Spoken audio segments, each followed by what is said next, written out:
The War of the Worlds by H.G. Wells. Book 1. The Coming of the Martians. Chapter 1. The Eve of the War.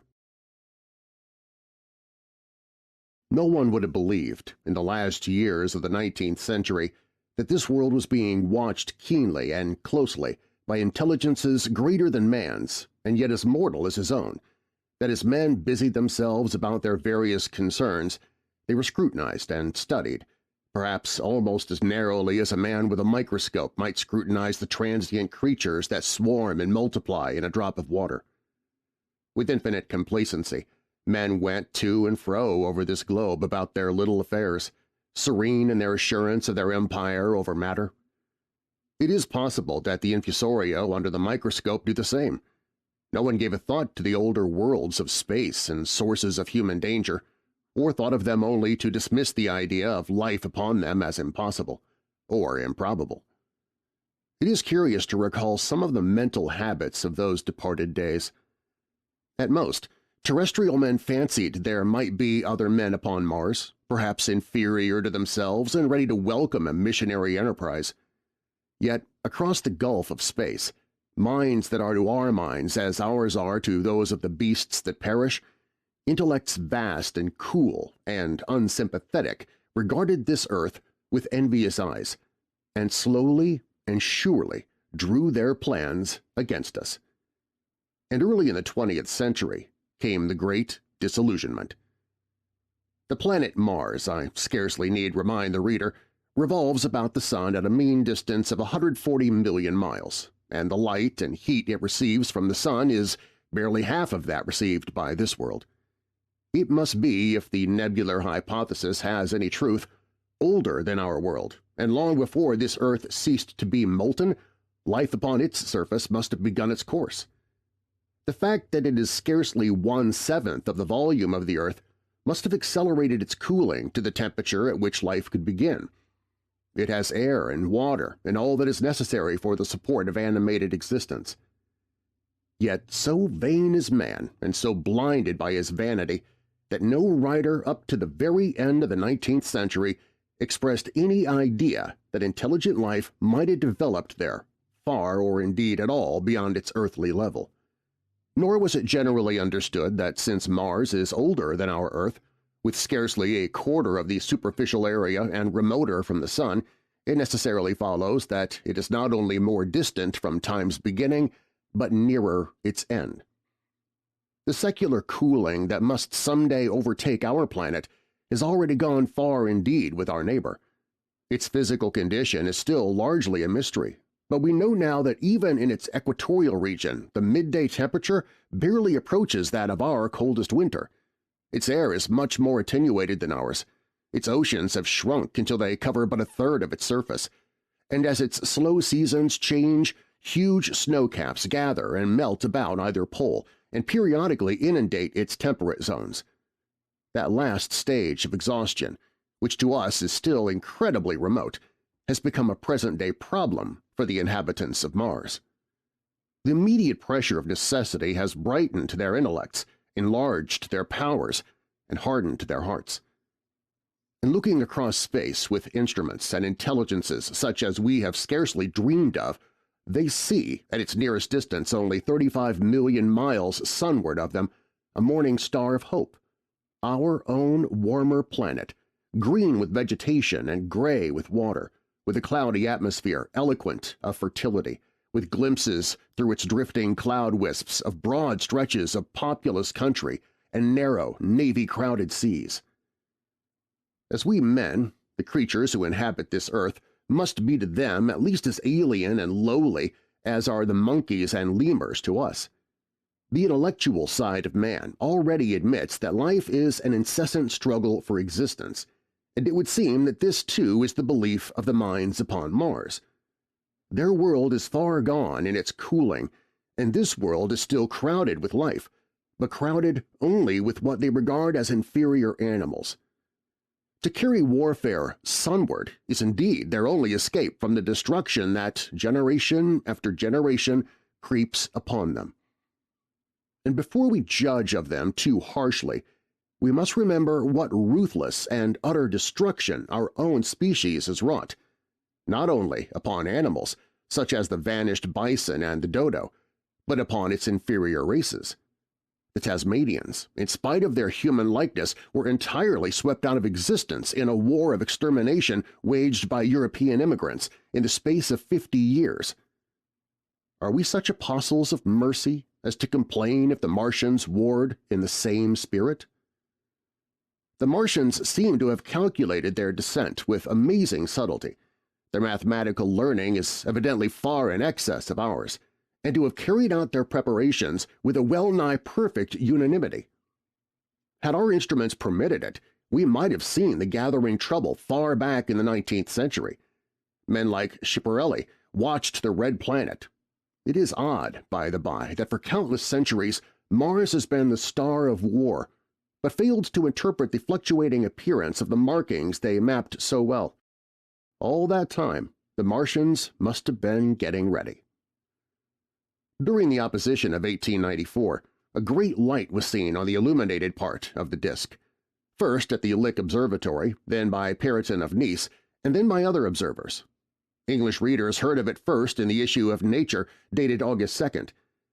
I am inclined to think that this blaze may have been the casting of the huge gun in the vast pit sunk into their planet from which their shots were fired at us.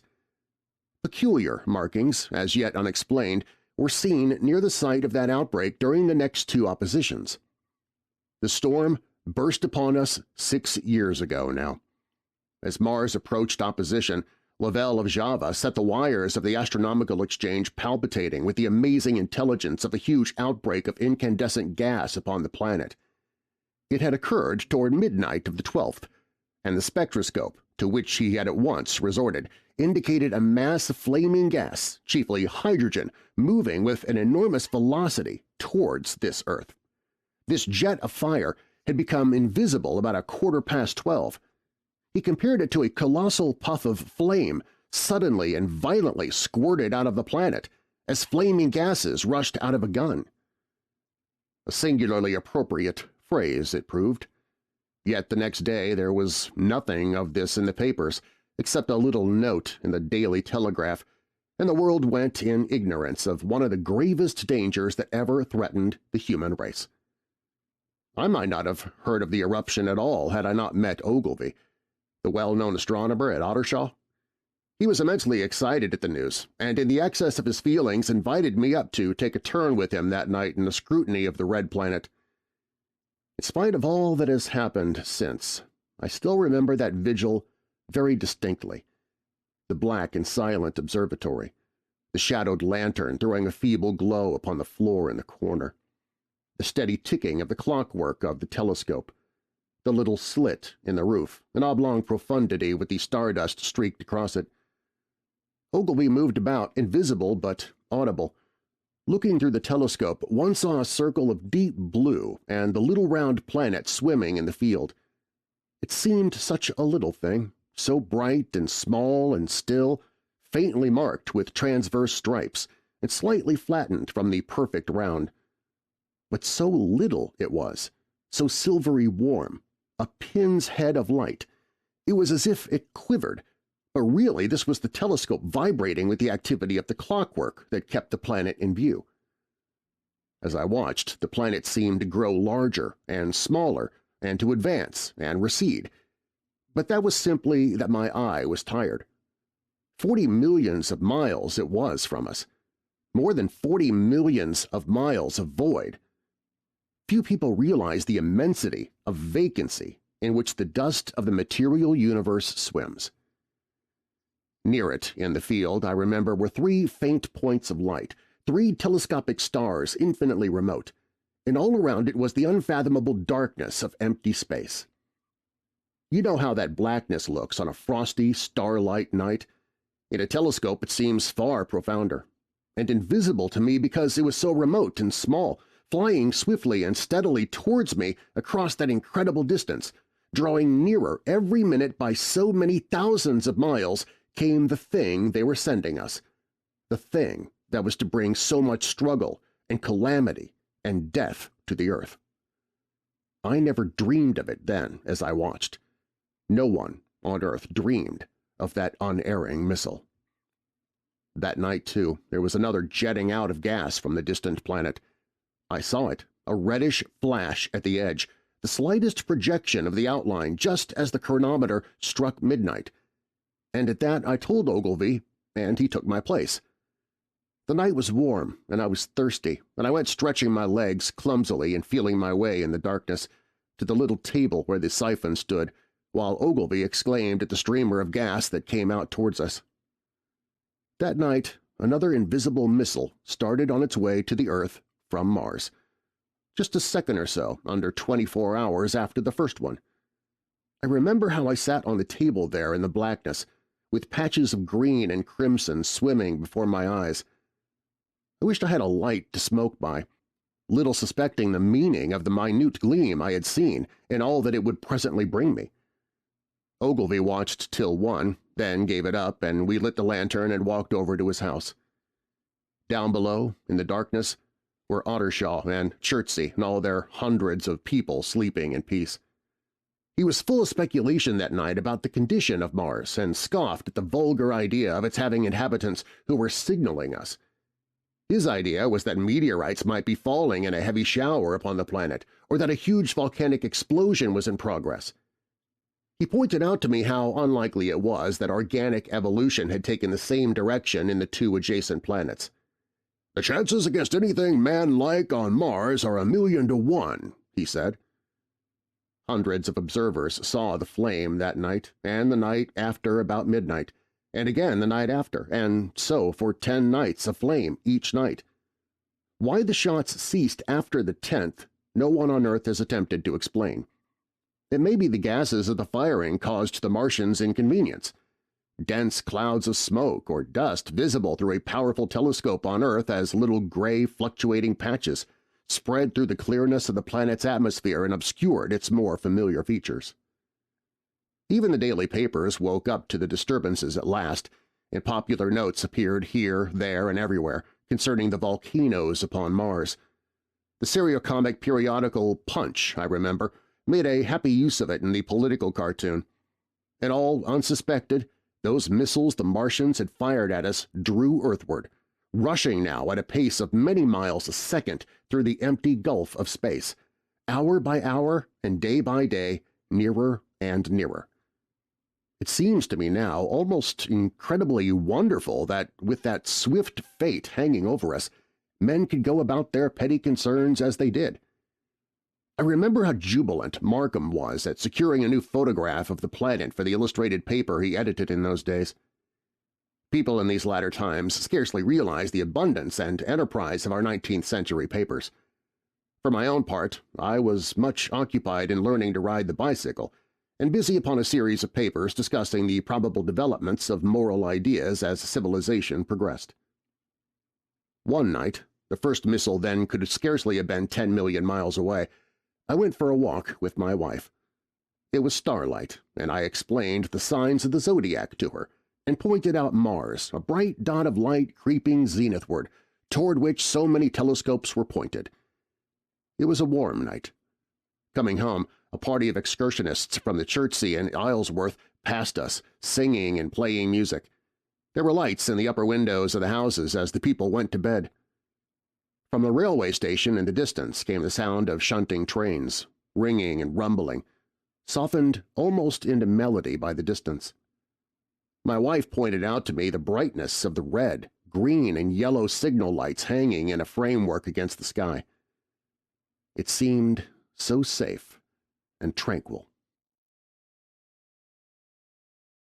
Chapter 2. The Falling Star. Then came the night of the first falling star.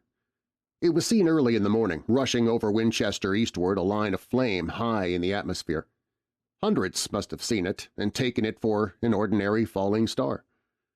Albin described it as leaving a greenish streak behind it that glowed for some seconds.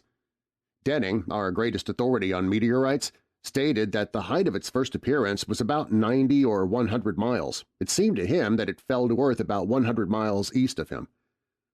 I was at home at that hour and writing in my study, and although my French windows faced toward Ottershaw and the blind was up, for I loved in those days to look up at the night sky, I saw nothing of it.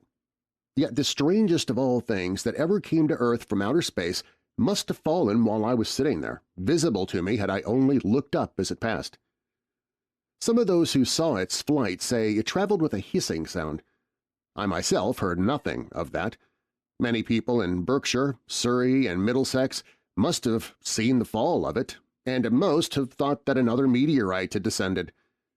No one seems to have troubled to look for the fallen mass that night. But very early in the morning, poor Ogilvy, who'd seen the shooting star and who was persuaded that a meteorite lay somewhere on the common between Horsell, Ottershaw, and Woking, rose early with the idea of finding it. Find it he did, soon after dawn, and not far from the sand pits. An enormous hole had been made by the impact of the projectile, and the sand and gravel had been flung violently in every direction over the heath, forming heaps visible a mile and a half away. The heather was on fire eastward, and a thin blue smoke rose against the dawn. The thing itself lay almost entirely buried in sand, amidst the scattered splinters of a fir tree it had shivered to fragments in its descent. The uncovered part had the appearance of a huge cylinder, caked over and its outline softened by a thick, scaly, dun-colored incrustation. It had a diameter of about 30 yards. He approached the mass, surprised at the size and more so at the shape, since most meteorites are rounded more or less completely. It was, however, still so hot from its flight through the air as to forbid his near approach. A stirring noise within its cylinder he ascribed to the unequal cooling of its surface, for at that time it had not occurred to him that it might be hollow. He remained standing at the edge of the pit that the thing had made for itself, staring at its strange appearance, astonished chiefly at its unusual shape and color, and dimly perceiving even then some evidence of design in its arrival. The early morning was wonderfully still, and the sun, just clearing the pine trees toward Weybridge, was already warm. He did not remember hearing any birds that morning. There was certainly no breeze stirring, and the only sounds were the faint movements from within the cindery cylinder. He was all alone on the common. Then suddenly he noticed with a start that some of the gray clinker, the ashy incrustation that covered the meteorite, was falling off the circular edge of the end. It was dropping off in flakes and raining down upon the sand. A large piece suddenly came off and fell with a sharp noise that brought his heart into his mouth. For a minute he scarcely realized what this meant, and although the heat was excessive, he clambered down into the pit close to the bulk to see the thing more clearly. He fancied even then that the cooling of the body might account for this, but what disturbed that idea was the fact that the ash was falling only from the end of the cylinder. And then he perceived that, very slowly, the circular top of the cylinder was rotating on its body. It was such a gradual movement that he discovered it only through noticing that a black mark that had been near him 5 minutes ago was now at the other side of the circumference. Even then he scarcely understood what this indicated, until he heard a muffled grating sound and saw the black mark jerk forward an inch or so. Then the thing came upon him in a flash. The cylinder was artificial, hollow, with an end that screwed out. Something within the cylinder was unscrewing the top. "Good heavens!" said Ogilvy. "There's a man in it! Man in it! Half roasted to death, trying to escape!" At once, with a quick mental leap, he linked the thing with the flash upon Mars. The thought of the confined creature was so dreadful to him that he forgot the heat and went forward to the cylinder to help turn. But luckily the dull radiation arrested him before he could burn his hands on the still glowing metal. At that he stood irresolute for a moment, then turned, scrambled out of the pit, and set off running wildly into Woking. The time then must have been somewhere about 6 o'clock. He met a wagoner and tried to make him understand, but the tale he told, and his appearance were so wild, his hat had fallen off in the pit, that the man simply drove on. He was equally unsuccessful with the potman who was just unlocking the doors of the public house by Horsell Bridge. The fellow thought he was a lunatic at large and made an unsuccessful attempt to shut him into the tap-room. That sobered him a little, and when he saw Henderson, the London journalist, in his garden, He called over the palings and made himself understood. "Henderson," he called, "you saw that shooting star last night?" "Well," said Henderson, "it's out on Horsell Common now." "Good Lord," said Henderson, "fallen meteorite, that's good." "But it's something more than a meteorite. It's a cylinder, an artificial cylinder, man, and there's something inside." Henderson stood up with his spade in his hand. "What's that?" he said. He was deaf in one ear. Ogilvy told him all that he had seen. Henderson was a minute or so taking it in. Then he dropped his spade, snatched up his jacket, and came out into the road. The two men hurried back at once to the common and found the cylinder still lying in the same position. But now the sounds inside had ceased, and a thin circle of bright metal showed between the top and the body of the cylinder. Air was either entering or escaping at the rim with a thin, sizzling sound. They listened, rapped on the scaly, burnt metal with a stick, and, meeting with no response, they both concluded the man, or men, inside must be insensible or dead. Of course the two were quite unable to do anything. They shouted consolation and promises and went off back to the town again to get help. One can imagine them, covered with sand, excited and disordered, running up the little street in the bright sunlight just as the shop folks were taking down their shutters and people were opening their bedroom windows. Henderson went into the railway station at once in order to telegraph the news to London. The newspaper articles had prepared men's minds for the reception of the idea. By 8 o'clock, a number of boys and unemployed men had already started for the common to see the dead men from Mars. That was the form the story took. I heard of it first from my newspaper boy about 8:45 when I went out to get my daily chronicle. I was naturally startled and lost no time in going out and across the Ottershaw Bridge to the sand pits. Chapter 3. On Horsell Common.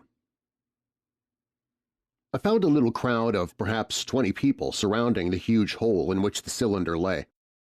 I have already described the appearance of that colossal bulk embedded in the ground.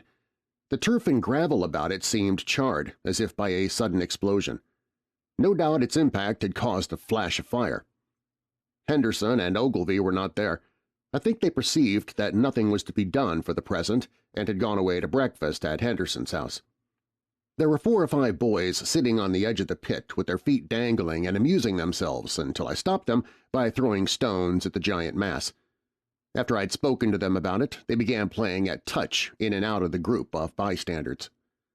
Among these were a couple of cyclists, a jobbing gardener I employed sometimes, a girl carrying a baby, Greg the butcher and his little boy, and 2 or 3 loafers and golf caddies who were accustomed to hang about the railway station. There was very little talking. Few of the common people in England had anything but the vaguest astronomical ideas in those days. Most of them were staring quietly at the big table-like end of the cylinder, which was still as Ogilvy and Henderson had left it. I fancy the popular expectation of a heap of charred corpses was disappointed at this inanimate bulk. Some went away while I was there, and other people came. I clambered into the pit and fancied I heard a faint movement under my feet. The top had certainly ceased to rotate. It was only when I got thus close to it that the strangeness of this object was at all evident to me. At the first glance it was really no more exciting than an overturned carriage or a tree blown across the road. Not so much so, indeed. It looked like a rusty gas float. It required a certain amount of scientific education to perceive that the gray scale of the thing was no common oxide, that the yellowish-white metal that gleamed in the crack between the lid and the cylinder had an unfamiliar hue. Extraterrestrial had no meaning for most of the onlookers. At that time it was quite clear in my own mind that the thing had come from the planet Mars, but I judged it improbable that it contained any living creature. I thought the unscrewing might be automatic. In spite of Ogilvy, I still believed that there were men in Mars. My mind ran fancifully on the possibility of its containing manuscript, on the difficulties in translation that might arise, whether we should find coins and models in it, and so forth. Yet it was a little too large for assurance on this idea. I felt an impatience to see it opened. About 11, as nothing seemed happening, I walked back, full of such thought, to my home in Maybury. But I found it difficult to get to work upon my abstract investigations. In the afternoon, the appearance of the Common had altered very much. The early editions of the evening papers had startled London with enormous headlines, "A message received from Mars," "Remarkable story from Woking," and so forth. In addition, Ogilvy's wire to the Astronomical Exchange had roused every observatory in the three kingdoms. There were half a dozen flies or more from the Woking station standing in the road by the sandpits, a basket chaise from Shobham, and a rather lordly carriage. Besides that, there was quite a heap of bicycles. In addition, a large number of people must have walked, in spite of the heat of the day, from Woking and Chertsey, so that there was altogether quite a considerable crowd, one or two gaily dressed ladies among the others. It was glaringly hot, not a cloud in the sky nor a breath of wind, and the only shadow was that of the few scattered pine trees. The burning heather had been extinguished, but the level ground towards Ottershaw was blackened as far as one could see and still giving off vertical streamers of smoke. An enterprising, sweet-stuff dealer in the Chobham Road had sent up his son with a barrow-load of green apples and ginger beer. Going to the edge of the pit, I found it occupied by a group of about half a dozen men, Henderson, Ogilvy, and a tall, fair-haired man that I afterwards learned was Stent, the Astronomer Royal, with several workmen wielding spades and pickaxes. Stent was giving directions in a clear, high-pitched voice. He was standing on the cylinder, which was now evidently much cooler. His face was crimson and streaming with perspiration, and something seemed to have irritated him. A large portion of the cylinder had been uncovered, though its lower end was still embedded. As soon as Ogilvy saw me among the staring crowd on the edge of the pit, he called me to come down and asked me if I would mind going over to see Lord Hilton, the lord of the manor. The growing crowd, he said, was becoming a serious impediment to their excavations, especially the boys. They wanted a light railing put up and help to keep the people back. He told me that a faint stirring was occasionally still audible within the case, but that the workmen had failed to unscrew the top, as it afforded no grip to them. The case appeared to be enormously thick, and it was possible that the faint sounds we heard represented a noisy tumult in the interior. I was very glad to do as he asked, and so became one of the privileged spectators within the contemplated enclosure.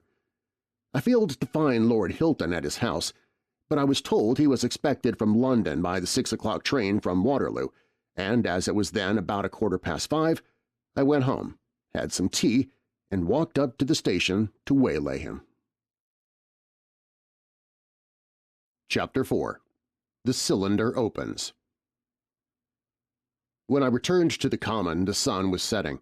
Scattered groups were hurrying from the direction of Woking, and one or two persons were returning. The crowd about the pit had increased and stood out black against the lemon-yellow of the sky. A couple of hundred people, perhaps. There were raised voices, and some sort of struggle appeared to be going on about the pit. Strange imaginings passed through my mind. As I drew nearer, I heard Stent's voice. "Keep back! Keep back!"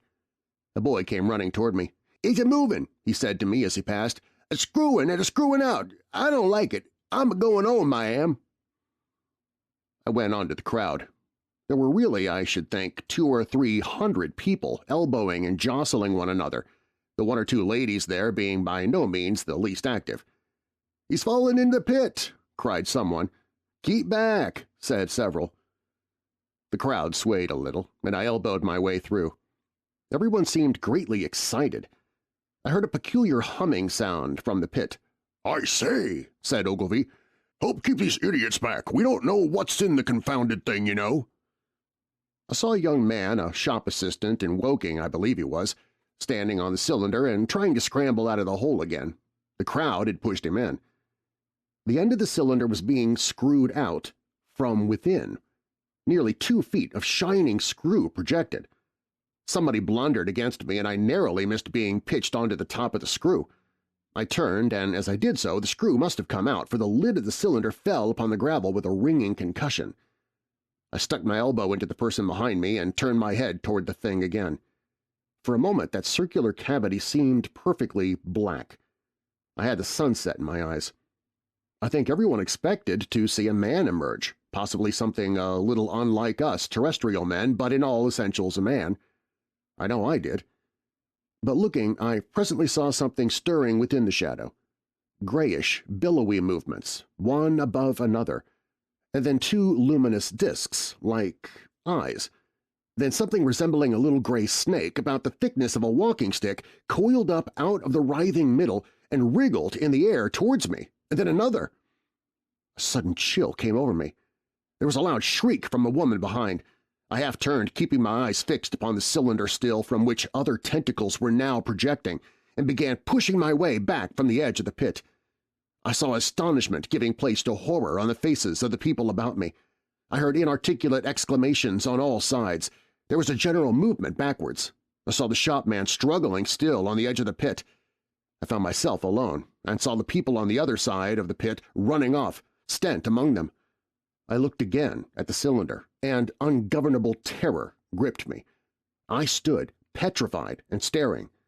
A big grayish, roundish bulk, the size perhaps of a bear, was rising slowly and painfully out of the cylinder. As it bulged up and caught the light, it glistened like wet leather. Two large, dark-colored eyes were regarding me steadfastly. The mass that framed them, the head of the thing, was rounded and had, one might say, a face. There was a mouth under the eyes, the lipless brim of which quivered and panted and dropped saliva. The whole creature heaved and pulsated convulsively. A lank tentacular appendage gripped the edge of the cylinder, another swayed in the air. Those who have never seen a living Martian can scarcely imagine the strange horror of its appearance. The peculiar V-shaped mouth with its pointed upper lip, the absence of brow ridges, the absence of a chin beneath the wedge-like lower lip, the incessant quivering of his mouth, the gorgon groups of tentacles, the tumultuous breathing of the lungs in a strange atmosphere, the evident heaviness and painfulness of movement due to the greater gravitational energy of the Earth. Above all, the extraordinary intensity of the immense eyes were at once vital, intense, inhuman, crippled, and monstrous. There was something fungoid in the oily brown skin, something in the clumsy deliberation of the tedious movements unspeakably nasty. Even at this first encounter, this first glimpse, I was overcome with disgust and dread. Suddenly the monster vanished. It had toppled over the brim of the cylinder and fallen into the pit with a thud like the fall of a great mass of leather. I heard it give a peculiar thick cry, and forthwith another of these creatures appeared darkly in the deep shadow of the aperture. I turned and, running madly, made for the first group of trees, perhaps 100 yards away, but I ran slantingly and stumbling, for I could not avert my face from these things. There, among some young pine trees and furze bushes, I stopped, panting, and waited further developments. The common round the sand-pits was dotted with people, standing like myself in a half-fascinated terror, staring at these creatures, or rather at the heaped gravel at the edge of the pit in which they lay. And then, with a renewed horror, I saw a round, black object bobbing up and down on the edge of the pit. It was the head of the shopman who had fallen in but showing as a little black object against the hot western sun. Now he got his shoulder and knee up, and again he seemed to slip back until only his head was visible. Suddenly he vanished, and I could have fancied a faint shriek had reached me. I had a momentary impulse to go back and help him, that my fears overruled. Everything was then quite invisible, hidden by the deep pit and the heap of sand that the fall of the cylinder had made. Anyone coming along the road from Chobham or Woking would have been amazed at the sight, a dwindling multitude of perhaps 100 people or more standing in a great irregular circle, in ditches, behind bushes, behind gates and hedges, saying little to one another, and that in short, excited shouts, and staring hard at a few heaps of sand. The barrel of ginger beer stood, a queer derelict, black against the burning sky, and in the sandpits was a row of deserted vehicles with their horses feeding out of nosebags or pawing the ground. Chapter 5. The Heat Ray. After the glimpse I had had of the Martians emerging from the cylinder in which they had come to the Earth from their planet, a kind of fascination paralyzed my actions. I remained standing knee-deep in the heather, staring at the mound that hid them. I was a battleground of fear and curiosity. I did not dare to go back towards the pit, but I felt a passionate longing to peer into it. I began walking, therefore, in a big curve, seeking some point of vantage and continually looking at the sand heaps that hid these newcomers to our Earth. Once a leash of thin black whips like the arms of an octopus flashed across the sunset and was immediately withdrawn, and afterwards a thin rod rose up, joint by joint, bearing at its apex a circular disc that spun with a wobbling motion. What could be going on there? Most of the spectators had gathered in one or two groups, one a little crowd towards Woking, the other a knot of people in the direction of Chobham. Evidently they shared my mental conflict. There were few near me. One man I approached, he was, I perceived, a neighbor of mine, though I did not know his name, and accosted, but it was scarcely a time for articulate conversation. "What ugly brutes!" he said. "Good God, what ugly brutes!" He repeated this over and over again. "Did you see a man in the pit?" I said. But he made no answer to that. We became silent and stood for a time side by side, deriving, I fancy, a certain comfort in one another's company. Then I shifted my position to a little knoll that gave me the advantage of a yard or more of elevation, and when I looked for him presently, he was walking towards Woking. The sunset faded to twilight before anything further happened. The crowd far away on the left, towards Woking, seemed to grow, and I heard now a faint murmur from it. The little knot of people towards Chobham disappeared. There was scarcely an intimation of movement from the pit. It was this, as much as anything, that gave people courage, and I suppose the new arrivals from Woking also helped to restore confidence. At any rate, as the dusk came on, a slow, intermittent movement upon the sandpits began, a movement that seemed to gather force as the stillness of the evening about the cylinder remained unbroken. Vertical black figures in twos and threes would advance, stop, watch, and advance again, spreading out as they did so in a thin, irregular crescent that promised to enclose the pit in its attenuated horns. I, too, on my side began to move toward the pit. Then I saw some cabmen and others had walked boldly into the sandpits, and heard the clatter of hoofs and the grind of wheels. I saw a lad trundling off the barrow of apples, and then, within 30 yards of the pit, advancing from the direction of Horsell, I noted a little black knot of men, the foremost of whom was waving a white flag. This was the deputation. There had been a hasty consultation, and since the Martians were evidently, in spite of their repulsive forms, intelligent creatures, it had been resolved to show them by approaching them with signals that we too were intelligent. Flutter, flutter went the flag, first to the right, then to the left. It was too far for me to recognize anyone there, but afterwards I learned that Ogilvy, Stent, and Henderson were with others in this attempt at communication. This little group had in its advance dragged inward, so to speak, the circumference of the now almost complete circle of people, and a number of dim black figures followed it at discrete distances. Suddenly there was a flash of light, and a quantity of luminous greenish smoke came out of the pit in 3 distinct puffs, which drove up, one after the other, straight into the still air. This smoke, or flame perhaps would be the better word for it, was so bright that the deep blue sky overhead and the hazy stretches of brown common toward Chertsey, set with black pine trees, seemed to darken abruptly as these puffs arose, and to remain the darker after their dispersal. At the same time, a faint hissing sound became audible. Beyond the pit stood the little wedge of people with the white flag at its apex, arrested by these phenomena, a little knot of small vertical black shapes upon the black ground. As the green smoke arose, their faces flashed out pallid green and faded again as it vanished. Then slowly the hissing passed into a humming, into a long, loud, droning noise. Slowly a humped shape rose out of the pit, and the ghost of a beam of light seemed to flicker out from it. Forthwith flashes of actual flame, a bright glare leaping from one to another, sprang from the scattered group of men. It was as if some invisible jet impinged upon them and flashed into white flame. It was as if each man were suddenly and momentarily turned to fire. Then, by the light of their own destruction, I saw them staggering and falling, and their supporters turning to run.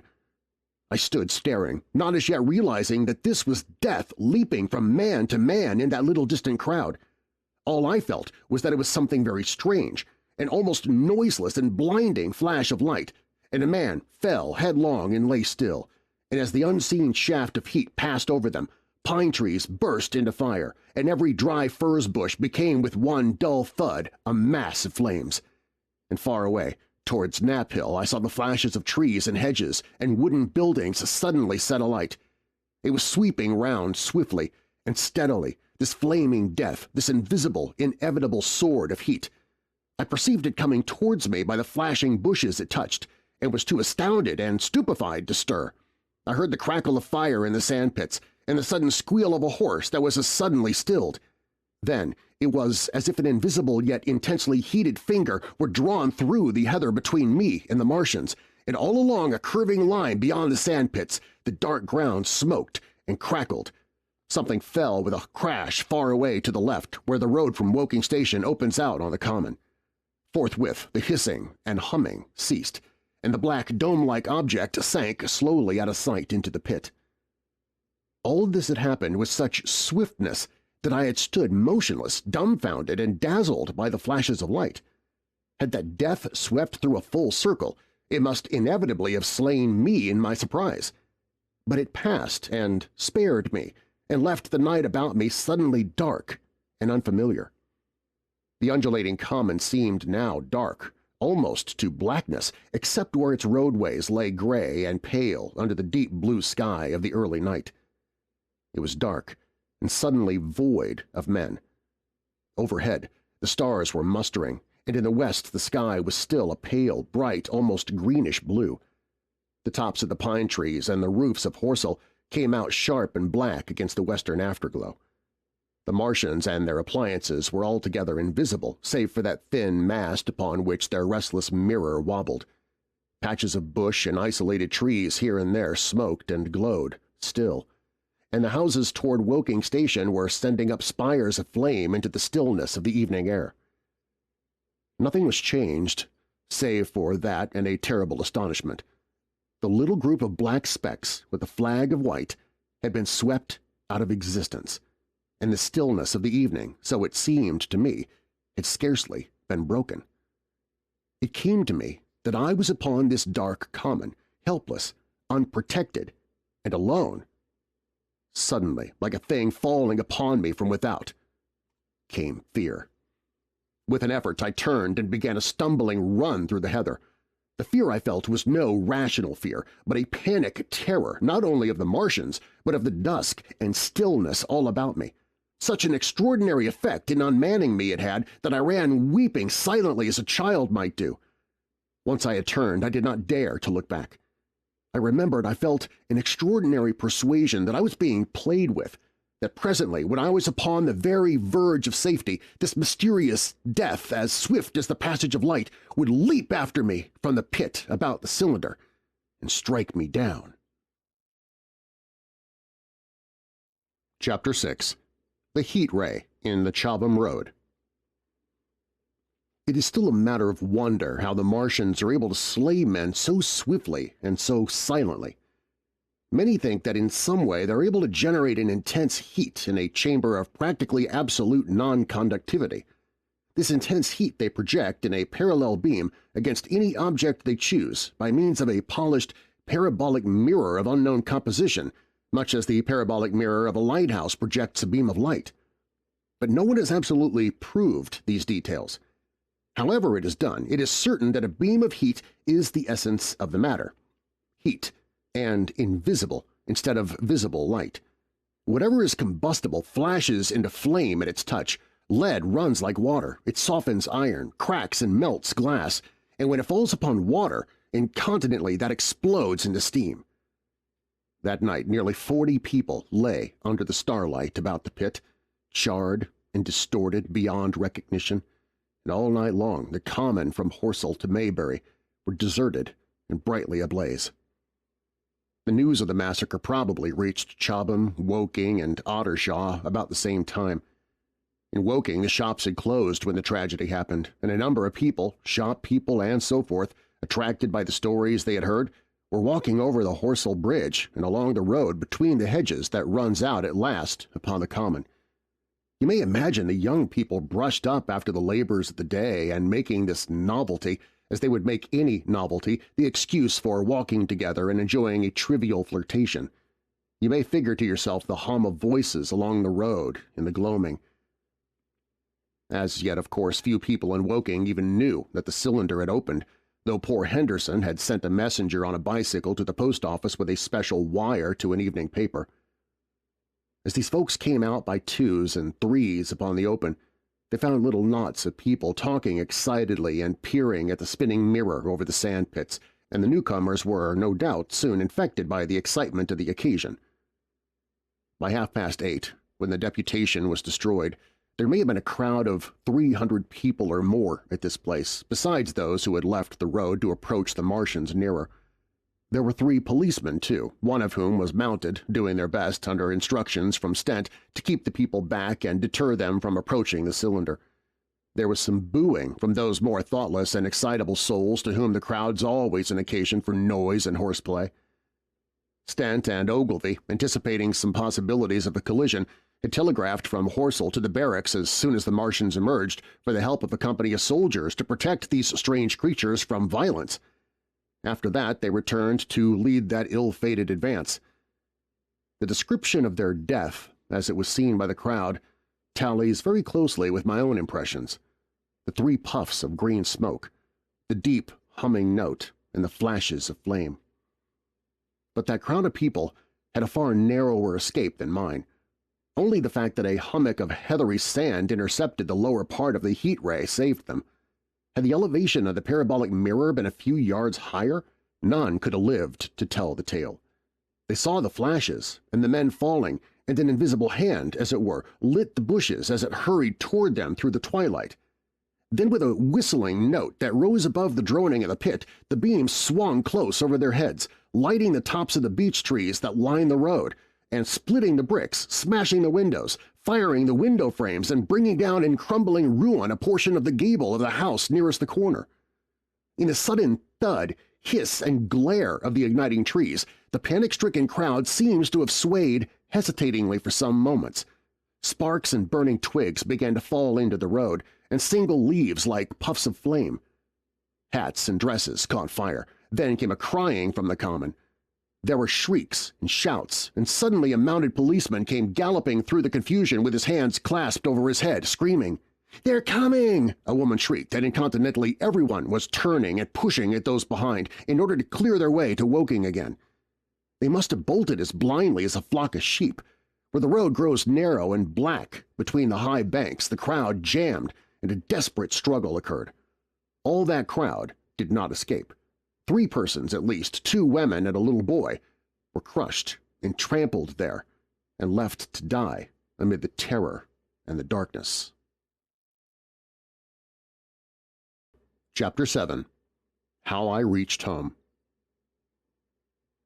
For my own part, I remember nothing of my flight except the stress of blundering against trees and stumbling through the heather. All about me gathered the invisible terrors of the Martians. That pitiless sword of heat seemed whirling to and fro, flourishing overhead before it descended and smote me out of life. I came into the road between the crossroads and Horsell and ran along this to the crossroads. At last I could go no further. I was exhausted with the violence of my emotion and of my flight, and I staggered and fell by the wayside. That was near the bridge that crosses the canal by the gasworks. I fell and lay still. I must have remained there some time. I sat up, strangely perplexed. For a moment, perhaps, I could not clearly understand how I came there. My terror had fallen from me like a garment. My hat had gone, and my collar had burst away from its fastener. A few minutes before, there had only been 3 real things before me: the immensity of the night and space and nature, my own feebleness and anguish, and the near approach of death. Now it was as if something turned over and the point of view altered abruptly. There was no sensible transition from one state of mind to the other. I was immediately the self of every day again, a decent, ordinary citizen. The silent common, the impulse of my flight, the starting flames, were as if they had been in a dream. I asked myself, had these latter things indeed happened? I could not credit it. I rose and walked unsteadily up the steep incline of the bridge. My mind was blank wonder. My muscles and nerves seemed drained of their strength. I dare say I staggered drunkenly. A head rose over the arch, and the figure of a workman carrying a basket appeared. Beside him ran a little boy. He passed me, wishing me a good night. I was minded to speak to him, but did not. I answered his greeting with a meaningless mumble and went on over the bridge. Over the Mayberry Arch a train, a billowing tumult of white, firelit smoke, and a long caterpillar of lighted windows, went flying south. Clatter, clatter, clap, rap, and it had gone. A dim group of people talked in the gate of one of the houses in the pretty little row of gables that was called Oriental Terrace. It was all so real and so familiar. And that behind me, it was frantic, fantastic. Such things, I told myself, could not be. Perhaps I am a man of exceptional moods. I do not know how far my experience is common. At times I suffer from the strangest sense of detachment from myself and the world about me. I seem to watch it all from the outside, from somewhere inconceivably remote, out of time, out of space, out of the stress and tragedy of it all. This feeling was very strong upon me that night. Here was another side to my dream. But the trouble was the blank incongruity of this serenity and the swift death flying yonder, not 2 miles away. There was a noise of business from the gasworks, and the electric lamps were all alight. I stopped at the group of people. "What news from the common?" said I. There were 2 men and a woman at the gate. "Huh?" said one of the men, turning. "What news from the common?" I said. "Ain't you just been there?" asked the men. "People seem fair silly about the common," said the woman over the gate. "What's it all about?" "Haven't you heard of the men from Mars?" said I. "The creatures from Mars?" "Quite enough," said the woman over the gate. "Thanks." And all 3 of them laughed. I felt foolish and angry. I tried and found I could not tell them what I had seen. They laughed again at my broken sentences. "You'll hear more yet," I said, and went on to my home. I startled my wife at the doorway, so haggard was I. I went into the dining room, sat down, drank some wine, and so soon as I could collect myself sufficiently I told her the things I had seen. The dinner, which was a cold one, had already been served and remained neglected on the table while I told my story. "There is one thing," I said, to allay the fears I had aroused. "They are the most sluggish things I ever saw crawl. They may keep the pit and kill people who come near them, but they cannot get out of it. But the horror of them—" "Don't, dear," said my wife, knitting her brows and putting her hand on mine. "Poor Ogilvy," I said. "To think, he may be lying dead there." My wife at least did not find my experience incredible. When I saw how deadly white her face was, I ceased abruptly. "They may come here," she said, again and again. I pressed her to take wine and tried to reassure her. "They can scarcely move," I said. I began to comfort her and myself by repeating all that Ogilvy had told me of the impossibility of the Martians establishing themselves on the Earth. In particular, I laid stress on the gravitational difficulty. On the surface of the Earth, the force of gravity is 3 times what it is on the surface of Mars. A Martian, therefore, would weigh 3 times more than on Mars, albeit his muscular strength would be the same. His own body would be a cope of lead to him, therefore. That indeed was the general opinion. Both the Times and the Daily Telegraph, for instance, insisted on it the next morning, and both overlooked, just as I did, 2 obvious modifying influences.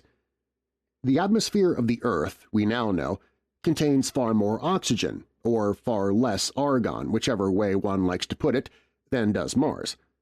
The invigorating influences of this excess of oxygen upon the Martians indisputably did much to counterbalance the increased weight of their bodies. And in the second place, we all overlooked the fact that such mechanical intelligence as the Martian possessed was quite able to dispense with muscular exertion at a pinch. But I did not consider these points at the time, and so my reasoning was dead against the chances of the invaders. With wine and food, the confidence of my own table, and the necessity of reassuring my wife, I grew by in sensible degrees, courageous and secure. "They have done a foolish thing," said I, fingering my wine-glass. "They are dangerous because no doubt they are mad with terror.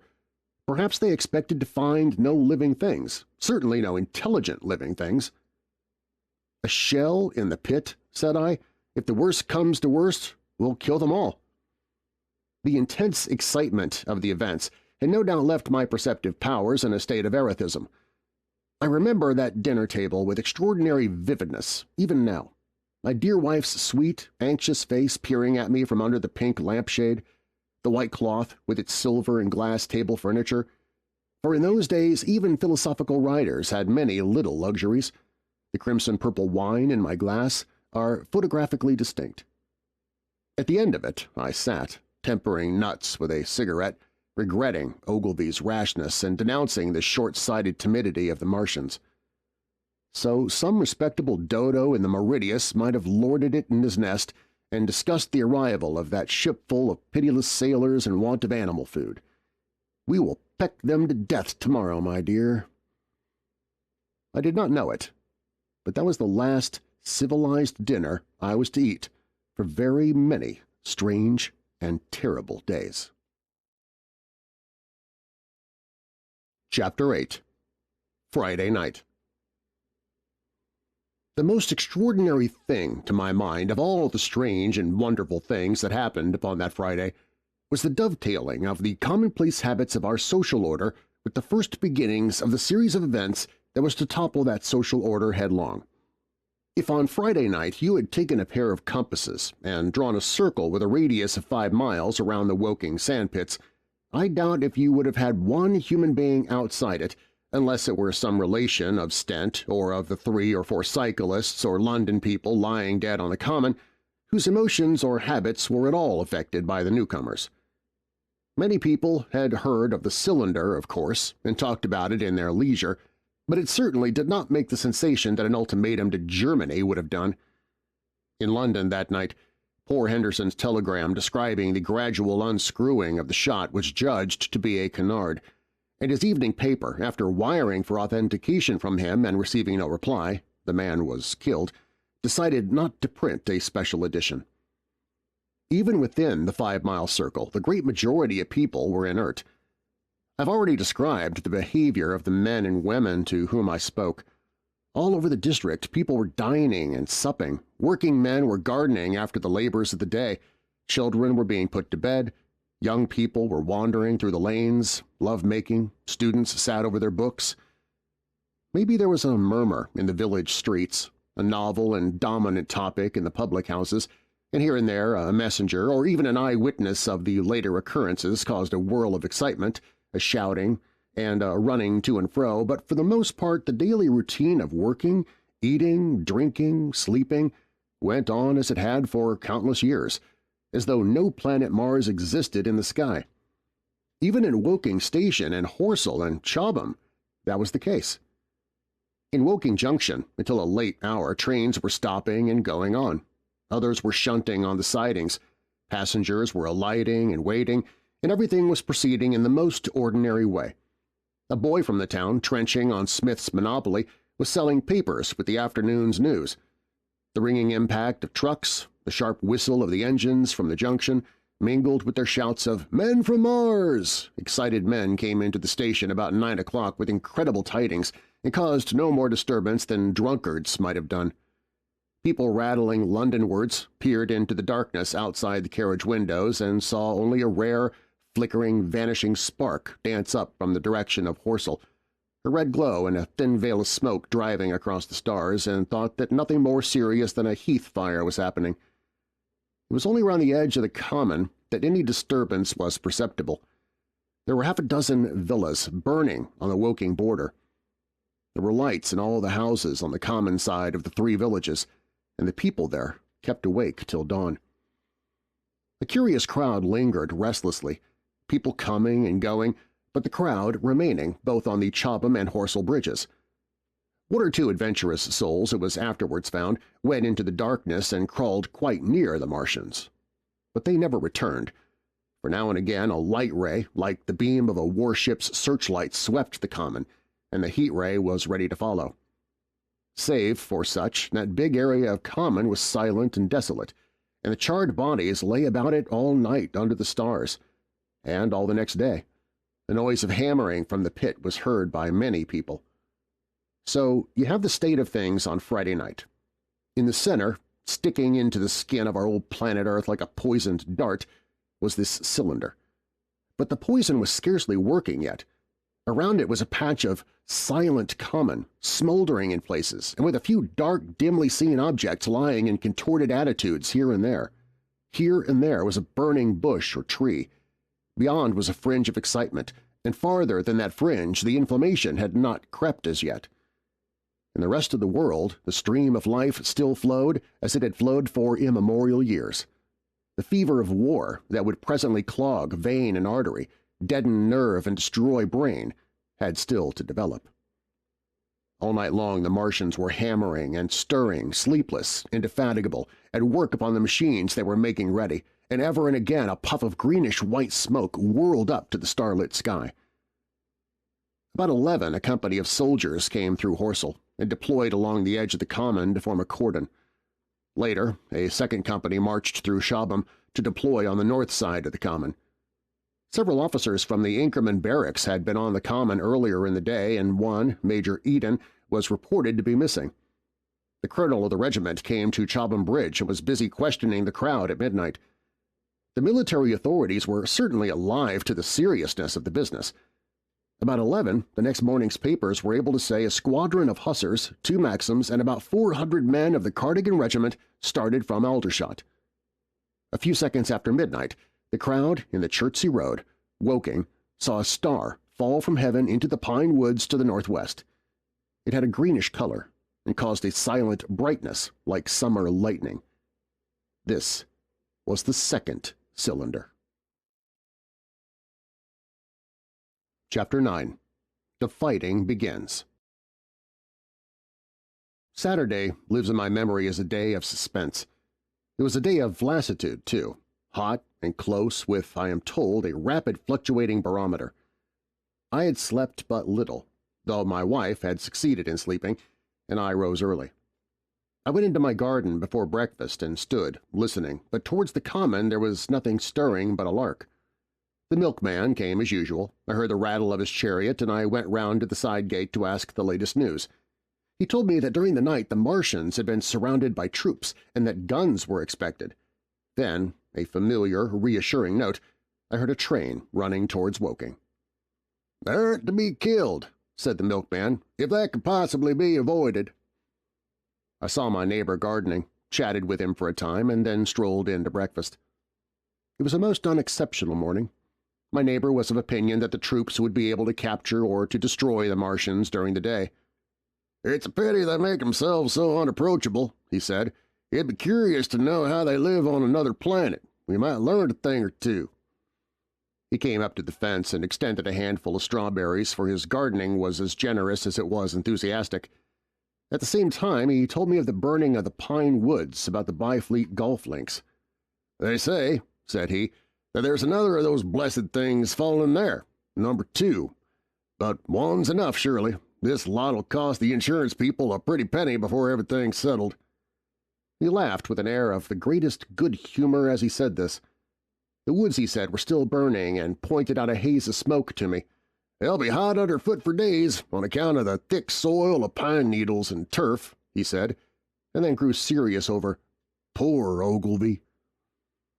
After breakfast, instead of working, I decided to walk towards the common.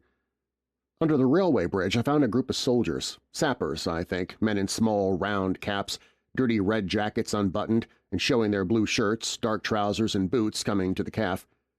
They told me no one was allowed over the canal, and, looking along the road towards the bridge, I saw one of the Cardigan men standing sentinel there. I talked with these soldiers for a time. I told them of my sight of the Martians on the previous evening. None of them had seen the Martians, and they had but the vaguest ideas of them, so that they plied me with questions. They said that they did not know who had authorized the movements of the troops. Their idea was that a dispute had arisen at the Horse Guards. The ordinary sapper is a great deal better educated than the common soldier, and they discussed the peculiar conditions of the possible fight with some acuteness. I described the heat ray to them, and they began to argue among themselves. "Crawl up under cover and rush 'em, say I," said one. "Get out," said another. "What cover is this? What's cover against this here heat? Sticks to cook yer. What we got to do is go as near as the ground will let us, and then drive a trench. "Blow your trenches, you always want trenches. You ought to be born rabbit, Snippy." "Ain't they got any necks then?" said a third abruptly, a little contemplative, dark man smoking a pipe. I repeated my description. "Octopuses," said he. "That's what I calls 'em. Talk about fishers of men. Fighters of fish it is this time." "It ain't no murder killing beasts like that," said the first speaker. "Why not shell the darn things straight off and finish 'em?" said the little dark man. "You can't tell what they might do." "Where's your shells?" said the first speaker. "There ain't no time. Do it in a rush, that's my tip, and do it at once." So they discussed it. After a while I left them and went on to the railway station to get as many morning papers as I could. But I will not weary the reader with a description of that long morning and of the long afternoon. I did not succeed in getting a glimpse of the Common, for even Horsell and Chobham Church towers were in the hands of the military authorities. The soldiers I addressed didn't know anything. The officers were mysterious as well as busy. I found people in the town quite secure again in the presence of the military, and I heard for the first time from Marshall, the tobacconist, that his son was among the dead on the Common. The soldiers had made the people on the outskirts of Horsell lock up and leave their houses. I got back to lunch about 2, very tired, for, as I have said, this day was extremely hot and dull, and in order to refresh myself I took a cold bath in the afternoon. About 4:30 I went up to the railway station to get an evening paper, for the morning papers had contained only a very inaccurate description of the killing of Stent, Henderson, Ogilvy, and the others. But there was a little I didn't know. The Martians did not show an inch of themselves. They seemed busy in their pit, and there was a sound of hammering and an almost continuous streamer of smoke. Apparently they were busy getting ready for a struggle. "Fresh attempts have been made to signal, but without success," was the stereotyped formula of the papers. A sapper told me it was done by a man in a ditch with a flag on a long pole. The Martians took as much notice of such advances as we should of the lowing of a cow. I must confess the sight of all this armament, all this preparation, greatly excited me. My imagination became belligerent and defeated the invaders in a dozen striking ways. Something of my schoolboy dreams of battle and heroism came back. It hardly seemed a fair fight to me at that time. They seemed very helpless in that pit of theirs. About 3 o'clock there began the thud of a gun at measured intervals from Chertsey or Addlestone. I learned that the smoldering pine wood into which the second cylinder had fallen was being shelled, in the hope of destroying that object before it opened. It was only about 5, however, that a field gun reached Chobham for use against the first body of Martians.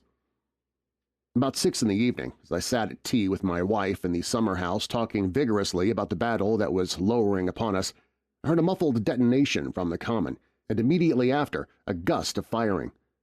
Close on the heels of that came a violent rattling crash, quite close to us, that shook the ground, and starting out upon the lawn I saw the tops of the trees about the Oriental College burst into smoky red flame, and the tower of the little church beside it slide down into ruin.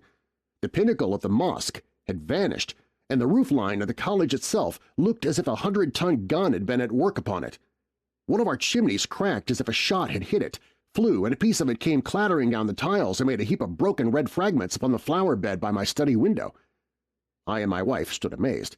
Then I realized that the crest of Maybury Hill must be within range of the Martians' heat ray now that the college was cleared out of the way. At that I gripped my wife's arm and without ceremony ran her out into the road. Then I fetched out the servant, telling her I would go upstairs myself for the box she was clamoring for. "We can't possibly stay here," I said, and as I spoke the firing reopened for a moment upon the Common. "But where are we to go?" said my wife in terror. I thought perplexed. Then I remembered her cousins at Leatherhead. "Leatherhead!" I shouted above the sudden noise. She looked away from me downhill. The people were coming out of their houses astonished. "How are we to get to Leatherhead?" she said. Down the hill I saw a bevy of hussars ride under the railway bridge. 3 galloped through the open gates of the Oriental College. 2 others dismounted and began running from house to house. The sun, shining through the smoke that drove up from the tops of the trees, seemed blood-red, and threw an unfamiliar lurid light upon everything. "Stop here," said I. "You're safe here." And I started off at once for the Spotted Dog, for I knew the landlord had a horse and dog cart. I ran, for I perceived that in a moment everyone upon this side of the hill would be moving. I found him in his bar, quite unaware of what was going on behind his house. A man stood with his back to me, talking to him. "I must have £1," said the landlord, "and I've no one to drive it." "I'll give you 2, said I, over the stranger's shoulder. "What for?" "And I'll bring it back by midnight," I said. "Lord," said the landlord, "what's the hurry? I'm selling my bit of a pig. £2 and you bring it back? What's going on now?" I explained hastily that I had to leave my home and so secured the dog cart. At the time, it did not seem to me nearly so urgent that the landlord should leave his. I took care to have the cart there and then, drove it off down the road, and leaving it in charge of my wife and servant, rushed into my house and packed a few valuables, such plate as we had, and so forth. The beech trees below the house were burning while I did this, and the palings up the road glowed red. While I was occupied in this way, one of the dismounted hussars came running up. He was going from house to house, warning people to leave. He was going on as I came out my front door, lugging my treasures, done up in a tablecloth. I shouted after him, "What news?" He turned, stared, bawled something about crawling out in a thing like a dish cover, and ran onto the gate of the house at the crest.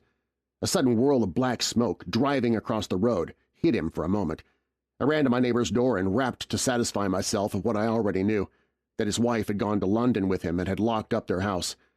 I went in again, according to my promise, to get my servant's box, lugged it out, clapped it beside her on the tail of the dog-cart, and then caught the reins and jumped up into the driver's seat beside my wife. In another moment we were clear of the smoke and noise and spanking down the opposite slope of Maybury Hill towards Old Woking. In front was a quiet, sunny landscape, a wheat field ahead on either side of the road, and the Maybury Inn with its swinging sign. I saw the doctor's cart ahead of me. At the bottom of the hill I turned my head to look at the hillside I was leaving.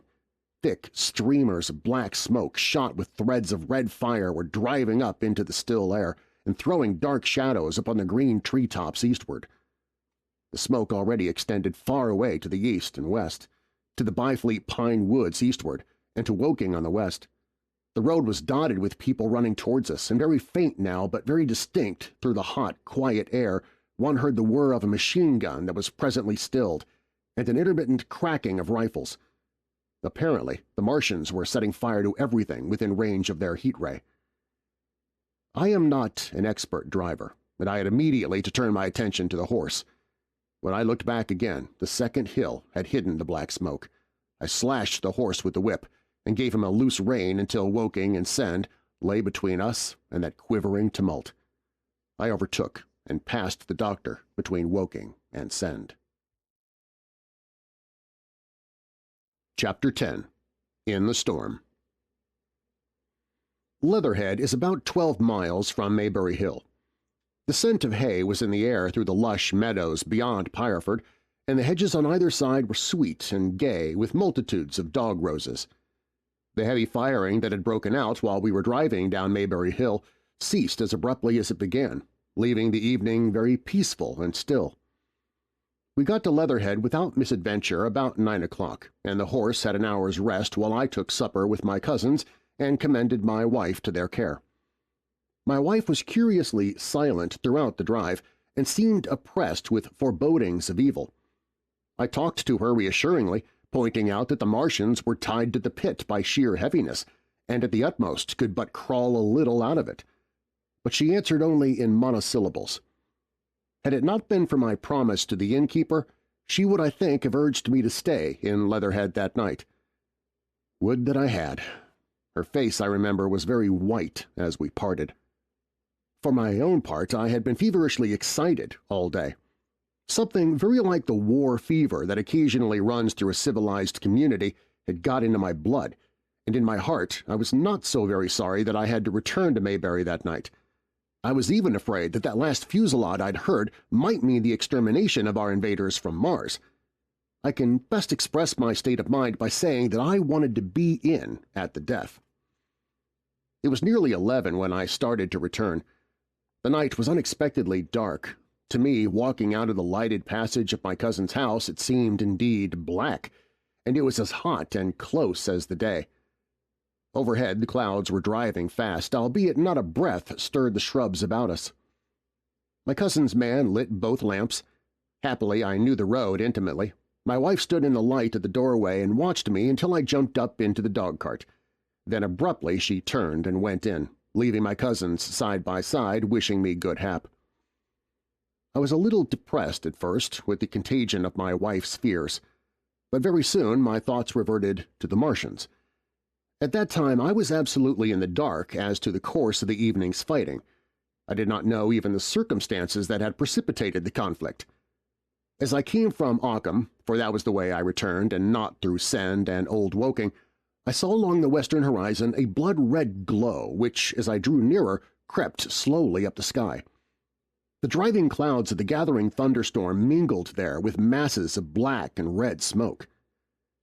Ripley Street was deserted, and except for a lighted window or so the village showed not a sign of life, but I narrowly escaped an accident at the corner of the road to Pireford where a knot of people stood with their backs to me.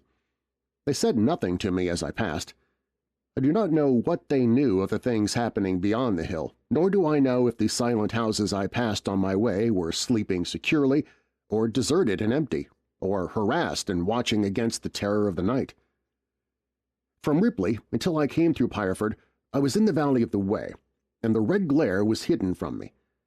As I ascended the little hill beyond Pireford Church, the glare came into view again, and the trees about me shivered with the first intimation of the storm that was upon me.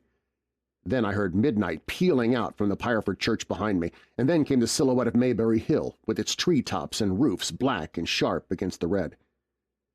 Even as I beheld this, a lurid green glare lit the road about me and showed the distant woods towards Addlestone. I felt a tug at the reins. I saw that the driving clouds had been pierced, as it were, by a thread of green fire, suddenly lighting their confusion and falling into the field to my left. It was the third falling star.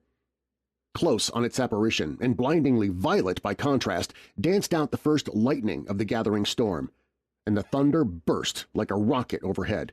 The horse took the bit between his teeth and bolted. A moderate incline runs toward the foot of Maybury Hill, and down this we clattered.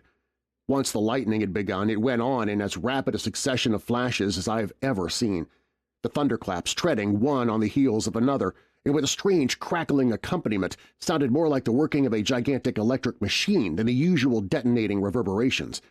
The flickering light was blinding and confusing, and a thin hail smoked gustily at my feet as I drove down the slope. At first I regarded little but the road before me, and then abruptly my attention was arrested by something that was moving rapidly down the opposite slope of Maybury Hill.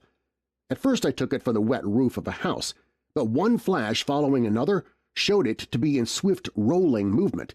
It was an elusive vision, a moment of bewildering darkness, and then, in a flash like daylight, the red masses of the orphanage near the crest of the hill, the green tops of the pine trees, and this problematic object came out clear and sharp and bright. And this thing I saw.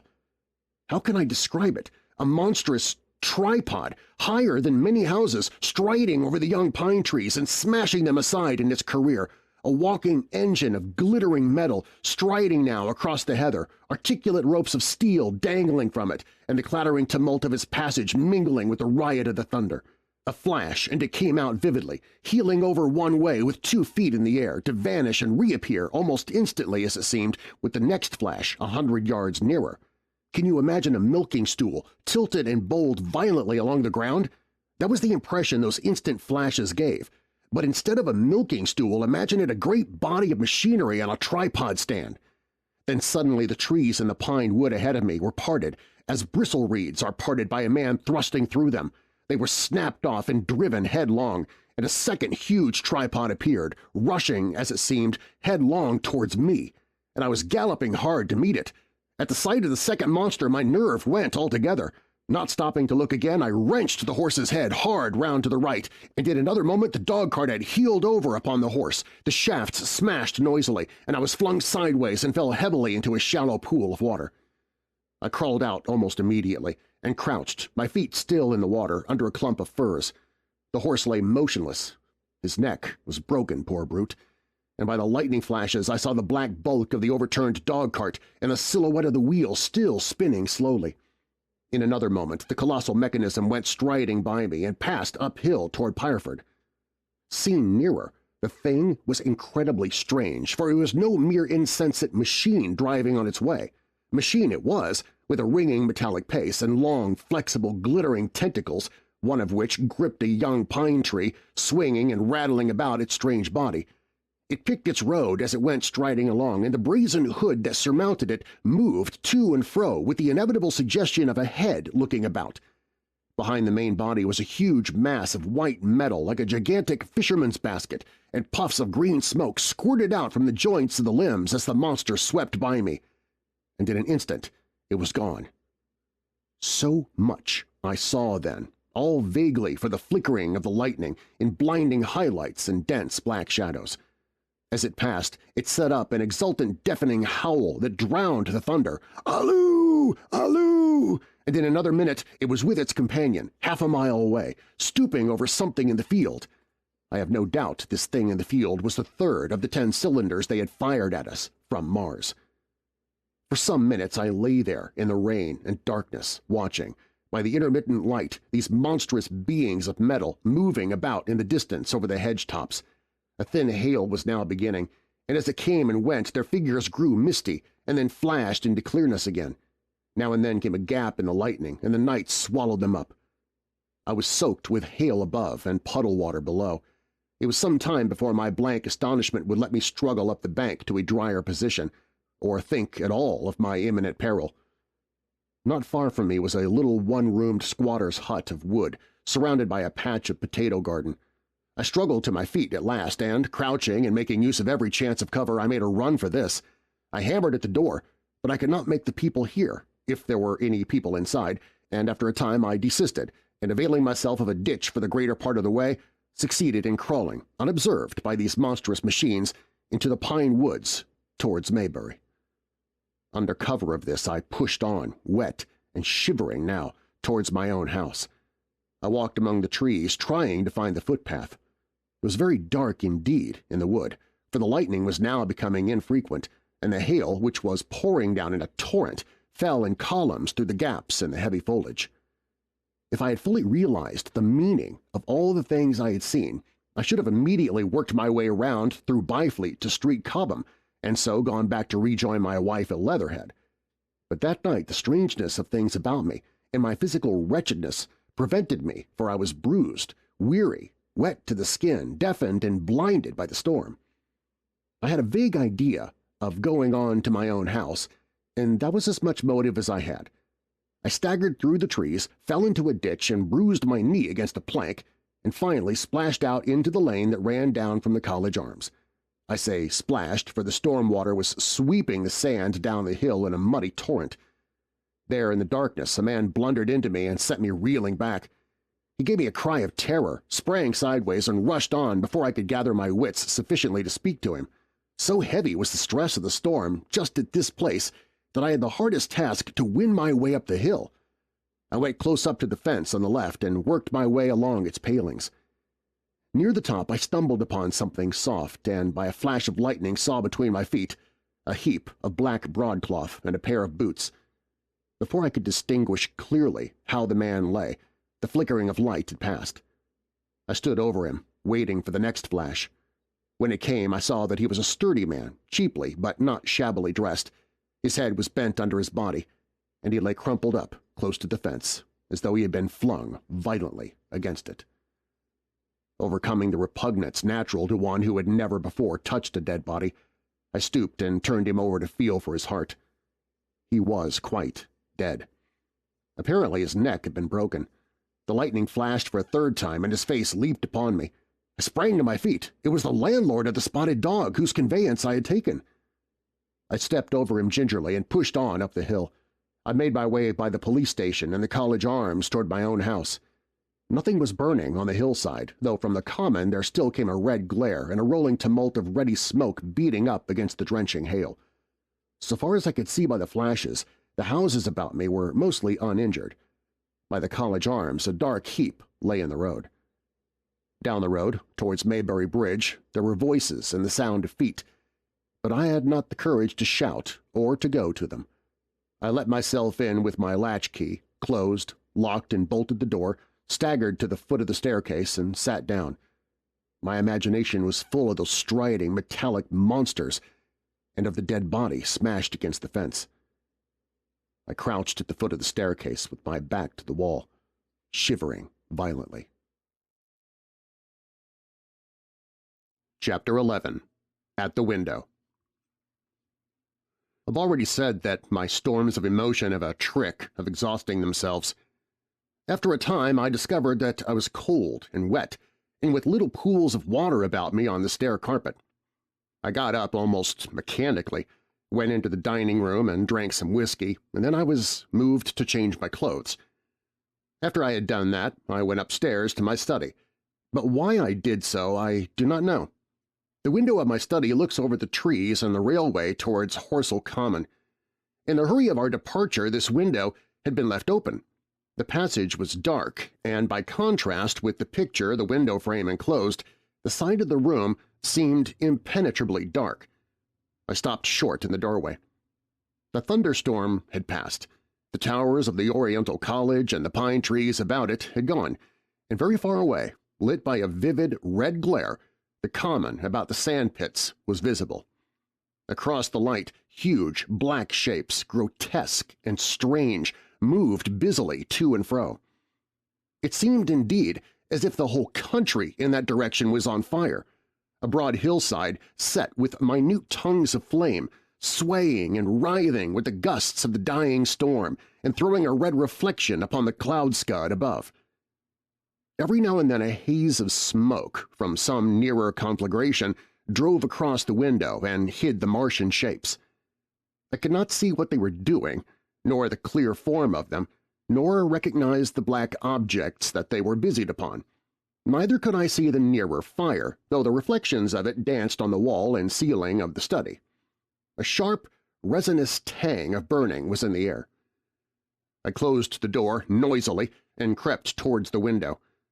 As I did so, the view opened out until, on the one hand, it reached to the houses about Working Station, and on the other to the charred and blackened pine woods of Byfleet. There was a light down below the hill on the railway near the arch, and several of the houses along the Maybury Road and the streets near the station were glowing ruins. The light upon the railway puzzled me at first. There were a black heap and a vivid glare, and to the right of that a row of yellow oblongs. Then I perceived this was a wrecked train, the forepart smashed and on fire, the hinder carriages still upon the rails. Between these three main centers of light, the houses, the train, and the burning country towards Chopham, stretched irregular patches of dark country, broken here and there by intervals of dimly glowing and smoking ground. It was the strangest spectacle, that black expanse set with fire. It reminded me more than anything else of the potteries at night. At first, I could distinguish no people at all, though I peered intently for them. Later, I saw, against the light of Woking Station, a number of black figures hurrying one after the other across the line. And this was the little world in which I had been living securely for years, this fiery chaos. What had happened in the last 7 hours I still did not know, nor did I know, though I was beginning to guess, the relation between these mechanical colossi and the sluggish lumps I had seen disgorged from the cylinder. With a queer feeling of impersonal interest, I turned my desk chair to the window, sat down and stared at the blackened country, and particularly at the three gigantic black things that were going to and fro in the glare about the sandpits. They seemed amazingly busy. I began to ask myself what they could be. Were they intelligent mechanisms? Such a thing I felt was impossible. Or did a Martian sit within each, ruling, directing, using much as a man's brain sits and rules in his body? I began to compare the things to human machines, to ask myself for the first time in my life how an ironclad or a steam engine would seem to an intelligent lower animal. The storm had left the sky clear, and over the smoke of the burning land the little fading pinpoint of Mars was dropping into the west when a soldier came into my garden. I heard a slight scraping at the fence, and rousing myself from the lethargy that had fallen upon me, I looked down and saw him dimly, clambering over the palings. At the sight of another human being my torpor passed, and I leaned out of the window eagerly. "Psst!" said I in a whisper. He stopped astride of the fence in doubt. Then he came over and across the lawn to the corner of the house. He bent down and stepped softly. "Who is there?" he said, also whispering, standing under the window and peering up. "Where are you going?" I asked. "God knows." "Are you trying to hide?" "That's it." "Come into the house," I said. I went down, unfastened the door, and let him in, and locked the door again. I could not see his face. He was hatless, and his coat was unbuttoned. "My God," he said as I drew him in. What has happened?" I asked. "What hasn't?" In the obscurity I could see he made a gesture of despair. "I wiped us out. Simply wiped us out," he repeated again and again. He followed me almost mechanically into the dining room. "Take some whiskey," I said, pouring out a stiff dose. He drank it. Then abruptly he sat down before the table, put his head on his arms, and began to sob and weep like a little boy in a perfect passion of emotion, while I, with a curious forgetfulness of my own recent despair, stood beside him, wondering. It was a long time before he could steady his nerves to answer my questions, and then he answered perplexingly and brokenly. He was a driver in the artillery, and had only come into action about 7. At that time, firing was going on across the common, and it was said the first party of Martians were crawling slowly towards their second cylinder under cover of a metal shield. Later, the shield staggered up on tripod legs and became the first of the fighting machines I had seen.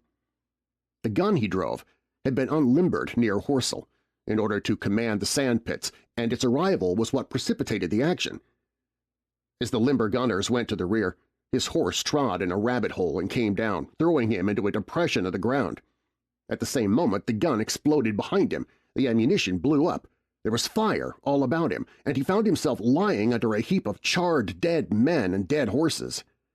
"I lay still," he said, "scared out of my wits, with the forequarter of a horse atop of me.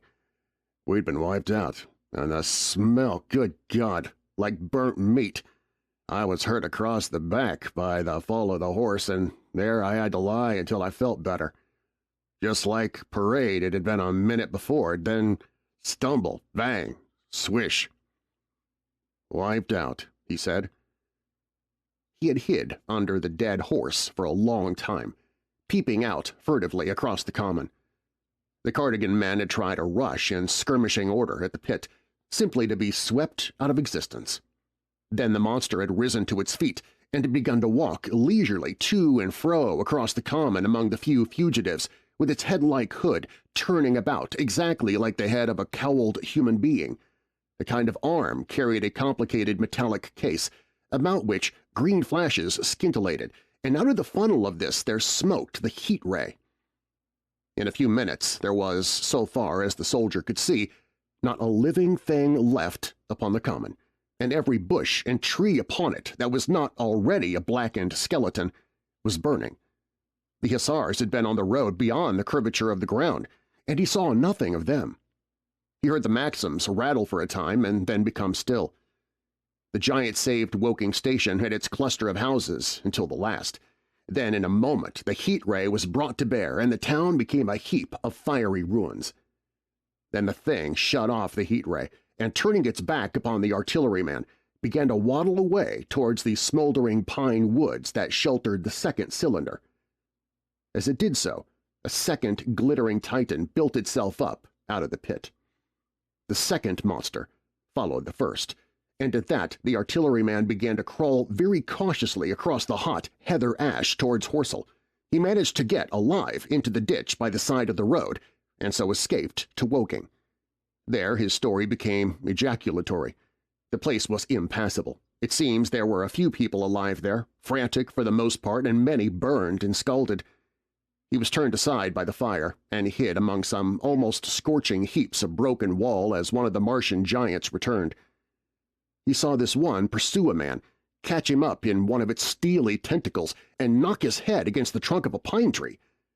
At last, after nightfall, the artilleryman made a rush for it and got over the railway embankment. Since then, he had been skulking along towards Maybury in the hope of getting out of danger Londonward. People were hiding in trenches and cellars, and many of the survivors had made off towards Woking Village and Send. He had been consumed with thirst until he found one of the water mains near the railway arch smashed and the water bubbling out like a spring upon the road. That was the story I got from him, bit by bit. He grew calmer, telling me and trying to make me see the things he had seen. He had eaten no food since midday. He told me early in his narrative, and I found some mutton and bread in the pantry and brought it into the room. We lit no lamp for fear of attracting the Martians, and ever and again our hands would touch upon bread or meat. As he talked, things about us came darkly out of the darkness, and the trampled bushes and broken rose trees outside the window grew distinct.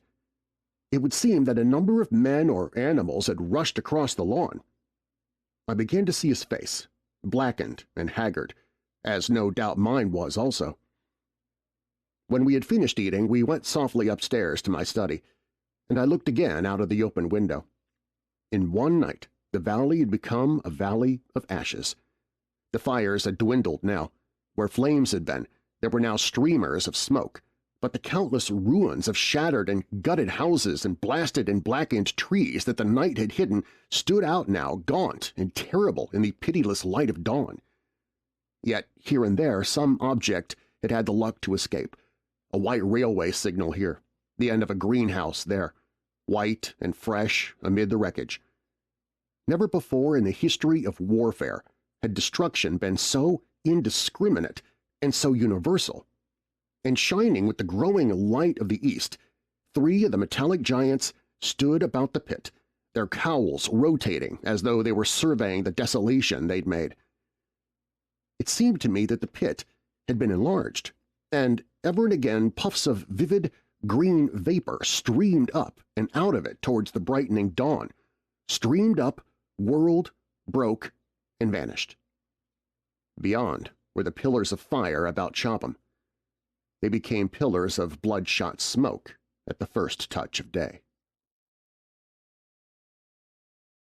Chapter 12. What I Saw of the Destruction of Weybridge and Shepperton. As the dawn grew brighter, we withdrew from the window from which we had watched the Martians and went very quietly downstairs. The artilleryman agreed with me that the house was no place to stay in. He proposed, he said, to make his way Londonward, and thence rejoin his battery, No. 12 of the Horse Artillery. My plan was to return at once to Leatherhead, and so greatly had the strength of the Martians impressed me that I had determined to take my wife to New Haven and go with her out of the country forthwith. For I already perceived clearly that the country about London must inevitably be the scene of a disastrous struggle before such creatures as these could be destroyed. Between us and Leatherhead, however, lay the third cylinder, with its guarding giants. Had I been alone, I think I should have taken my chance and struck across country. But the artilleryman dissuaded me. "It's no kindness to the right sort of wife," he said, "to make her a widow." And in the end I agreed to go with him, under cover of the woods, northward as far as Street Cobham before I parted with him. Thence I would make a big detour by Epsom to reach Leatherhead. I should have started at once, but my companion had been in active service, and he knew better than that. He made me ransack the house for a flask, which he filled with whiskey, and we lined every available pocket with packets of biscuits and slices of meat. Then we crept out of the house and ran as quickly as we could down the ill-made road by which I had come overnight. The houses seemed deserted. In the road lay a group of 3 charred bodies close together, struck dead by the heat ray, and here and there were things that people had dropped — a clock, a slipper, a silver spoon, and the like poor valuables. At the corner, turning up towards the post office, a little cart filled with boxes and furniture, and, horseless, heeled over on a broken wheel. A cash box had been hastily smashed open and thrown under the debris. Except the lodge at the orphanage, which was still on fire, none of the houses had suffered very greatly here. The heat ray had shaved the chimney tops and passed. Yet, save ourselves, there did not seem to be a living soul on Maybury Hill. The majority of the inhabitants had escaped, I suppose, by way of the old Woking road, the road I had taken when I drove to Leatherhead. Or they had hidden. We went down the lane by the body of the man in black, sodden now from the overnight hail, and broke into the woods at the foot of the hill. We pushed through these towards the railway without meeting a soul. The woods across the line were but the scarred and blackened ruins of woods. For the most part the trees had fallen, but a certain proportion still stood, dismal gray stems with dark brown foliage instead of green. On our side the fire had done no more than scorch the nearer trees. It had failed to secure its footing. In one place the woodmen had been at work on Saturday. Trees, felled and freshly trimmed, lay in a clearing, with heaps of sawdust by the sawing machine at its engine. Hard by was a temporary hut, deserted. There was not a breath of wind this morning, and everything was strangely still. Even the birds were hushed. As we hurried along, I and the artilleryman talked in whispers and looked now and again over our shoulders. Once or twice we stopped to listen. After a time we drew near the road, and as we did so, we heard the clatter of hoofs and saw through the tree stems 3 cavalry soldiers riding slowly towards Woking. We hailed them, and they halted while we hurried towards them. It was a lieutenant and a couple of privates of the 18th Hussars, with a stand like a theodolite, which the artilleryman told me was a heliograph. "You are the first men I've seen coming this way this morning," said the lieutenant. "What's brewing?" His voice and face were eager. The men behind him stared curiously. The artilleryman jumped down the bank into the road and saluted. "Gun destroyed last night, sir. I've been hiding, trying to rejoin battery, sir. You'll come in sight of the Martians, I expect, about a half-mile along this road." "What the dickens are they like?" asked the lieutenant. "Giants in armor, sir. 100 feet high, 3 legs and a body like aluminum with a mighty great head and a hood, sir." "Get out!" said the lieutenant. "What confounded nonsense!" "You'll see, sir. They carry a kind of box, sir, that shoots fire and strikes you dead." "What do you mean, a gun?" "No, sir." And the artilleryman began a vivid account of the heat ray. Halfway through, the lieutenant interrupted him and looked up at me. I was still standing on the bank by the side of the road. "It's perfectly true," I said. "Well," said the lieutenant, "I suppose it's my business to see it too. Look here," to the artilleryman, "we're detailed here, clearing people out of their houses. You better go along and report yourself to Brigadier General Marvin and tell him all you know. He's at Weybridge. Know the way?" "I do," I said, and he turned his horse southward again. "Half a mile, you say?" said he. "At most," I answered, and pointed over the tree-tops southward. He thanked me and rode on, and we saw them no more. Farther along we came upon a group of 3 women and 2 children in the road, busy clearing out a laborer's cottage. They had got a hold of a little hand truck and were piling it up with unclean-looking bundles and shabby furniture. They were all too assiduously engaged to talk to us as we passed. By Byfleet Station we emerged from the pine trees and found the country calm and peaceful under the morning sunlight. We were far beyond the range of the heat ray there, and had it not been for the silent desertion of some of the houses, the stirring movement of packing in others, and the knot of soldiers standing on the bridge over the railway and staring down the line towards Woking, the day would have seemed very like any other Sunday. Several farm wagons and carts were moving creakily along the road to Addlestone, and suddenly, through the gate of a field, we saw across a stretch of flat meadow 6 12-pounders standing neatly at equal distances, pointing towards Woking. The gunners stood by the guns, waiting, and the ammunition wagons were at a business-like distance. The men stood almost as if under inspection. "That's good," said I. "They'll get one fair shot at any rate." The artilleryman hesitated at the gate. "I shall go on," he said. Farther on towards Weybridge, just over the bridge, there were a number of men in white fatigue jackets throwing up a long rampart and more guns behind. "It's bows and arrows against the lightning anyhow," said the artilleryman. "They haven't seen that fire beam yet." The officers who were not actively engaged stood and stared over the treetops southwestward, and the men digging would stop every now and again to stare in the same direction. Byfleet was in a tumult, people packing and a score of hussars, some of them dismounted, some on horseback or hunting them about. 3 or 4 black government wagons with crosses in white circles, and an old omnibus, among other vehicles, which were being loaded in the village street. There were scores of people, most of them sufficiently sabbatical to have assumed their best clothes. The soldiers were having the greatest difficulty in making them realize the gravity of their position. We saw one shriveled old fellow with a huge box and a score or more of flower pots containing orchids, angrily expostulating with the corporal who would leave them behind. I stopped and gripped his arm. "Do you know what's over there?" I said, pointing at the pine tops that hid the Martians. "Eh?" said he, turning. "I was explaining these is valuable." "Death!" I shouted. "Death is coming! Death!" And leaving him to digest that if he could, I hurried on after the artilleryman. At the corner I looked back. The soldier had left him, and he was still standing by his box with the pots of orchids on the lid of it and staring vaguely over the trees. No one in Weybridge could tell us where the headquarters were established. The whole place was in such confusion as I had never seen in any town before. Carts, carriages everywhere, the most astonishing miscellany of conveyances and horseflesh. The respectable inhabitants of the place, men in golf and boating costumes, wives prettily dressed, were packing riverside loafers, energetically helping, children excited and, for the most part, highly delighted at this astonishing variation of their Sunday experiences. In the midst of it all, the worthy vicar was very pluckily holding an early celebration, and his bell was jangling out above the excitement. I and the artilleryman, seated on the step of the drinking fountain, made a very passable meal upon what we had brought with us.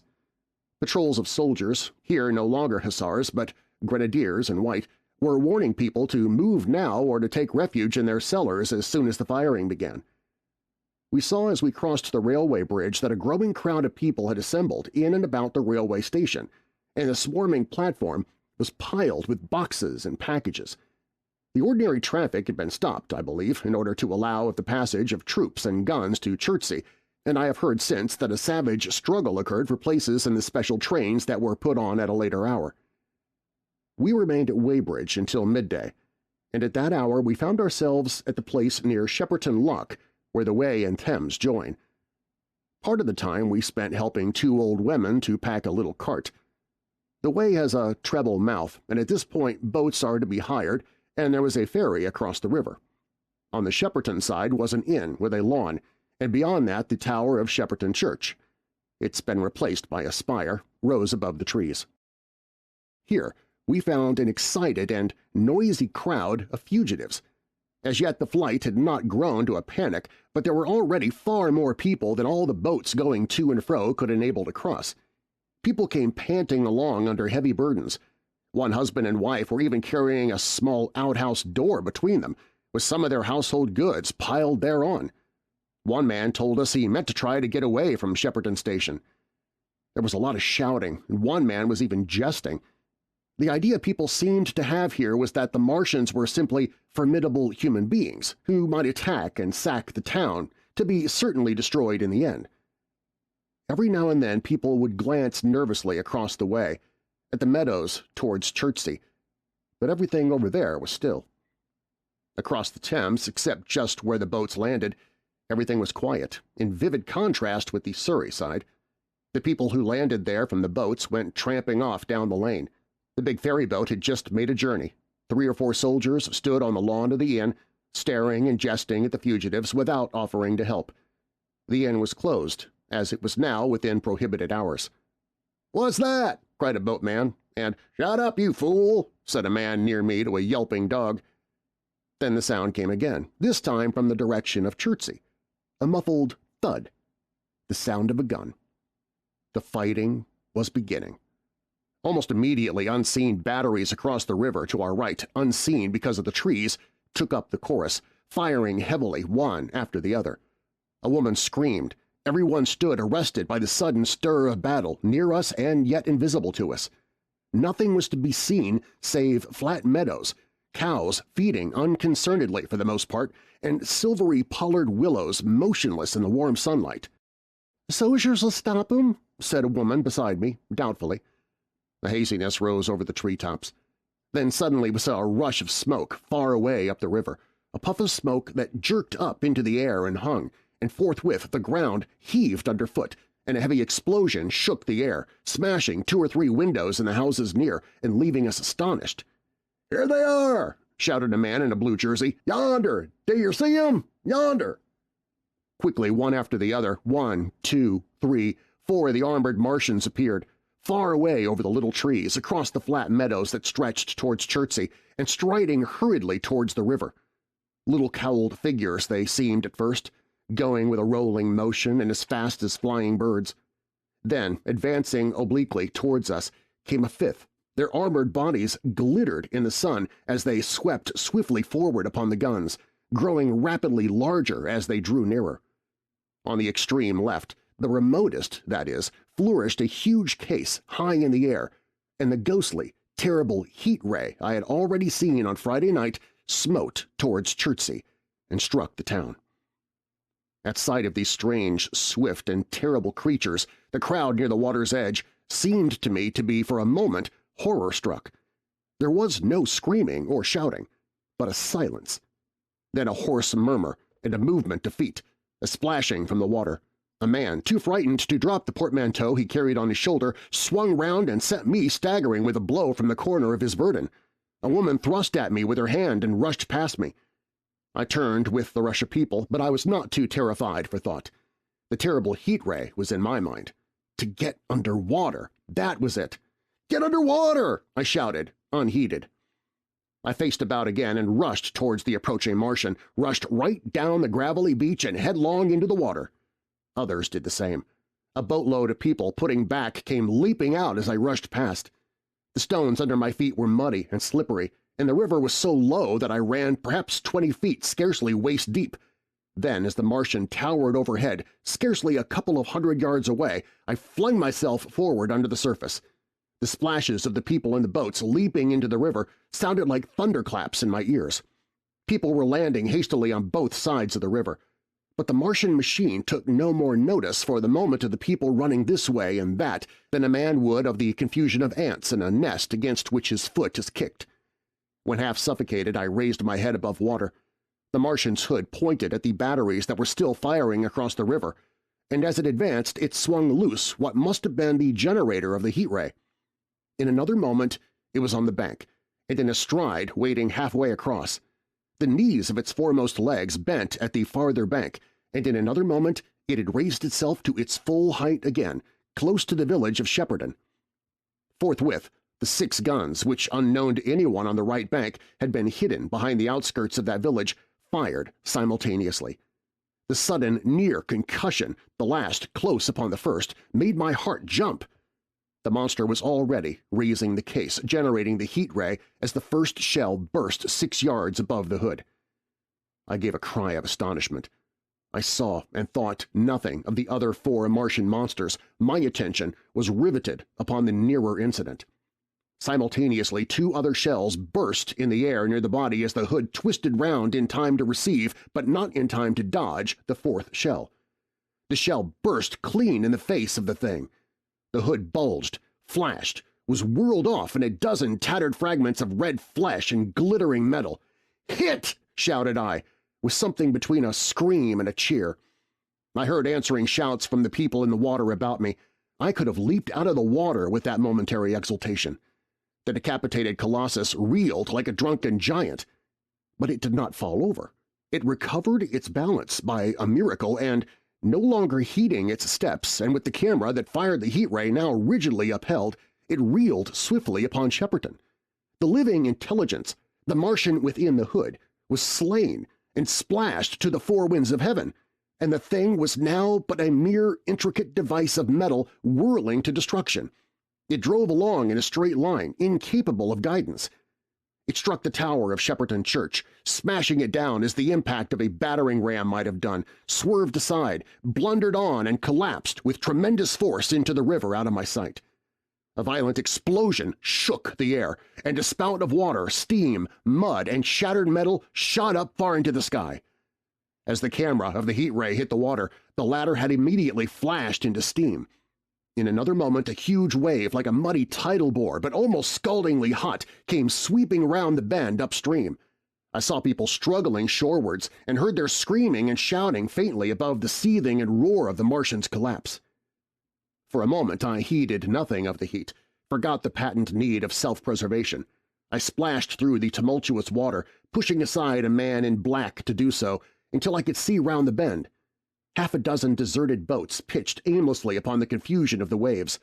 The fallen Martian came into sight downstream, lying across the river, and for the most part submerged. Thick clouds of steam were pouring off the wreckage, and through the tumultuously whirling wisps I could see intermittently and vaguely the gigantic limbs churning the water and flinging a splash and spray of mud and froth into the air. The tentacles swayed and struck like living arms, and save for the helpless purposelessness of these movements, it was as if some wounded thing were struggling for its life amid the waves. Enormous quantities of a ruddy brown fluid were spurting up in noisy jets out of the machine. My attention was diverted from this death flurry by a furious yelling like that of the thing called a siren in our manufacturing towns. A man knee-deep near the towing path shouted inaudibly to me and pointed. Looking back, I saw the other Martians advancing with gigantic strides down the riverbank from the direction of Chertsey. The Shepperton guns spoke this time unavailingly. At that I ducked at once under the water, and holding my breath until movement was an agony, blundered painfully ahead under the surface as long as I could. The water was in a tumult about me and rapidly growing hotter. When for a moment I raised my head to take a breath and throw the hair and water from my eyes, the steam was rising in a whirling white fog that at first hid the Martians altogether. The noise was deafening. Then I saw them dimly, colossal figures of gray, magnified by the mist. They had passed by me, and two were stooping over the frothing, tumultuous ruins of their comrade. The third and fourth stood beside him in the water, one perhaps 200 yards from me, the other towards Laleham. The generators of the heat rays waved high, and the hissing beams smote down this way and that.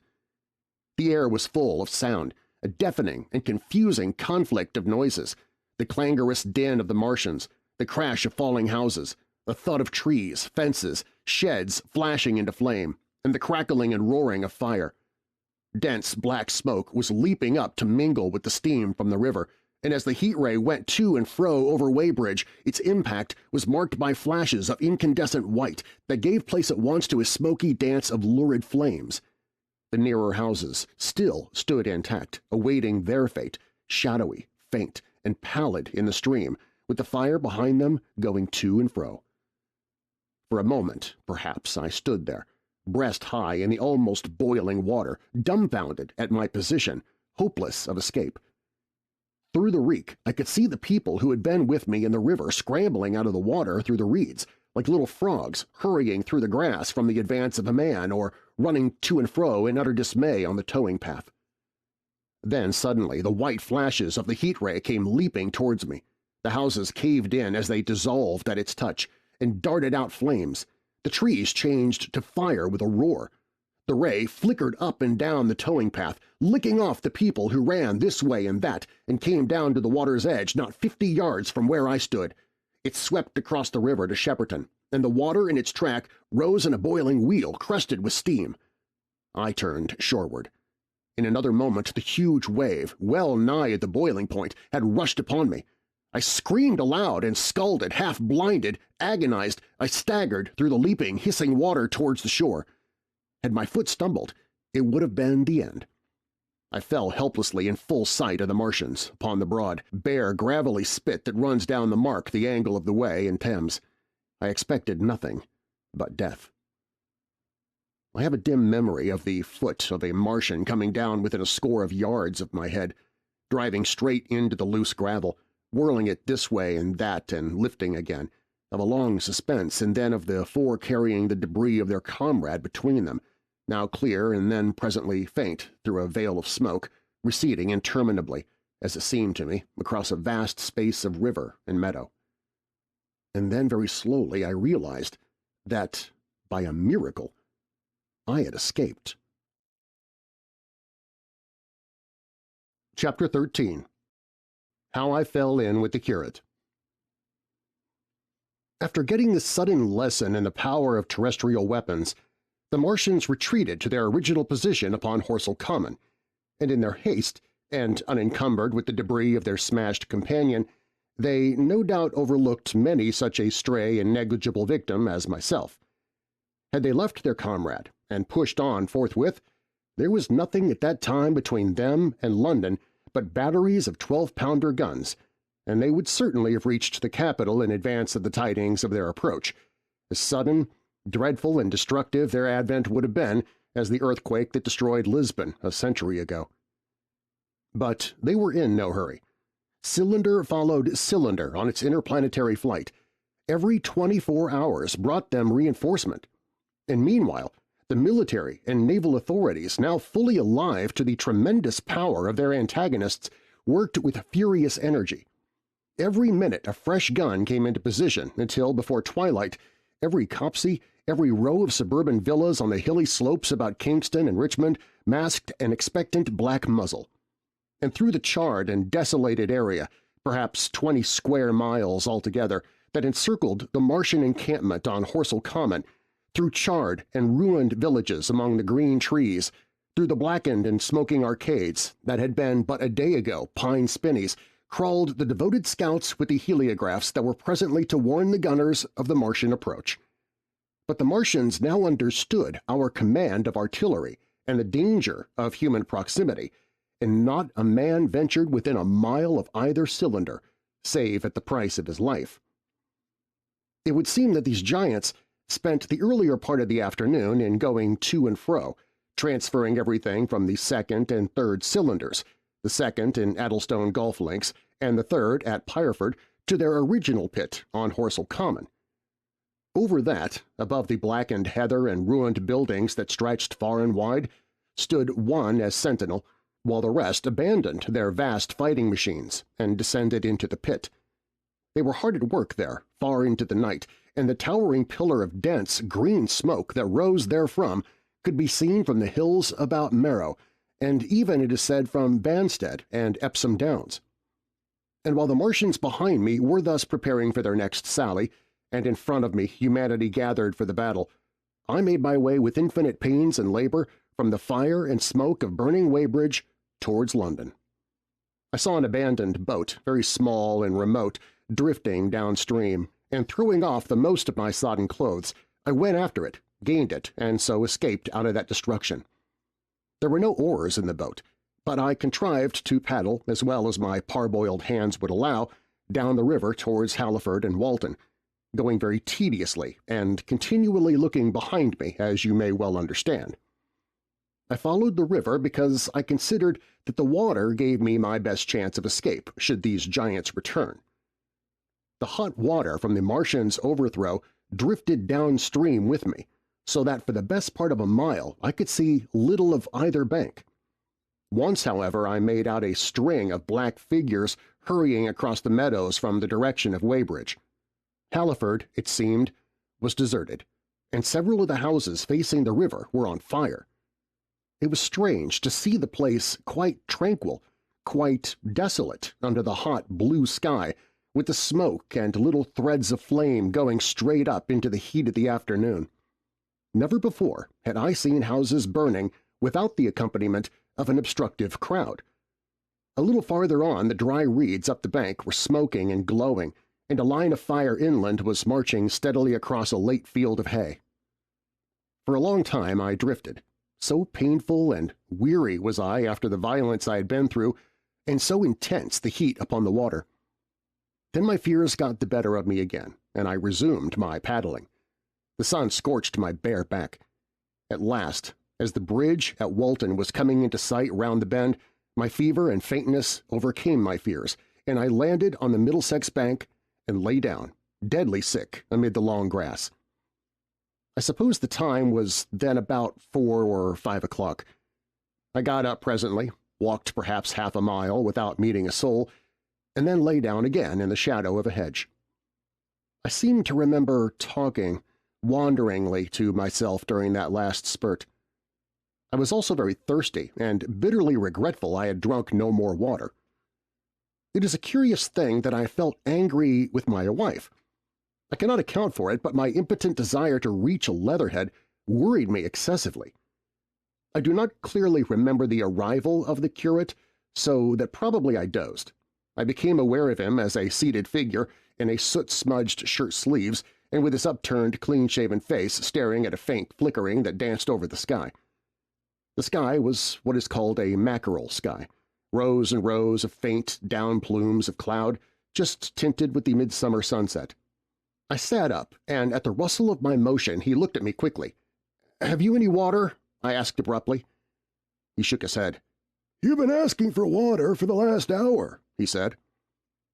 For a moment we were silent, taking stock of each other. I dare say he found me a strange enough figure, naked save for my water-soaked trousers and socks, scalded and my face and shoulders blackened by the smoke. His face was a fair weakness, his chin retreated, and his hair lay in crisp, almost flaxen curls on his low forehead. His eyes were rather large, pale blue and blankly staring. He spoke abruptly, looking vacantly away from me. "What does it mean?" he said. "What do these things mean?" I stared at him and made no answer. He extended a thin white hand and spoke in almost a complaining tone. "Why are these things permitted? What sins have we done? The morning service was over, I was walking through the roads to clear my brain for the afternoon, and then fire, earthquake, death, as if it were Sodom and Gomorrah. All our work undone, all the work. What are these Martians?" "Well, what are we?" I answered, clearing my throat. He gripped his knees and turned to look at me again. For half a minute, perhaps, he stared silently. "I was walking through the roads to clear my brain," he said, "and suddenly fire, earthquake, death." He relapsed into silence, with his chin now sunken almost to his knees. Presently he began waving his hand. "All the work, all the Sunday schools. What have we done? What has Weybridge done? Everything gone, everything destroyed. The church, we rebuilt it only 3 years ago. Gone, swept out of existence. Why?" Another pause, and he broke out again like one demented. "The smoke of her burning goeth up forever and ever," he shouted. His eyes flamed, and he pointed a lean finger in the direction of Weybridge. By this time I was beginning to take his measure. The tremendous tragedy in which he had been involved, it was evident he was a fugitive from Weybridge, had driven him to the very verge of his reason. "Are we far from Sunbury?" I said, in a matter-of-fact tone. "What are we to do?" he asked. "Are these creatures everywhere? Has the earth been given over to them?" "Are we far from Sunbury?" "Only this morning I officiated at early celebration." "Things have changed," I said quietly. "You must keep your head. There's still hope." "Hope?" "Yes, plentiful hope, for all this destruction." I began to explain my view of our position. He listened at first, but as I went on the interest dawning in his eyes gave place to their former stare, and his regard wandered from me. "This must be the beginning of the end," he said, interrupting me. "The end!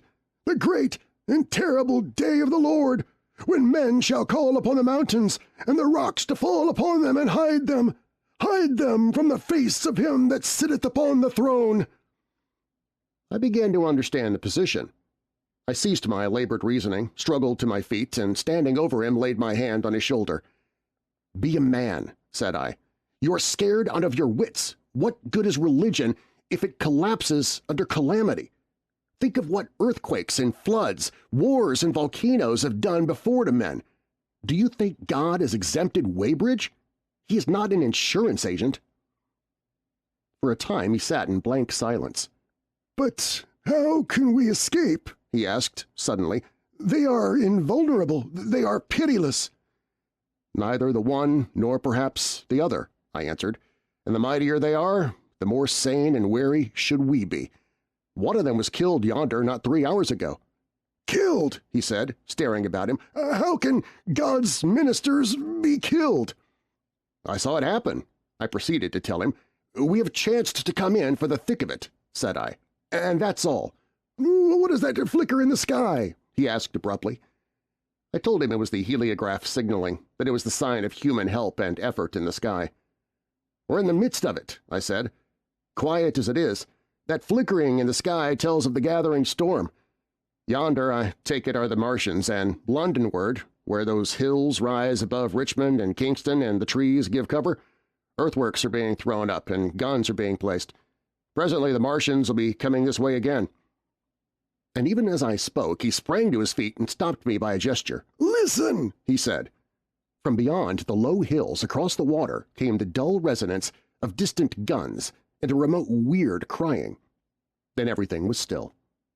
A cockchafer came droning over the hedge and past us.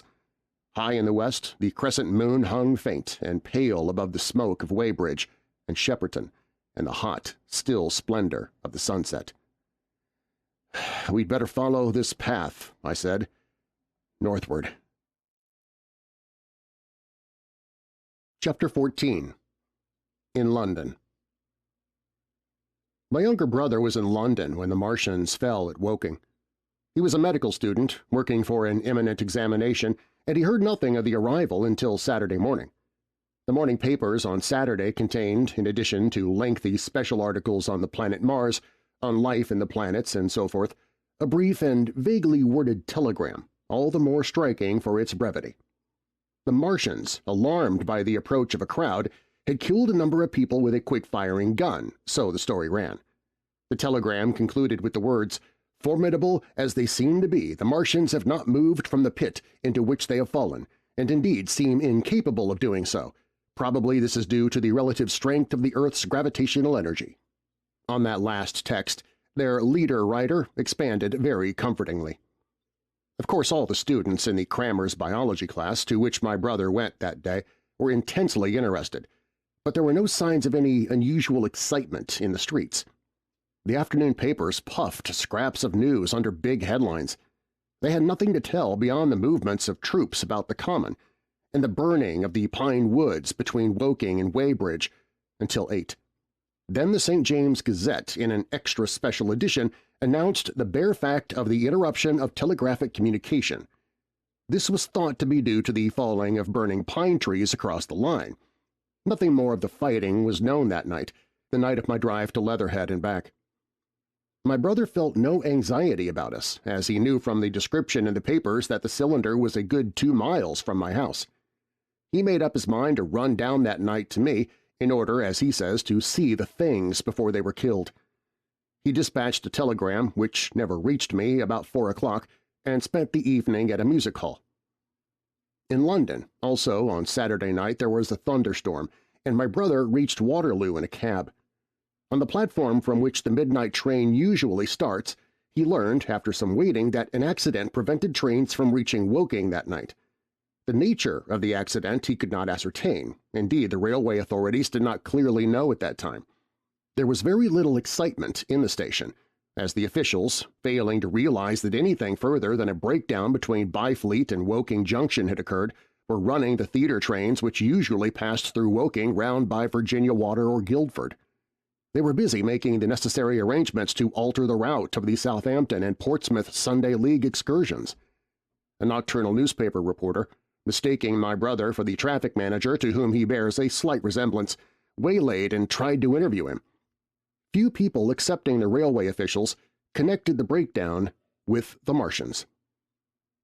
I have read in another account of these events that on Sunday morning all London was electrified by the news from Woking. As a matter of fact, there was nothing to justify that very extravagant phrase. Plenty of Londoners did not hear of the Martians until the panic of Monday morning. Those who did took some time to realize all that the hastily worded telegrams in the Sunday papers conveyed. The majority of people in London do not read Sunday papers. The habit of personal security, moreover, is so deeply fixed in the Londoner's mind and startling intelligence so much a matter of course in the papers that they could read without any personal tremors, "About 7 o'clock last night the Martians came out of the cylinder and, moving about under an armor of metallic shields, have completely wrecked Woking Station with the adjacent houses and massacred an entire battalion of the Cardigan Regiment. No details are known. Maxims have been absolutely useless against their armor. The field guns have been disabled by them. Flying hussars have been galloping into Chertsey. The Martians appear to be moving slowly towards Chertsey or Windsor.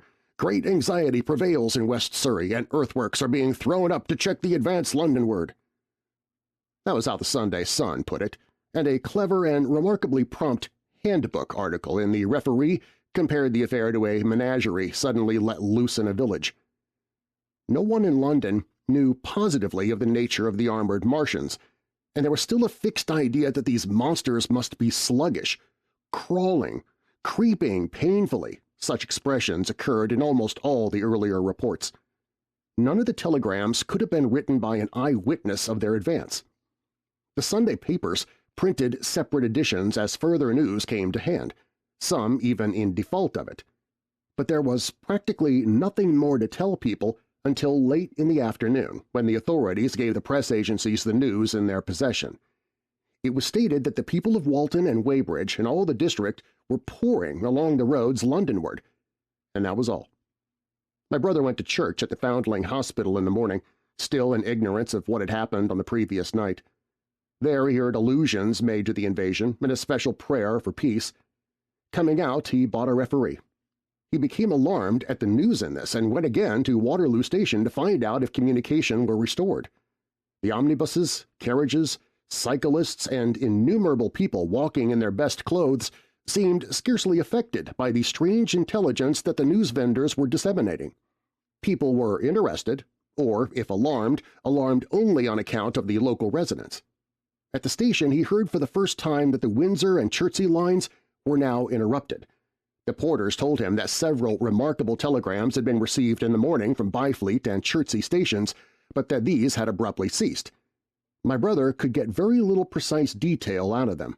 "There's fighting going on about Weybridge," was the extent of their information. The train service was now very much disorganized. Quite a number of people who had been expecting friends from places on the Southwestern network were standing about the station. One gray-headed old gentleman came and abused the Southwestern Company bitterly to my brother. "It wants showing up," he said. One or two trains came in from Richmond, Putney, and Kingston, containing people who had gone out for a day's boating and found the locks closed and a feeling of panic in the air. A man in a blue and white blazer addressed my brother, full of strange tidings. "There's hosts of people driving into Kingston in traps and carts and things, with boxes of valuables and all that," he said. "They come from Molesey and Weybridge and Walton, and they say there's been guns heard at Chertsey, heavy firing, and that mounted soldiers have told them to get off at once because the Martians are coming. We heard guns firing at Hampton Court Station, but we thought it was thunder. What the dickens does it all mean? The Martians can't get out of their pit, can they?" My brother could not tell him. Afterwards he found that the vague feeling of alarm had spread to the clients of the Underground Railway, and that the Sunday excursionists began to return from all over the southwestern lung, Barnes, Wimbledon, Richmond Park, Kew, and so forth, at unnaturally early hours, but not a soul had anything more than vague hearsay to tell of. Everyone connected with the terminus seemed ill-tempered. About 5 o'clock, the gathering crowd in the station was immensely excited by the opening of the line of communication, which is almost invariably closed between the southeastern and the southwestern stations, and the passage of carriage trucks bearing huge guns and carriages crammed with soldiers. These were the guns that were brought up from Woolwich and Chatham to cover Kingston. There was an exchange of pleasantries. "You'll get eaten! We're the beast tamers!" and so forth. A little while after that a squad of police came into the station and began to clear the public off the platforms, and my brother went out into the street again. The church bells were ringing for evensong, and a squad of Salvation Army lassies came singing down Waterloo Road. On the bridge, a number of loafers were watching a curious brown scum that came drifting down the stream in patches. The sun was just setting, and the clock tower in the House of Parliament rose against one of the most peaceful skies it's possible to imagine, a sky of gold, barred with long, transverse stripes of reddish-purple cloud. There was a talk of a floating body. One of the men there, a reservist he said he was, told my brother he had seen the heliograph flickering in the west. In Wellington Street my brother met a couple of sturdy roughs who had just been rushed out of Fleet Street with still wet newspapers and staring placards. "Dreadful catastrophe," they bawled one to the other down Wellington Street. "Fighting at Weybridge! Full description! Repulse of the Martians! London in danger!" He had to give 3d for a copy of that paper. Then it was, and then only, that he realized something of the full power and terror of these monsters. He learned that they were not merely a handful of small, sluggish creatures, but that they were minds swaying vast mechanical bodies, and that they could move swiftly and smite with such power that even the mightiest guns could not stand against them. They were described as vast, spider-like machines nearly 100 feet high, capable of the speed of an express train and able to shoot out a beam of intense heat. Masked batteries, chiefly of field guns, had been planted in the country about Horsell Commons, and especially between the Woking district and London. 5 of the machines had been seen moving towards the Thames, and 1, by the happy chance, had been destroyed. In the other cases the shells had missed, and the batteries had been at once annihilated by the heat rays. Heavy losses of soldiers were mentioned, but the tone of the dispatch was optimistic. The Martians had been repulsed. They were not invulnerable. They had retreated to their triangle of cylinders again in the circle about Woking. Signalers with heliographs were pushing forward upon them from all sides. Guns were in rapid transit from Windsor, Portsmouth, Aldershot, Woolwich, even from the north, among others long wire guns of 95 tons from Woolwich. Altogether 116 were in position or being hastily placed, chiefly covering London. Never before in England had there been such a vast or rapid concentration of military material. Any further cylinders that fell, it was hoped, could be destroyed at once by high explosives, which were being rapidly manufactured and distributed. No doubt, ran the report, the situation was of the strangest and gravest description, but the public was exhorted to avoid and discourage panic. No doubt the Martians were strange and terrible in the extreme, but at the outside there could not be more than 20 of them against our millions. The authorities had reason to suppose from the size of the cylinders that at the outside there could not be more than 5 in each cylinder, 15 altogether, and 1 at least was disposed of, perhaps more. The public would be fairly warned of the approach of danger, and elaborate measures were being taken for the protection of the people in the threatened southwestern suburbs. And so, with reiterated assurances of the safety of London and the ability of the authorities to cope with the difficulty, this quasi-proclamation closed. This was printed in enormous type on paper so fresh that it was still wet, and there had been no time to add a word of comment. It was curious, my brother said, to see how ruthlessly the usual contents of the paper had been hacked and taken out to give this place. All down Wellington Street people could be seen fluttering out the pink sheets and reading, and the Strand was suddenly noisy with the voices of an army of hawkers following these pioneers. Men came scrambling off buses to secure copies. Certainly this news excited people intensely, whatever their previous apathy.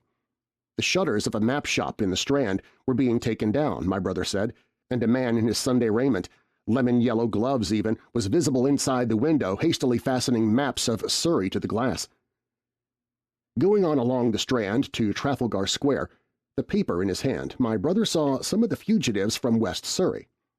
There was a man with his wife and 2 boys and some articles of furniture in a cart such as greengrocers use. He was driving from the direction of Westminster Bridge, and close behind him came a hay wagon with 5 or 6 respectable-looking people in it, and some boxes and bundles. The faces of these people were haggard, and their entire appearance contrasted conspicuously with the Sabbath-best appearance of the people on the omnibuses. People in fashionable clothing peeped at them out of cabs. They stopped at the square as if undecided which way to take, and finally turned eastward along the Strand. Some way behind these came a man in workday clothes, riding one of those old-fashioned tricycles with a small front wheel. He was dirty and white in the face. My brother turned down towards Victoria and met a number of such people. He had a vague idea that he might see something of me. He noticed an unusual number of police regulating the traffic. Some of the refugees were exchanging news with the people on the omnibuses. One was professing to have seen the Martians. "Boilers on stilts, I tell you, striding along like men." Most of them were excited and animated by their strange experience. Beyond Victoria, the public houses were doing a lively trade with these arrivals. At all the street corners, groups of people were reading papers, talking excitedly, or staring at these unusual Sunday visitors. They seemed to increase as night drew on, until, at last, the roads, my brother said, were like Epsom High Street on a Derby day. My brother addressed several of these fugitives and got unsatisfactory answers from most. None of them could tell him any news of Woking except one man who assured him that Woking had been entirely destroyed on the previous night. "I come from Byfleet," he said. "A man on a bicycle came through the place in the early morning and ran from door to door warning us to come away. Then came soldiers. We went out to look, and there were clouds of smoke to the south, nothing but smoke, and not a soul coming that way. Then we heard the guns at Chertsey and folks coming from Weybridge, so I've locked up my house and come on." At that time there was a strong feeling in the streets that the authorities were to blame for their incapacity to dispose of the invaders without all of this inconvenience.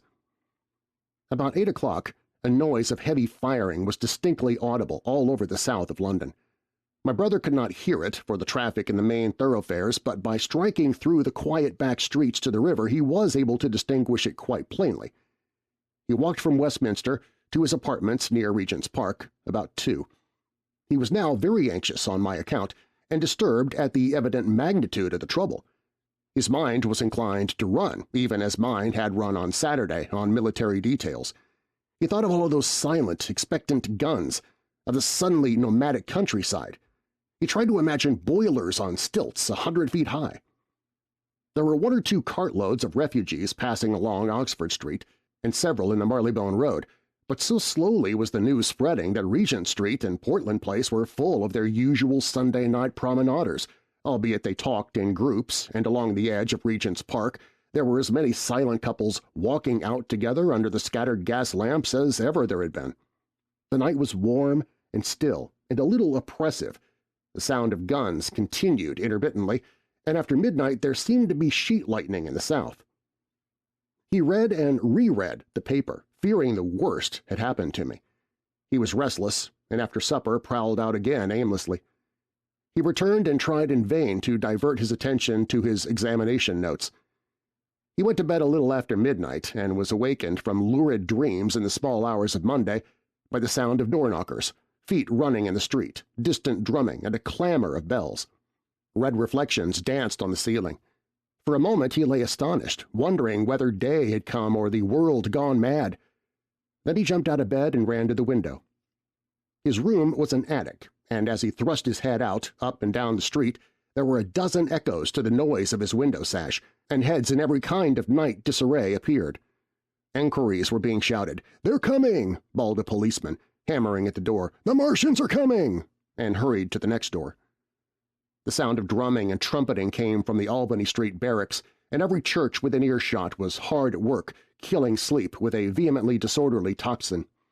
There was a noise of doors opening, and window after window in the houses opposite flashed from darkness into yellow illumination. Up the street came galloping a closed carriage, bursting abruptly into noise at the corner, rising to a clattering climax under the window, and dying away slowly in the distance. Close on the rear of this came a couple of cabs, the forerunners of a long procession of flying vehicles going for the most part to Chalk Farm Station, where the Northwestern special trains were loading up, instead of coming down the gradient into Euston. For a long time my brother stared out of the window in blank astonishment, watching the policemen hammering at door after door and delivering their incomprehensible message. Then the door behind him opened, and the man who lodged across the landing came in, dressed only in shirt, trousers, and slippers, his braces loose about his waist, his hair disordered from his pillow. "What the devil is it?" he asked. "A fire? What a devil of a row!"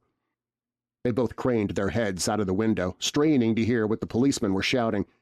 People were coming out of the side streets and standing in groups at the corners talking. "What the devil is it all about?" said my brother's fellow lodger. My brother answered him vaguely and began to dress, running with each garment to the window in order to miss nothing of the growing excitement.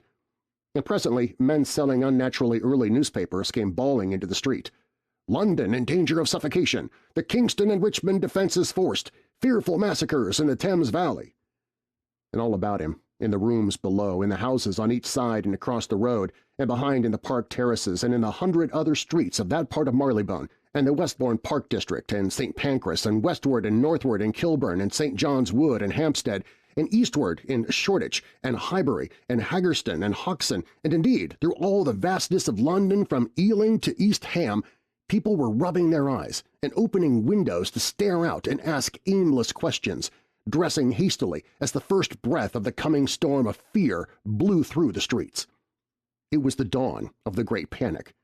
London, which had gone to bed on Sunday night oblivious and inert, was awakened in the small hours of Monday morning to a vivid sense of danger. Unable from his window to learn what was happening, my brother went down and out into the street, just as the sky between the parapets of the house grew pink with the early dawn. The flying people on foot and in vehicles grew more numerous every moment. "Black smoke!" he heard people crying, and again, "Black smoke!" The contagion of such a unanimous fear was inevitable. As my brother hesitated on the doorstep, he saw another news vendor approaching and got a paper forthwith. The man was running away with the rest and selling his papers for $1 each as he ran, a grotesque mingling of profit and panic. And from this paper, my brother read that catastrophic dispatch of the Commander-in-Chief. The Martians are able to discharge enormous clouds of a black and poisonous vapor by means of rockets. They have smothered our batteries, destroyed Richmond, Kingston, and Wimbledon, and are advancing slowly towards London, destroying everything on the way. It is impossible to stop them. There is no safety from the black smoke but in instant flight. That was all. But it was enough. The whole population of the great 6 million city was stirring, slipping, running. Presently it would be pouring en masse northward. "Black smoke!" the voices cried. "Fire!" The bells of the neighboring church made a jangling tumult. A cart, carelessly driven, smashed amid shrieks and curses against the water trough up the street.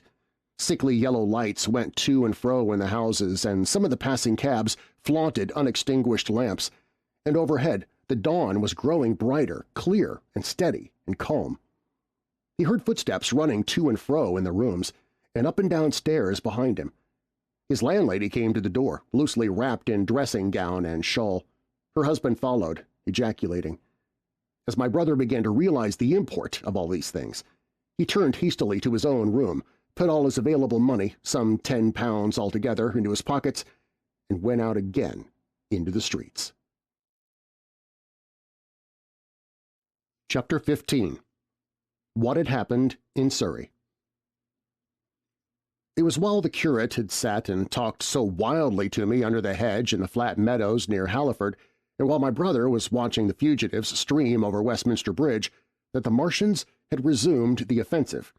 So far as one can ascertain from the conflicting accounts that have been put forth, the majority of them remained busied with preparations in the Horsell pit until 9 that night, hurrying on some operation that disengaged huge volumes of green smoke.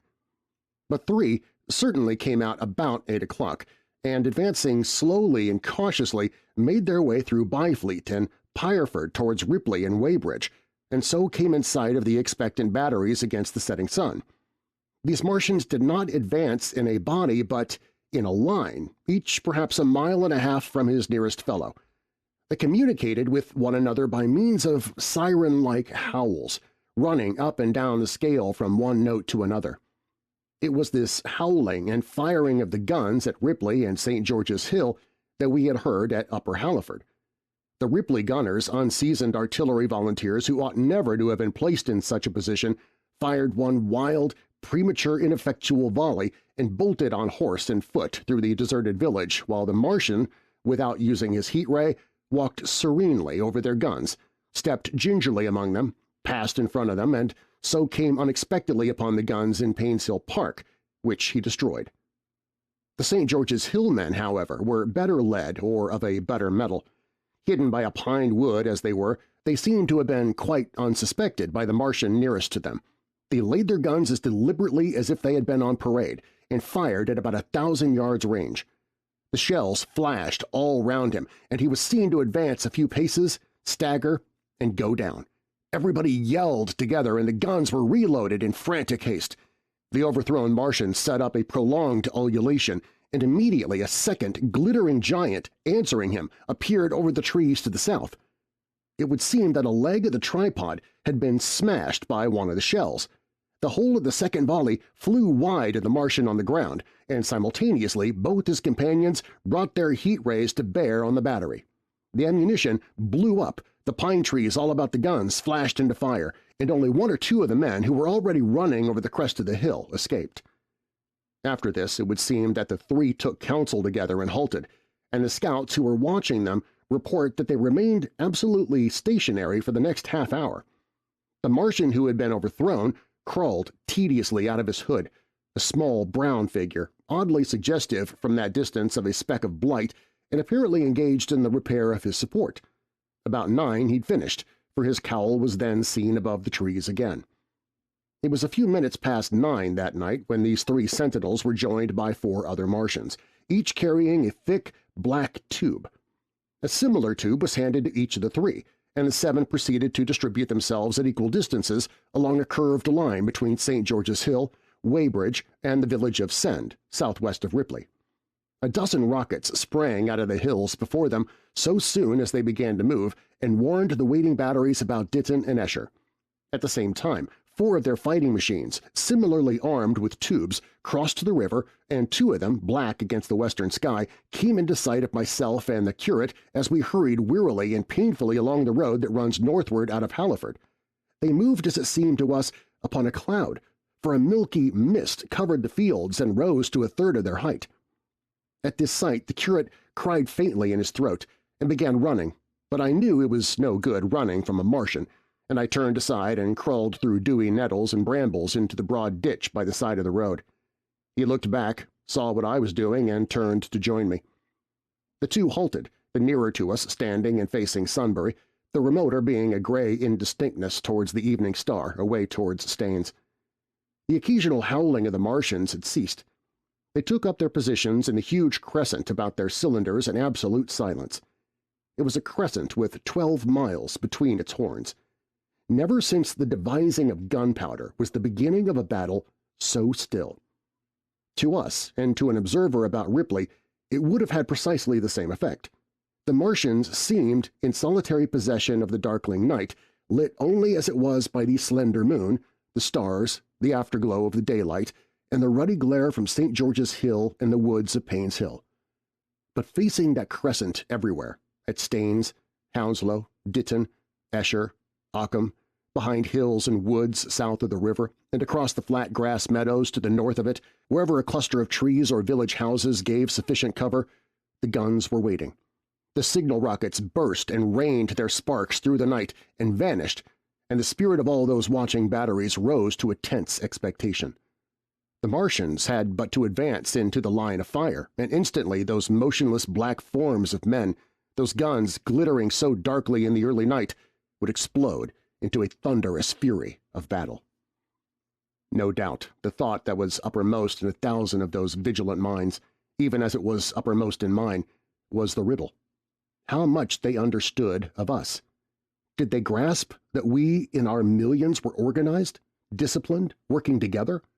Or did they interpret our spurts of fire, the sudden stinging of our shells, our steady investment of their encampment, as we should the furious unanimity of onslaught in a disturbed hive of bees?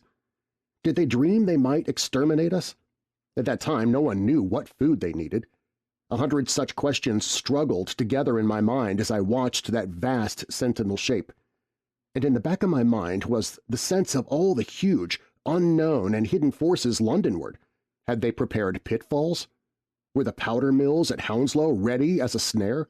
Would the Londoners have the heart and courage to make a greater Moscow of their mighty province of houses? Then, after an interminable time, as it seemed to us, crouching and peering through the hedge, came a sound like the distant concussion of a gun.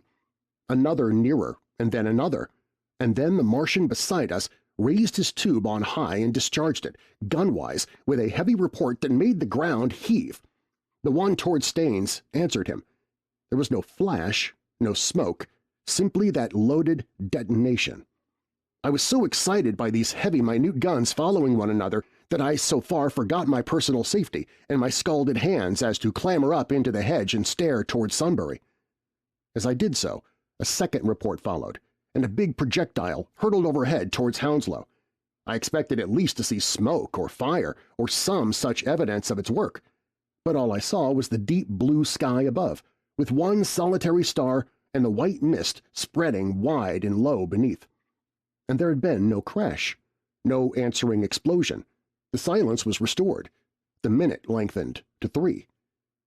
"What has happened?" said the curate, standing up beside me. "Heaven knows," said I. A bat flickered by and vanished. A distant tumult of shouting began and ceased. I looked again at the Martian and saw he was now moving eastward along the river bank with a swift, rolling motion. Every moment I expected the fire of some hidden battery to spring upon him, but the evening calm was unbroken. The figure of the Martian grew smaller as he receded, and presently the mist of the gathering night had swallowed him up.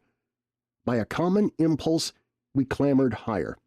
Towards Sunbury was a dark appearance, as though a conical hill had suddenly come into being there, hiding our view of the farther country, and then remoter across the river, over Walton, we saw another such summit. These hill-like forms grew lower and broader even as we stared. Moved by a sudden thought, I looked northward, and there I perceived a third of these cloudy block copies had risen. Everything had suddenly become very still. Far away to the southeast, marking the quiet, we heard the Martians hooting to one another, and then the air quivered again with the distant thud of their guns. But the earthly artillery made no reply. Now, at the time, we could not understand these things, but later I was to learn the meaning of these ominous copies that gathered in the twilight.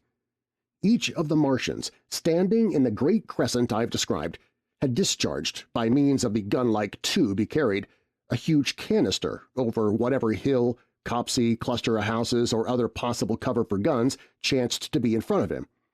Some fired only one of these, some two, as in the case of the one we had seen. The one at Ripley is said to have discharged no fewer than 5 at that time. These canisters smashed on striking the ground. They did not explode, and incontinently disengaged an enormous volume of heavy inky vapor, coiling and pouring upward in a huge and ebony cumulus cloud, a gaseous hill that sank and spread itself slowly over the surrounding country. And the touch of that vapor, the inhaling of its pungent wisps, was death to all that breathes.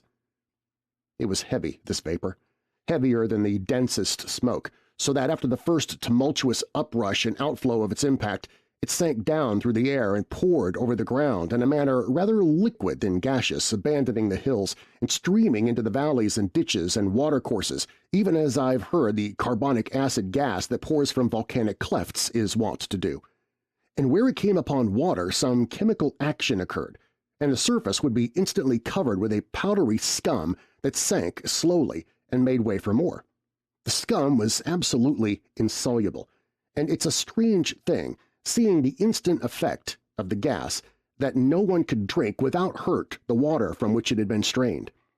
The vapor did not diffuse as a true gas would do.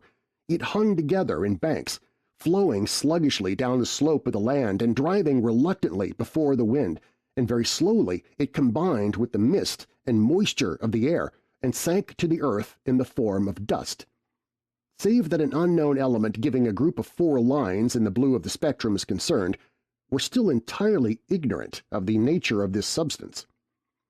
Once the tumultuous upheaval of its dispersion was over, the black smoke clung so closely to the ground, even before its precipitation, that 50 feet up in the air, on the roofs and upper stories of high houses and on great trees, there was a chance of escaping its poison altogether, as was proved even that night at Street Cobham and Ditton. The man who escaped at the former place tells a wonderful story of the strangeness of its coiling flow, and how he looked down from the church spire and saw the houses of the village rising like ghosts out of its inky nothingness. For a day and a half he remained there, weary, starving, and sun-scorched, the earth under the blue sky and against the prospect of the distant hills, a velvet black expanse with red roofs, green trees, and later black-veiled shrubs and gates, barns, outhouses, and walls rising here and there into the sunlight. But that was at Street Cobham, where the black vapor was allowed to remain until it sank of its own accord into the ground. As a rule, the Martians, when it had served its purpose, cleared the air of it again by wading into it and directing a jet of steam upon it. This they did with the vapor banks near us, as we saw in the starlight from the window of a deserted house at Upper Halliford, whither we had returned. From there we could see the searchlights on Richmond Hill and Kingston Hill going to and fro, and about 11 the windows rattled, and we heard the sound of the huge siege guns that had been put in position there. These continued intermittently for the space of a quarter of an hour, sending chance shots at the invisible Martians at Hampton and Ditton, and then the pale beams of the electric light vanished and were replaced by a bright red glow. Then the fourth cylinder fell, a brilliant green meteor, as I learned afterwards, in Bushy Park. Before the guns on the Richmond and Kingston line of hills began, there was a fitful cannonade far away in the southwest, due, I believe, to guns being fired haphazard before the black vapor could overwhelm the gunners.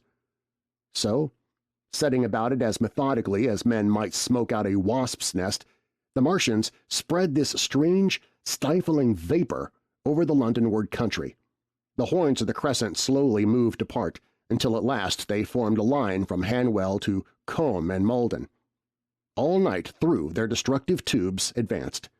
Never once after the Martian at St. George's Hill was brought down did they give the artillery the ghost of a chance against them. Wherever there was a possibility of guns being laid for them unseen, a fresh canister of the black vapor was discharged, and where the guns were openly displayed, the heat ray was brought to bear. By midnight, the blazing trees along the slopes of Richmond Park and the glare of Kingston Hill threw their light upon a network of black smoke, blotting out the whole valley of the Thames and extending as far as the eye could reach. And through this, two Martians slowly waded and turned their hissing steam jets this way and that. They were sparing of the heat ray that night, either because they had but a limited supply of material for its production or because they did not wish to destroy the country but only to crush and overawe the opposition they had aroused. In the latter aim, they certainly succeeded. Sunday night was the end of the organized opposition to their movements.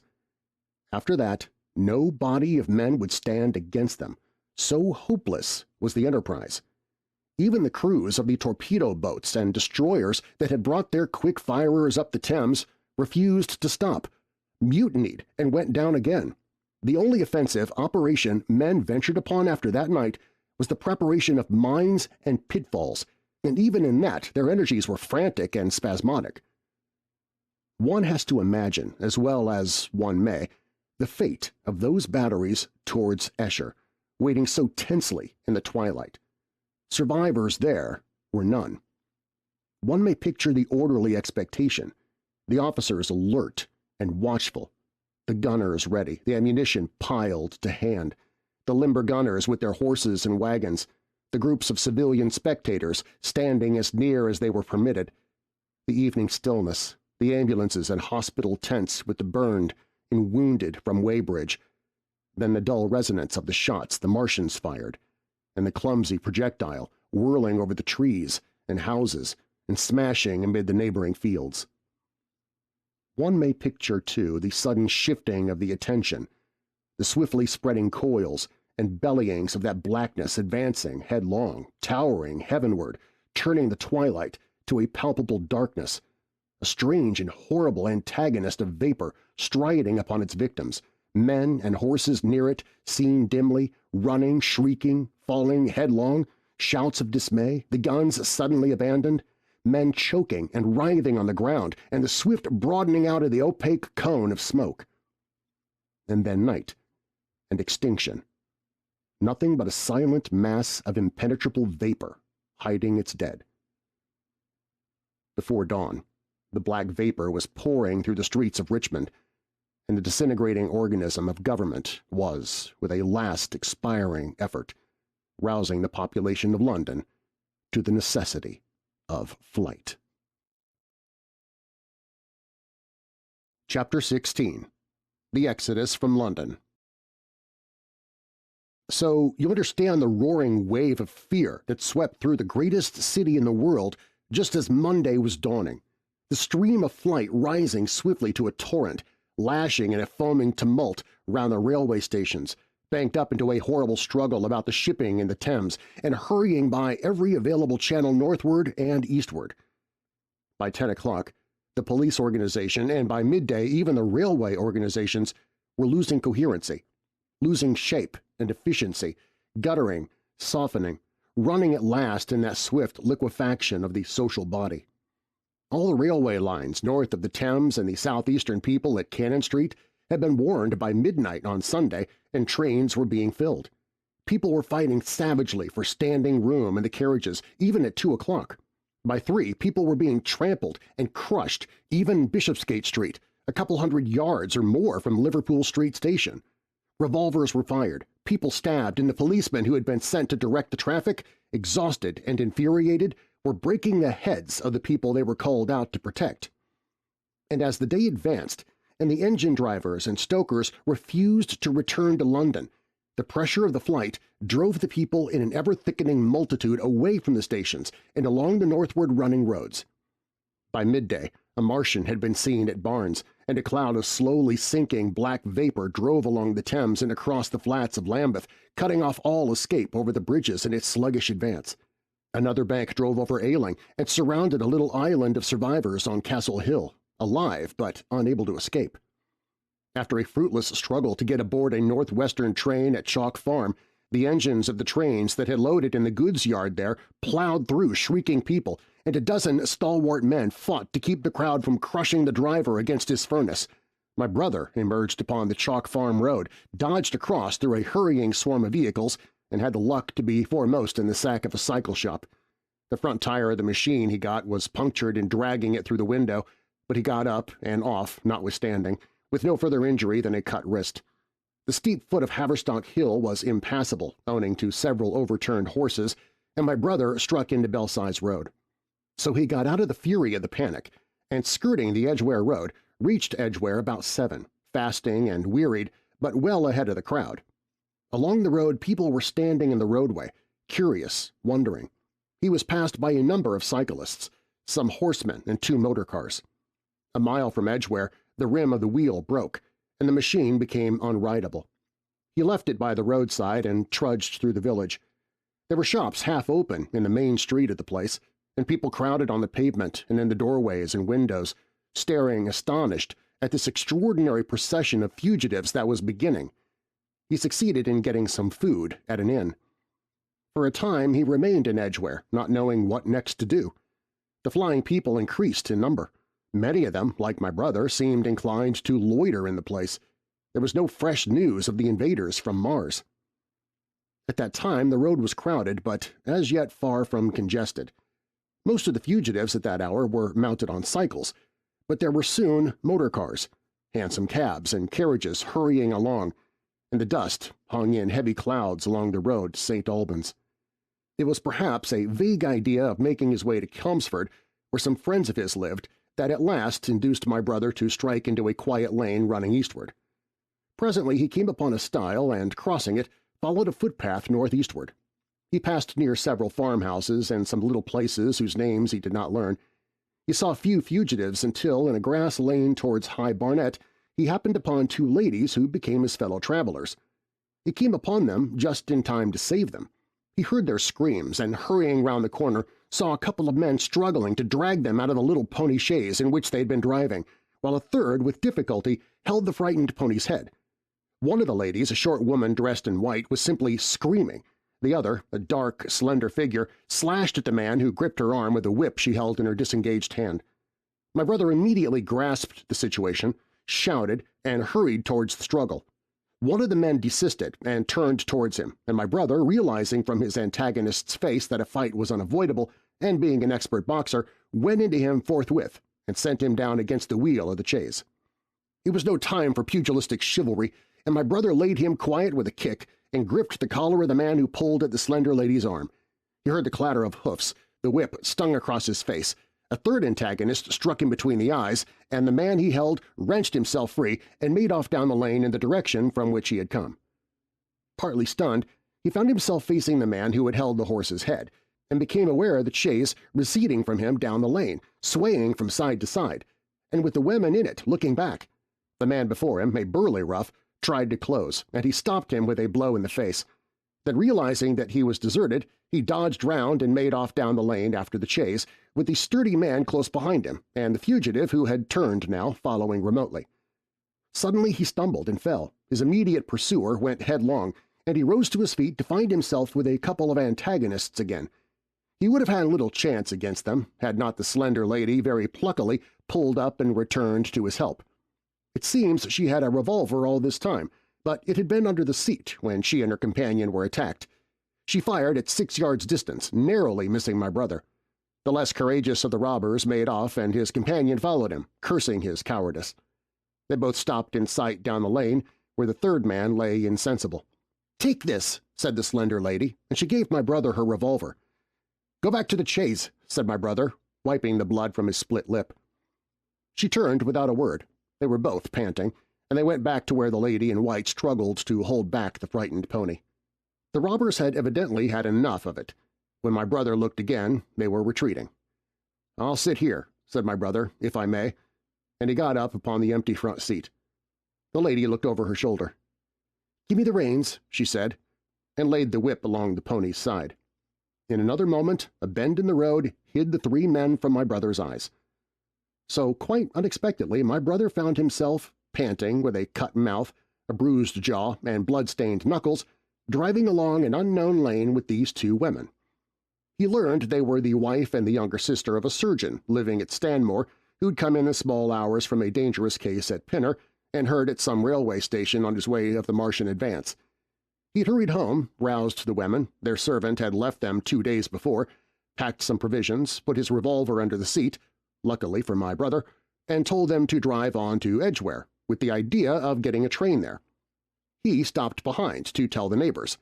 He would overtake them, he said, at about 4:30 in the morning, and now it was nearly 9, and they had seen nothing of him. They could not stop in Edgware because of the growing traffic through the place, and so they had come into this side lane. That was the story they told my brother in fragments when presently they stopped again, nearer to New Barnet. He promised to stay with them, at least until they could determine what to do, or until the missing man arrived, and professed to be an expert shot with the revolver, a weapon strange to him, in order to give them confidence. They made a sort of encampment by the wayside, and the pony became happy in the hedge. He told them of his own escape out of London and all that he knew of these Martians and their ways. The sun crept higher in the sky, and after a time their talk died out and gave place to an uneasy state of anticipation. Several wayfarers came along the lane, and one of these my brother gathered such news as he could. Every broken answer he had deepened his impression of the great disaster that had come on humanity, deepened his persuasion of the immediate necessity for prosecuting this flight. He urged the matter upon them. "We have money," said the slender woman, and hesitated. Her eyes met my brother's, and her hesitation ended. "So have I," said my brother. She explained that they had as much as £30 in gold, besides a £5 note, and suggested that with that they might get upon a train at St. Albans or New Barnet. My brother thought that was hopeless, seeing the fury of the Londoners to crowd upon the trains, and broached his own idea of striking across Essex towards Harwich and thence escaping from the country altogether. Mrs. Elphinstone, that was the name of the woman in white, would listen to no reasoning, and kept calling upon George, but her sister-in-law was astonishingly quiet and deliberate, and at last agreed to my brother's suggestion. So, designing to cross the Great North Road, they went on towards Barnet, my brother leading the pony to save it as much as possible.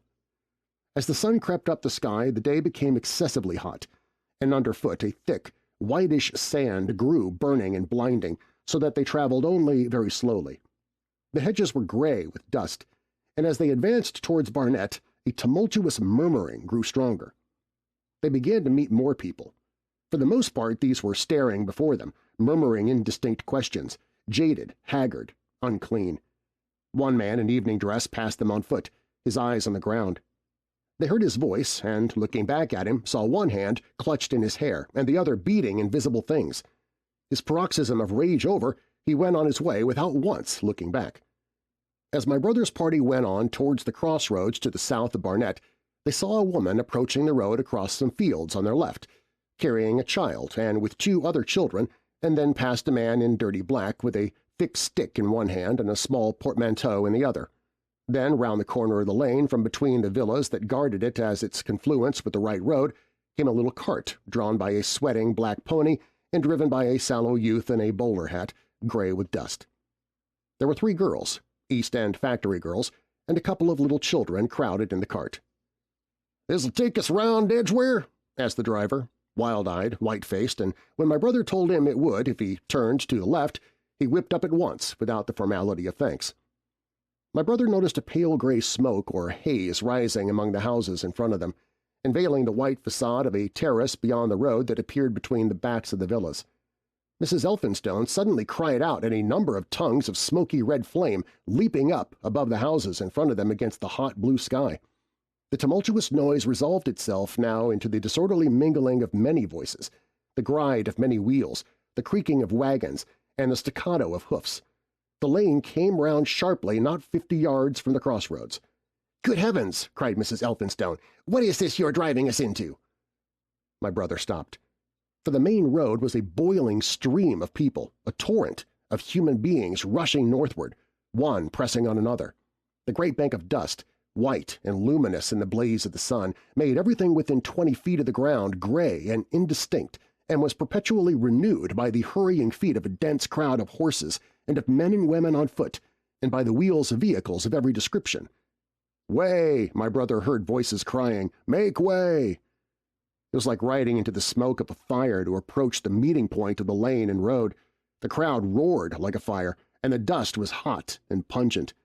And indeed, a little way up the road a villa was burning and sending rolling masses of black smoke across the road to add to the confusion.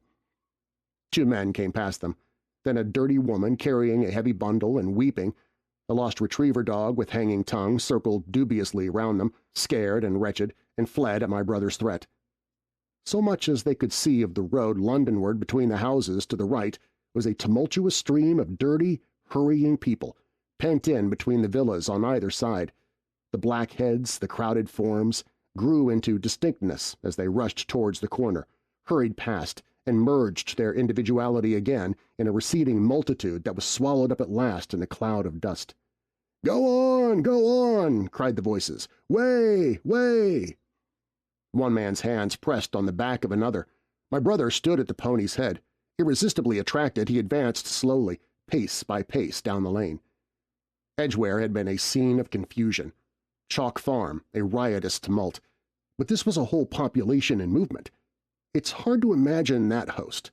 It had no character of its own. The figures poured out past the corner and receded with their backs to the group in the lane. Along the margin came those who were on foot, threatened by the wheels, stumbling in the ditches, blundering into one another. The carts and carriages crowded close upon one another, making little way for those swifter and more impatient vehicles that darted forward every now and then when an opportunity showed itself of doing so, sending the people scattering against the fences and gates of the villas. "Push on!" was the cry. "Push on! They're coming!" In one cart stood a blind man in the uniform of the Salvation Army, gesticulating with his crooked fingers and bawling, "Eternity! Eternity!" His voice was hoarse and very loud so that my brother could hear him long after he was lost to sight in the dust. Some of the people who crowded in the carts whipped stupidly at their horses and quarreled with other drivers. Some sat motionless, staring at nothing with miserable eyes. Some gnawed their hands with thirst, or lay prostrate in the bottoms of their conveyances. The horses' bits were covered with foam, their eyes bloodshot. There were cabs, carriages, shop carts, wagons, beyond counting. A mail cart, a road cleaner's cart marked Vestry of St. Pancras, a huge timber wagon crowded with roughs. A brewer's dray rumbled by with its 2 near wheels splashed with fresh blood. "Clear the way!" cried the voices. "Clear the way!"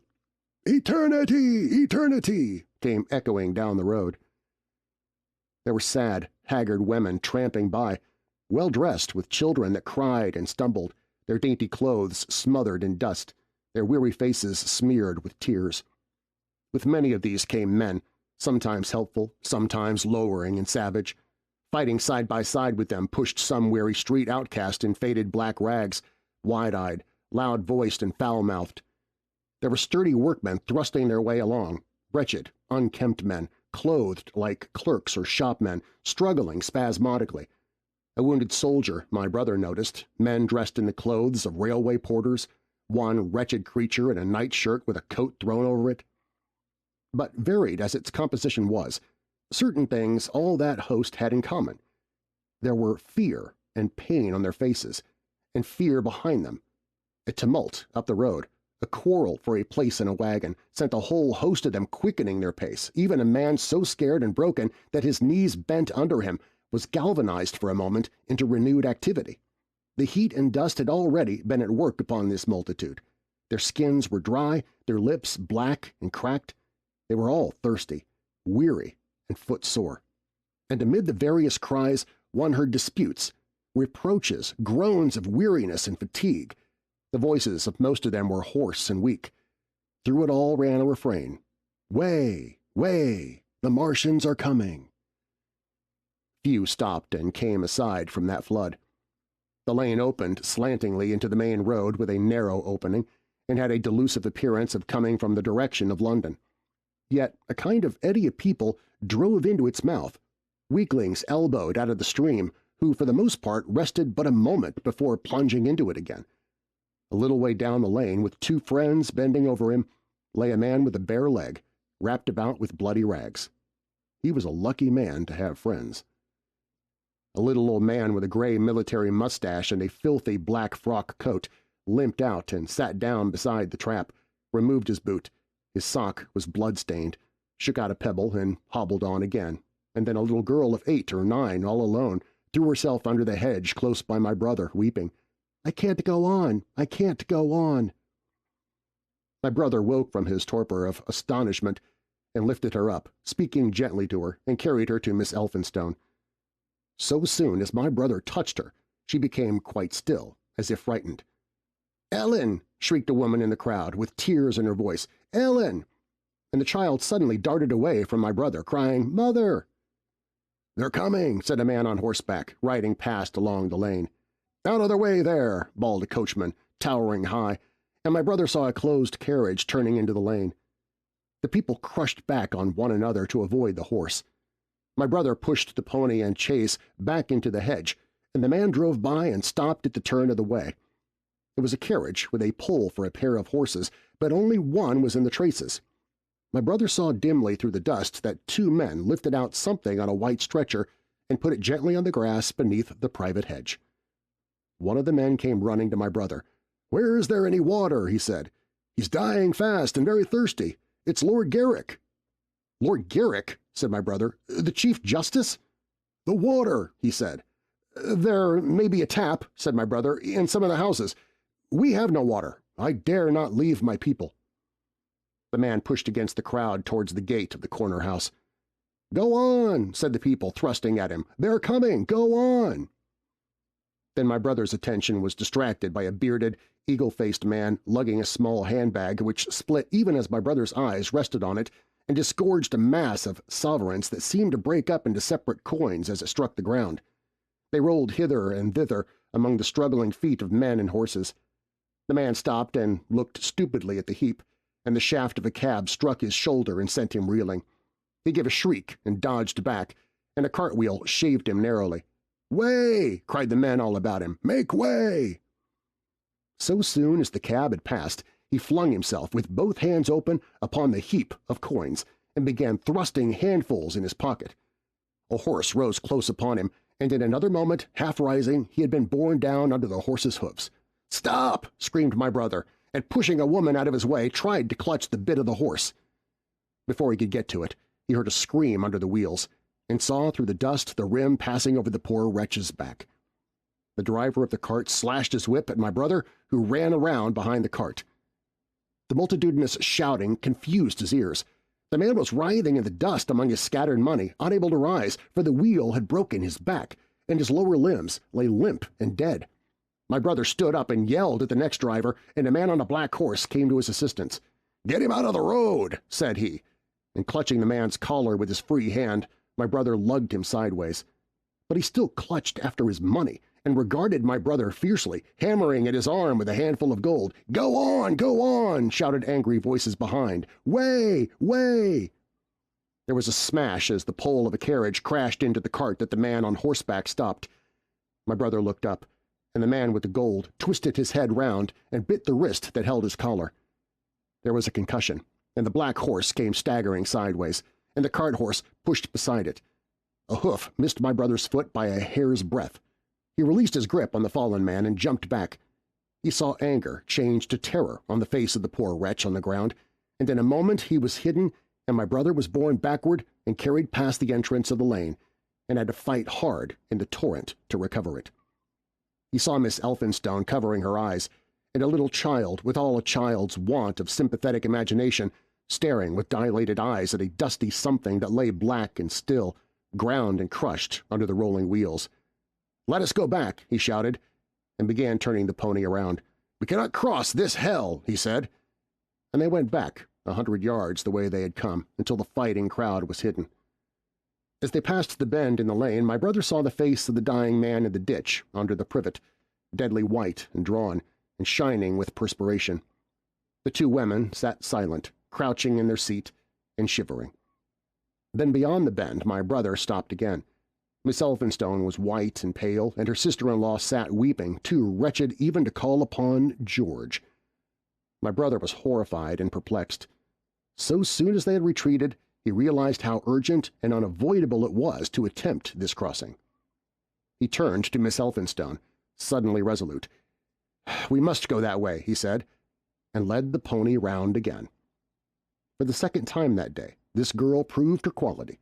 To force their way into the torrent of people, my brother plunged into the traffic and held back a cab horse, while she drove the pony across its head. A wagon locked along wheels for a moment and ripped a long splinter from the chase. In another moment they were caught and swept forward by the stream. My brother, with the cabman's whip marks red across his face and hands, scrambled into the chase and took the reins from her. "Point the revolver at the man behind," he said, giving it to her. "If he presses us too hard— No, point it at his horse." Then he began to look out for a chance of edging to the right across the road. But once in the stream he seemed to lose volition, to become a part of that dusty route. They swept through Chipping Barnet with the torrent. They were nearly a mile beyond the center of the town before they had fought across to the opposite side of the way. It was din and confusion indescribable. But in and beyond the town the road forks repeatedly, and this to some extent relieved the stress. They struck eastward through Hadley, and there on either side of the road and at another place farther on they came upon a great multitude of people drinking at the stream, some fighting to come at the water, and farther on from a lull near East Barnet they saw two trains running slowly one after the other without signal or order. Trains swarming with people, with men even among the coals behind the engines, going northward along the Great Northern Railway. My brother supposes they must have filled outside London, for at that time the furious terror of the people had rendered the central termini impossible. Near this place they halted for the rest of the afternoon, for the violence of the day had already utterly exhausted all three of them. They began to suffer the beginnings of hunger. The night was cold, and none of them dared to sleep. And in the evening many people came hurrying along the road nearby their stopping place, fleeing from unknown dangers before them, and going in the direction from which my brother had come. Chapter 18. The Thunder Child.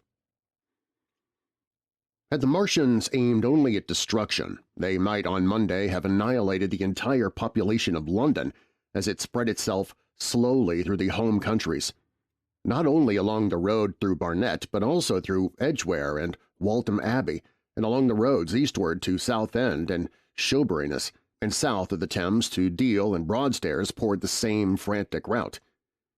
If one could have hung that June morning in a balloon in the blazing blue above London, every northward and eastward road running out of the tangled maze of streets would have seemed stippled black with the streaming fugitives, each dot a human agony of terror and physical distress. I've set forth at length in the last chapter my brother's account of the road through Chipping Barnet, in order that my readers may realize how that swarming of black dots appeared to one of those concerned.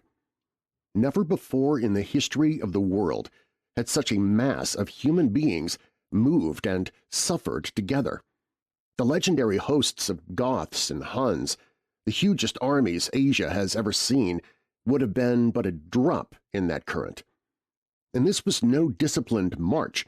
It was a stampede gigantic and terrible, without order and without a goal, 6 million people, unarmed and unprovisioned, driving headlong. It was the beginning of the rout to civilization, of the massacre of mankind. Directly below him the balloonist would have seen the network of streets far and wide, houses, churches, squares, crescents, gardens, already derelict, spread out like a huge map, and in the southward blotted. Over Ealing, Richmond, Wimbledon, It would have seemed as if some monstrous pen had flung ink upon the chart. Steadily, incessantly, each black splash grew and spread, shooting out ramifications this way and that, now banking itself against rising ground, now pouring swiftly over a crest into a newfound valley, exactly as a gout of ink would spread itself upon blotting paper. And beyond, over the blue hills that rise southward of the river, the glittering Martians went to and fro, calmly and methodically spreading their poison cloud over this patch of country and then over that, laying it again with their steam jets when it had served its purpose, and taking possession of the conquered country. They do not seem to have aimed at extermination so much as at complete demoralization and the destruction of any opposition. They exploded any stores of powder they came upon, cut every telegraph, and wrecked the railways here and there. They were hamstringing mankind. They seemed in no hurry to extend the field of their operations, and did not come beyond the central part of London all that day. It is possible that a very considerable number of people in London stuck to their houses through Monday morning. Certain it is that many died at home suffocated by the black smoke. Until about midday, the Pool of London was an astonishing scene. Steamboats and shipping of all sorts lay there, tempted by the enormous sums of money offered by fugitives, and it is said that many who swam out to these vessels were thrust off with boat hooks and drowned. About 1 o'clock in the afternoon, the thinning remnant of a cloud of the black vapor appeared between the arches of Blackfriars Bridge. At that, the pool became a scene of mad confusion, fighting and collision, and for some time a multitude of boats and barges jammed in the northern arch of the Tower Bridge, and the sailors and lightermen had to fight savagely against the people who swarmed upon them from the riverfront. People were actually clambering down the piers of the bridge from above. When an hour later a Martian appeared beyond the clock tower and waded down the river, nothing but wreckage floated above Limehouse. Of the falling of the 5th cylinder I have presently to tell. The 6th star fell at Wimbledon. My brother, keeping watch beside the women in the chase in a meadow, saw the green flash of it far beyond the hills. On Tuesday the little party, still set upon getting across the sea, made its way through the swarming country towards Colchester. The news that the Martians were now in possession of the whole of London was confirmed. They had been seen at Highgate, and even, it was said, at Neasden. But they did not come into my brother's view until the morrow. That day, the scattered multitudes began to realize the urgent need of provisions. As they grew hungry, the rights of property ceased to be regarded. Farmers were out to defend their cattle sheds, granaries, and ripened root crops with arms in their hands. A number of people now, like my brother, had their faces eastward, and there were some desperate souls even going back towards London to get food. These were chiefly people from the northern suburbs, whose knowledge of the black smoke came by hearsay. He heard that about half the members of the government had gathered at Birmingham, and that enormous quantities of high explosives were being prepared to be used in automatic mines across the Midland counties. He was also told that the Midland Railway Company had replaced the desertions of the first day's panic, had resumed traffic, and was running northward trains from St. Albans to relieve the congestion of the home counties. There was also a placard in Chipping Ongar announcing that large stores of flour were available in the northern towns and that within 24 hours bread would be distributed among the starving people in the neighborhood. But this intelligence did not deter him from the plan of escape he had formed, and the three pressed eastward all day and heard no more of the bread distribution than this promise. Nor, as a matter of fact, did anyone else hear more of it. That night fell the 7th star, falling upon Primrose Hill. It fell while Miss Elphinstone was watching, for she took that duty alternatively with my brother. She saw it. On Wednesday, the three fugitives, they had passed the night in a field of unripe wheat, reached Chelmsford, and there a body of the inhabitants, calling itself the Committee of the Public Supply, seized the pony as provisions and would give nothing in exchange for it but the promise of a share in it the next day. Here there were rumors of Martians at Epping, and news of the destruction of Waltham Abbey powder mills in a vain attempt to blow up one of the invaders. People were watching for Martians here from the church towers. My brother, very luckily for him as it chanced, preferred to push on at once to the coast rather than wait for food, although all three of them were very hungry. By midday they passed through Tillingham, which strangely enough seemed to be quite silent and deserted, save for a few furtive plunderers hunting for food. Near Tillingham they suddenly came in sight of the sea, and the most amazing crowd of shipping of all sorts that it is possible to imagine. For after the sailors could no longer come up the Thames, they came on to the Essex coast, the Harwich and Walton and Clacton, and afterwards to Foulness and Shoebury to bring off the people. They lay in a huge, sickle-shaped curve that vanished into mist at last towards the Naze. Close inshore was a multitude of fishing smacks, English, Scotch, French, Dutch, and Swedish. Steam launches from the Thames, yachts, electric boats, and beyond were ships of larger burden, a multitude of filthy colliers, trim merchantmen, cattle ships, passenger boats, petroleum tanks, ocean tramps, an old white transport even, neat white and gray linens from Southampton and Hamburg, and along the blue coast across the black water my brother could make out dimly a dense swarm of boats chaffering with the people on the beach, a swarm which also extended up the Blackwater almost to Malden. About a couple of miles out lay an ironclad, very low in the water almost to my brother's perception, like a waterlogged ship. This was the ram Thunderchild. It was the only warship in sight, but far away to the right, over the smooth surface of the sea, for that day there was a dead calm, lay a serpent of black smoke to mark the next ironclads of the Channel Fleet, which hovered in an extended line, steam up and ready for action across the Thames estuary during the course of the Martian conquest, vigilant and yet powerless to prevent it. At the sight of the sea, Mrs. Elphinstone, in spite of the assurances of her sister-in-law, gave way to panic. She had never been out of England before. She'd rather die than trust herself friendless in a foreign country, and so forth. She seemed, poor woman, to imagine that the French and the Martians might prove very similar. She'd been growing increasingly hysterical, fearful, and depressed during the 2 days' journeyings. Her great idea was to return to Stanmore. Things had been always well and safe at Stanmore. They'd find George at Stanmore. It was with the greatest difficulty they could get her down to the beach, where presently my brother succeeded in attracting the attention of some men on a paddle steamer from the Thames. They sent a boat and drove a bargain for £36 for the three. The steamer was going, these men said, to Ostend. It was about 2 o'clock when my brother, having paid their fares at the gangway, found himself safely aboard the steamboat with his charges. There was food aboard, albeit at exorbitant prices, and the three of them contrived to eat a meal on one of the seats forward. There were already a couple of score of passengers aboard, some of whom had expended their last money in securing a passage, but the captain lay off the Blackwater until 5 in the afternoon, picking up passengers until the seated decks were even dangerously crowded. He'd probably have remained longer had it not been for the sound of guns that began about that hour in the south. As if in answer, the ironclad seaward fired a small gun and hoisted a string of flags. A jet of smoke sprang out of her funnels.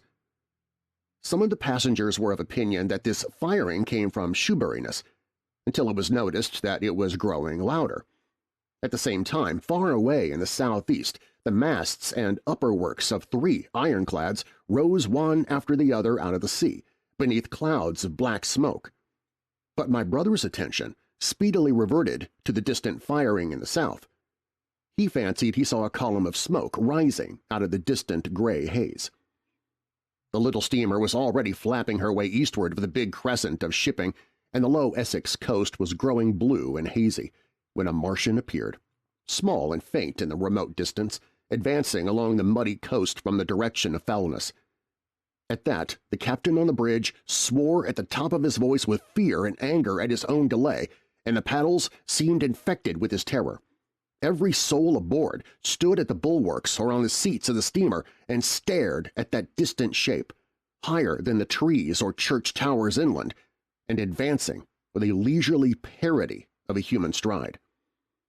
He was the first Martian my brother had seen, and he stood more amazed than terrified, watching this titan advancing deliberately toward the shipping, wading farther and farther into the water as the coast fell away. Then, far away beyond the crouch, came another, striding over some stunted trees, and then yet another still farther off, wading deeply through a shiny mudflat that seemed to hang halfway up between sea and sky. They were all stalking seaward, as if to intercept the escape of the multitudinous vessels that were crowded between Foulness and the Naze. In spite of the throbbing exertions of the engines of the little paddle-boat and the pouring foam that her wheels flung behind her, she receded with terrifying slowness from this ominous advance. Glancing northwestward, my brother saw the large crescent of shipping already writhing with the approaching terror, one ship passing behind another coming round from broadside to end on, steamships whistling and giving off volumes of steam, sails being let out, launches rushing hither and thither. He was so fascinated by this and by the creeping danger away to the left that he had no eyes for anything seaward. And in a swift movement of the steamboat she had suddenly come round to avoid being run down, flung him headlong from the seat upon which he was standing. There was a shouting all about him, a trampling of feet, and a cheer that seemed to be answered faintly. The steamboat lurched and rolled him over upon his hands. He sprang to his feet and saw to starboard, and not 100 yards from their heeling, pitching boat, a vast iron bulk, like the blade of a plow tearing through the water, tossing it on either side in huge waves of foam that leaped towards the steamer, flinging her paddles helplessly in the air, and then sucking her deck down almost to the waterline. A douche of spray blinded my brother for a moment. When his eyes were clear again, he saw the monster had passed and was rushing landward. Big iron upperworks rose out of this headlong structure, and from that twin funnels projected and spat a smoking blast shot with fire. It was the torpedo ram Thunderchild, steaming headlong, coming to the rescue of the threatened shipping. Keeping his footing on the heaving deck by clutching the bulwarks, my brother looked past this charging leviathan at the Martians again, and he saw the three of them now close together and standing so far out to sea that their tripod supports were almost entirely submerged. Thus sunken and seen in remote perspective, they appeared far less formidable than the huge iron bulk in whose wake the steamer was pitching so helplessly. It would seem they were regarding this new antagonist with astonishment. To their intelligence, it may be the giant was even such another as themselves. The Thunderchild fired no gun, but simply drove full speed towards them. It was probably her not firing that enabled her to get so near the enemy as she did. They did not know what to make of her. One shell, and they would have sent her to the bottom forthwith with the heat ray. She was steaming at such a pace that in a minute she seemed halfway between the steamboat and the Martians, a diminishing black bulk against the receding horizontal expanse of the Essex coast. Suddenly, the foremost Martian lowered his tube and discharged a canister of the black gas at the ironclad. It hit her landboard side and glanced off in an inky jet that rolled away to seaward, an unfolding torrent of black smoke from which the ironclad drove clear. To the watchers from the steamer, low in the water and with the sun in their eyes, it seemed as though she were already among the Martians. They saw the gaunt figures separating and rising out of the water as they retreated shoreward, and one of them raised the camera-like generator of the heat ray. He held it pointing obliquely downward, and a bank of steam sprang from the water at its touch. It must have driven through the iron of the ship's side like a white-hot iron rod through paper. The flicker of flame went up through the rising steam, and then the Martian reeled and staggered. In another moment he was cut down, and a great body of water and steam shot high in the air.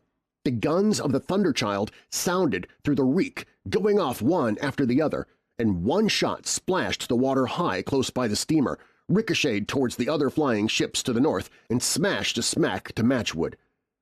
But no one heeded that very much. At the sight of the Martian's collapse, the captain on the bridge yelled inarticulately, and all the crowding passengers on the steamer's stern shouted together. And then they yelled again, for surging out beyond the white tumult drove something long and black, the flames streaming from its middle parts, its ventilators and funnels spouting fire. She was alive still. The steering gear, it seems, was intact and her engines working.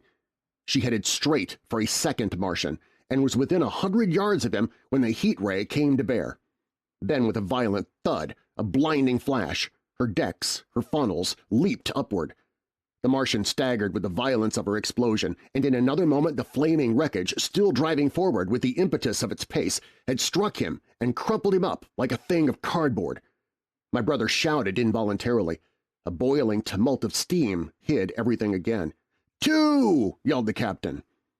Everyone was shouting. The whole steamer from end to end rang with frantic cheering that was taken up first by one and then by all in the crowding multitude of ships and boats that was driving out to sea. The steam hung upon the water for many minutes, hiding the third Martian and the coast altogether. And all this time the boat was paddling steadily out to sea and away from the fight, and when at last the confusion cleared, the drifting bank of black vapor intervened, and nothing of the Thunderchild could be made out, nor could the third Martian be seen. But the ironclads to seaward were now quite close and standing in towards shore past the steamboat. The little vessel continued to beat its way seaward, and the ironclads receded slowly towards the coast, which was hidden still by a marbled bank of vapor, part steam, part black gas, eddying and combining in the strangest way. The fleet of refugees was scattering to the northeast. Several smacks were sailing between the ironclads and the steamboat. After a time, and before they reached the sinking cloud bank, the warships turned northward, and then abruptly went about and passed into the thickening haze of evening southward.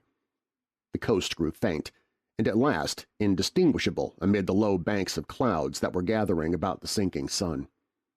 Then suddenly, out of the golden haze of the sunset, came the vibration of guns and a form of black shadows moving.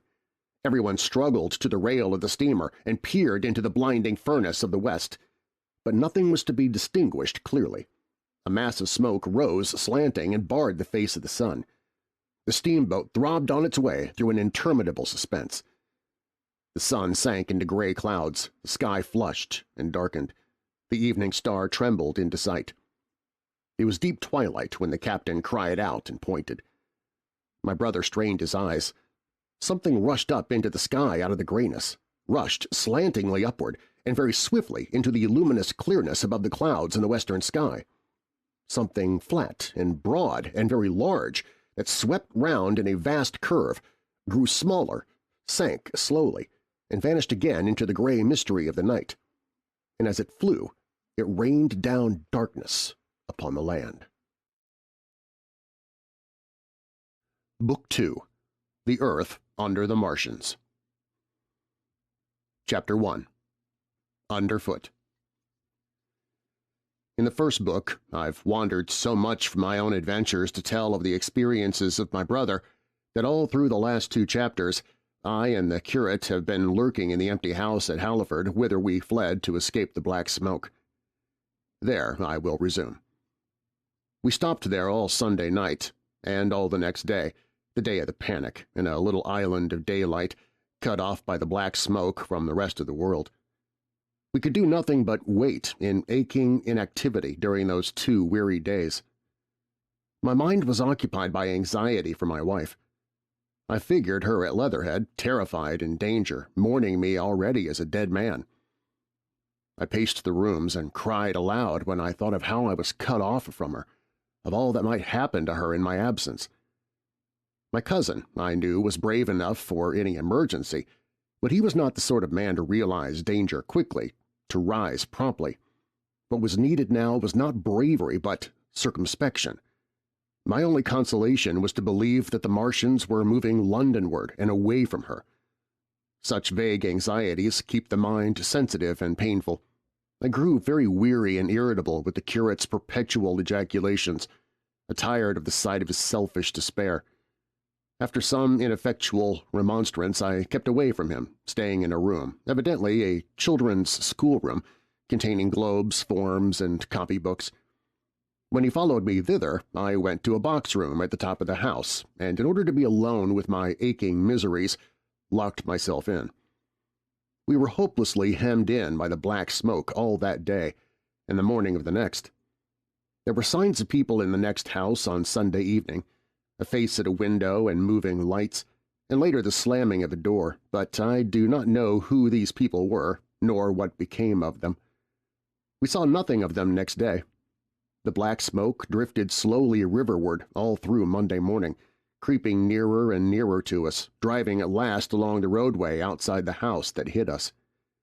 A Martian came across the fields about midday, laying the stuff with a jet of superheated steam that hissed against the walls, smashed all the windows it touched, and scalded the curate's hand as he fled out of the front room. When at last we crept across the sodden rooms and looked out again, the country northward was as though a black snowstorm had passed over it. Looking towards the river, we were astonished to see an unaccountable redness mingling with the black of the scorched meadows. For a time we did not see how this change affected our position, save that we were relieved of our fear of the black smoke. But later I perceived that we were no longer hemmed in, that now we might get away. So soon as I realized that the way of escape was open, my dream of action returned. But the curate was lethargic, unreasonable. "We're safe here," he repeated. "Safe here."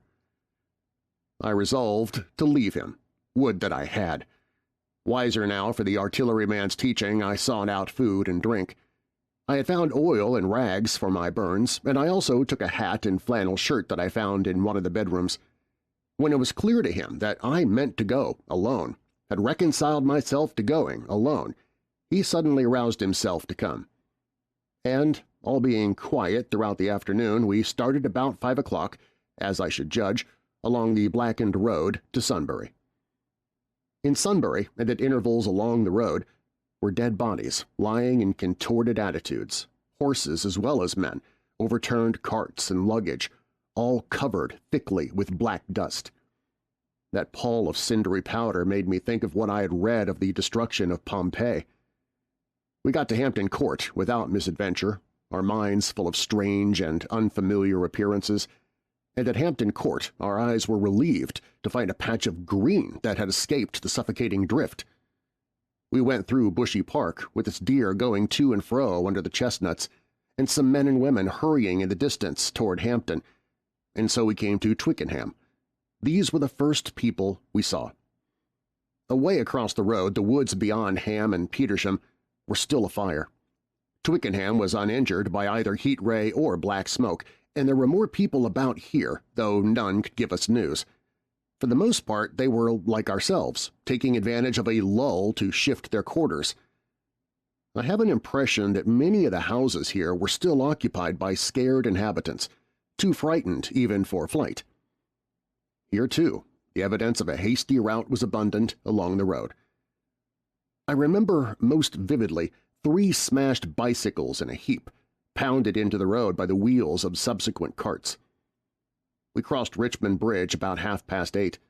We hurried across the exposed bridge, of course, but I noticed floating down the stream a number of red masses, some many feet across. I did not know what these were. There was no time for scrutiny, and I put a more horrible interpretation on them than they deserved. Here again on the Surrey side were black dust that had once been smoke, and dead bodies, a heap near the approach to the station, but we had no glimpse of the Martians until we were some way towards Barnes. We saw in the blackened distance a group of 3 people running down a side street towards the river, but otherwise it seemed deserted. Up the hill, Richmond town was burning briskly. Outside the town of Richmond there was no trace of the black smoke.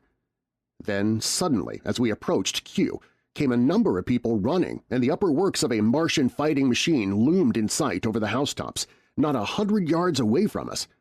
We stood aghast at our danger, and had the Martian looked down, we must immediately have perished. We were so terrified that we dared not go on, but turned aside and hid in a shed in a garden. There the curate crouched, weeping silently and refusing to stir again. But my fixed idea of reaching Leatherhead would not let me rest, and in the twilight I ventured out again. I went through a shrubbery and along a passage beside a big house standing in its own grounds, and so emerged upon the road towards Kew. The curate I left in the shed, but he came hurrying after me. That second start was the most foolhardy thing I ever did, for it was manifest the Martians were about us. No sooner had the curate overtaken me Then we saw either the fighting machine we had seen before or another, far away across the meadows in the direction of Q Lodge. 4 or 5 little black figures hurried before it across the green-gray of the field, and in a moment it was evident this Martian pursued them. In 3 strides he was among them, and they ran radiating from his feet in all directions. He used no heat ray to destroy them, but picked them up one by one. Apparently he tossed them into the great metallic carrier which projected behind him, much as a workman's basket hangs over his shoulder.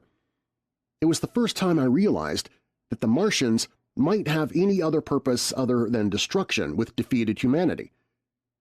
We stood for a moment, petrified, then turned and fled through a gate behind us into a walled garden, fell into, rather than found, a fortunate ditch, and lay there, scarce daring to whisper to each other until the stars were out.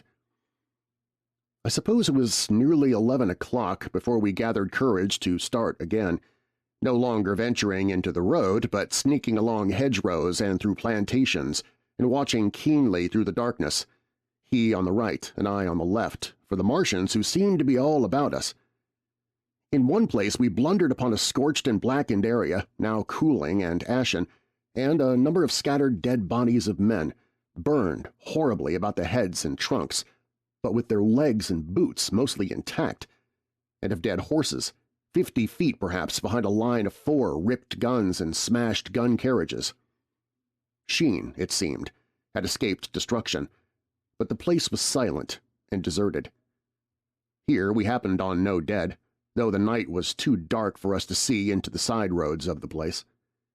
In Sheen my companion suddenly complained of faintness and thirst, and we decided to try one of the houses. The first house we entered, after a little difficulty with the window, was a small, semi-detached villa, and I found nothing eatable left in the place but some moldy cheese. There was, however, water to drink, and I took a hatchet which promised to be useful in our next housebreaking. We then crossed to a place where the road turns toward Mortlake.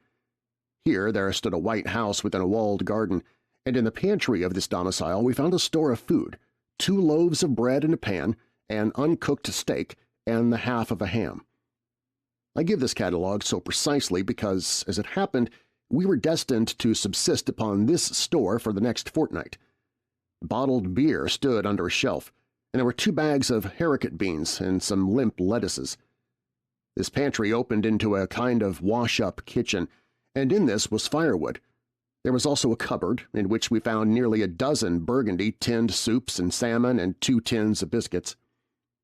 We sat in the adjacent kitchen in the dark, for we dared not strike a light, and ate bread and ham and drank beer out of the same bottle. The curate, who was still timorous and restless, was now, oddly enough, for pushing on, and I was urging him to keep up his strength by eating when the thing happened that was to imprison us. "It can't be midnight yet," I said, and then came a blinding glare of vivid green light. Everything in the kitchen leaped out, clearly visible in green and black, and vanished again. And then followed such a concussion as I have never heard before or since. So close on the heels of this as to seem instantaneous came a thud behind me, a clash of glass, a crash and rattle of falling masonry all about us, and the plaster of the ceiling came down upon us, smashing into a multitude of fragments upon our heads. I was knocked headlong across the floor against the oven handle and stunned. I was insensible for a long time, the curate told me, and when I came to, we were in darkness again, and he, with a face wet, as I found afterwards, with blood from a cut forehead, was dabbing water over me. For some time I could not recollect what had happened. Then things came to me slowly. A bruise on my temple asserted itself. "Are you better?" asked the curate in a whisper. At last I answered him. I sat up. "Don't move," he said. "The floor's covered with smashed crockery from the dresser. You can't possibly move without making a noise, and I fancy they are outside." We both sat quite silent, so that we could scarcely hear each other breathing. Everything seemed deadly still, but once something near us, some plaster or broken brickwork, slid down with a rumbling sound. Outside and very near was an intermittent metallic rattle. "That," said the curate when presently it happened again. "Yes," I said, "but what is it?" "A Martian," said the curate. I listened again. "It was not like the heat ray," I said. And for a time I was inclined to think one of the great fighting machines had stumbled against the house, as I had seen one stumble against the tower of Shepperton Church. Our situation was so strange and incomprehensible that for 3 or 4 hours until the dawn came we scarcely moved. And then the light filtered in, not through the window, which remained black, but through a triangular aperture between a beam and a heap of broken bricks in the wall behind us. The interior of the kitchen we now saw grayly for the first time. The window had been burst in by a mass of garden mold, which flowed over the table upon which we had been sitting and lay about our feet. Outside, the soil was banked high against the house. At the top of the window frame we could see an uprooted drain pipe. The floor was littered with smashed hardware, the end of the kitchen towards the house was broken into, and since the daylight shone in there, it was evident the greater part of the house had collapsed. Contrasting vividly with this ruin was the neat dresser, stained in the fashion pale green and with a number of copper and tin vessels below it, the wallpaper imitating blue and white tiles, and a couple of colored supplements fluttering from the walls above the kitchen range. As the dawn grew clearer, we saw through the gap in the wall the body of a Martian, standing sentinel, I suppose, over the still glowing cylinder. At the sight of that we crawled as circumspectly as possible out of the twilight of the kitchen into the darkness of the scullery. Abruptly the right interpretation dawned upon my mind. "The 5th cylinder," I whispered. "The 5th shot from Mars has struck this house and buried us under the ruins." For a time the curate was silent, and then he whispered, "God have mercy upon us." I heard him presently whimpering to himself. Save for that sound, we lay quite still in the scullery. I, for my part, scarce dared breathe, and sat with my eyes fixed on the faint light of the kitchen door. I could just see the curate's face, a dim, oval shape, and his collar and cuffs. Outside there began a metallic hammering, then a violent hooting, and then again, after a quiet interval, a hissing like the hissing of an engine. These noises, for the most part problematical, continued intermittently, and seemed, if anything, to increase in number as time wore on. Presently a measured thudding and a vibration that made everything about us quiver and the vessels in the pantry ring and shift began and continued. Once the light was eclipsed, and the ghostly kitchen doorway became absolutely dark. For many hours we must have crouched there, silent and shivering, until our tired attention failed. At last I found myself awake and very hungry. I'm inclined to believe we must have spent the greater portion of a day before that awakening. My hunger was at a stride so insistent that it moved me to action. I told the curate I was going to seek food and felt my way towards the pantry. He made me no answer, but so soon as I began eating, the faint noise I made stirred him up, and I heard him crawling after me. Chapter 2. What We Saw from the Ruined House. After eating, we crept back to the scullery, and there I must have dozed again, for when presently I looked round, I was alone. The thudding vibration continued with wearisome persistence. I whispered for the curate several times, and at last felt my way to the door of the kitchen. It was still daylight, and I perceived him across the room, lying against the triangular hole that looked out upon the Martians. His shoulders were hunched so that his head was hidden from me. I could hear a number of noises almost like those in an engine shed, and the place rocked with that beating thud. Through the aperture in the wall I could see the top of a tree touched with gold and the warm blue of a tranquil evening sky. For a minute or so I remained watching the curate, and then I advanced, crouching and stepping with extreme care amid the broken crockery that littered the floor. I touched the curate's leg, and he started so violently that a mass of plaster went sliding down outside and fell with a loud impact.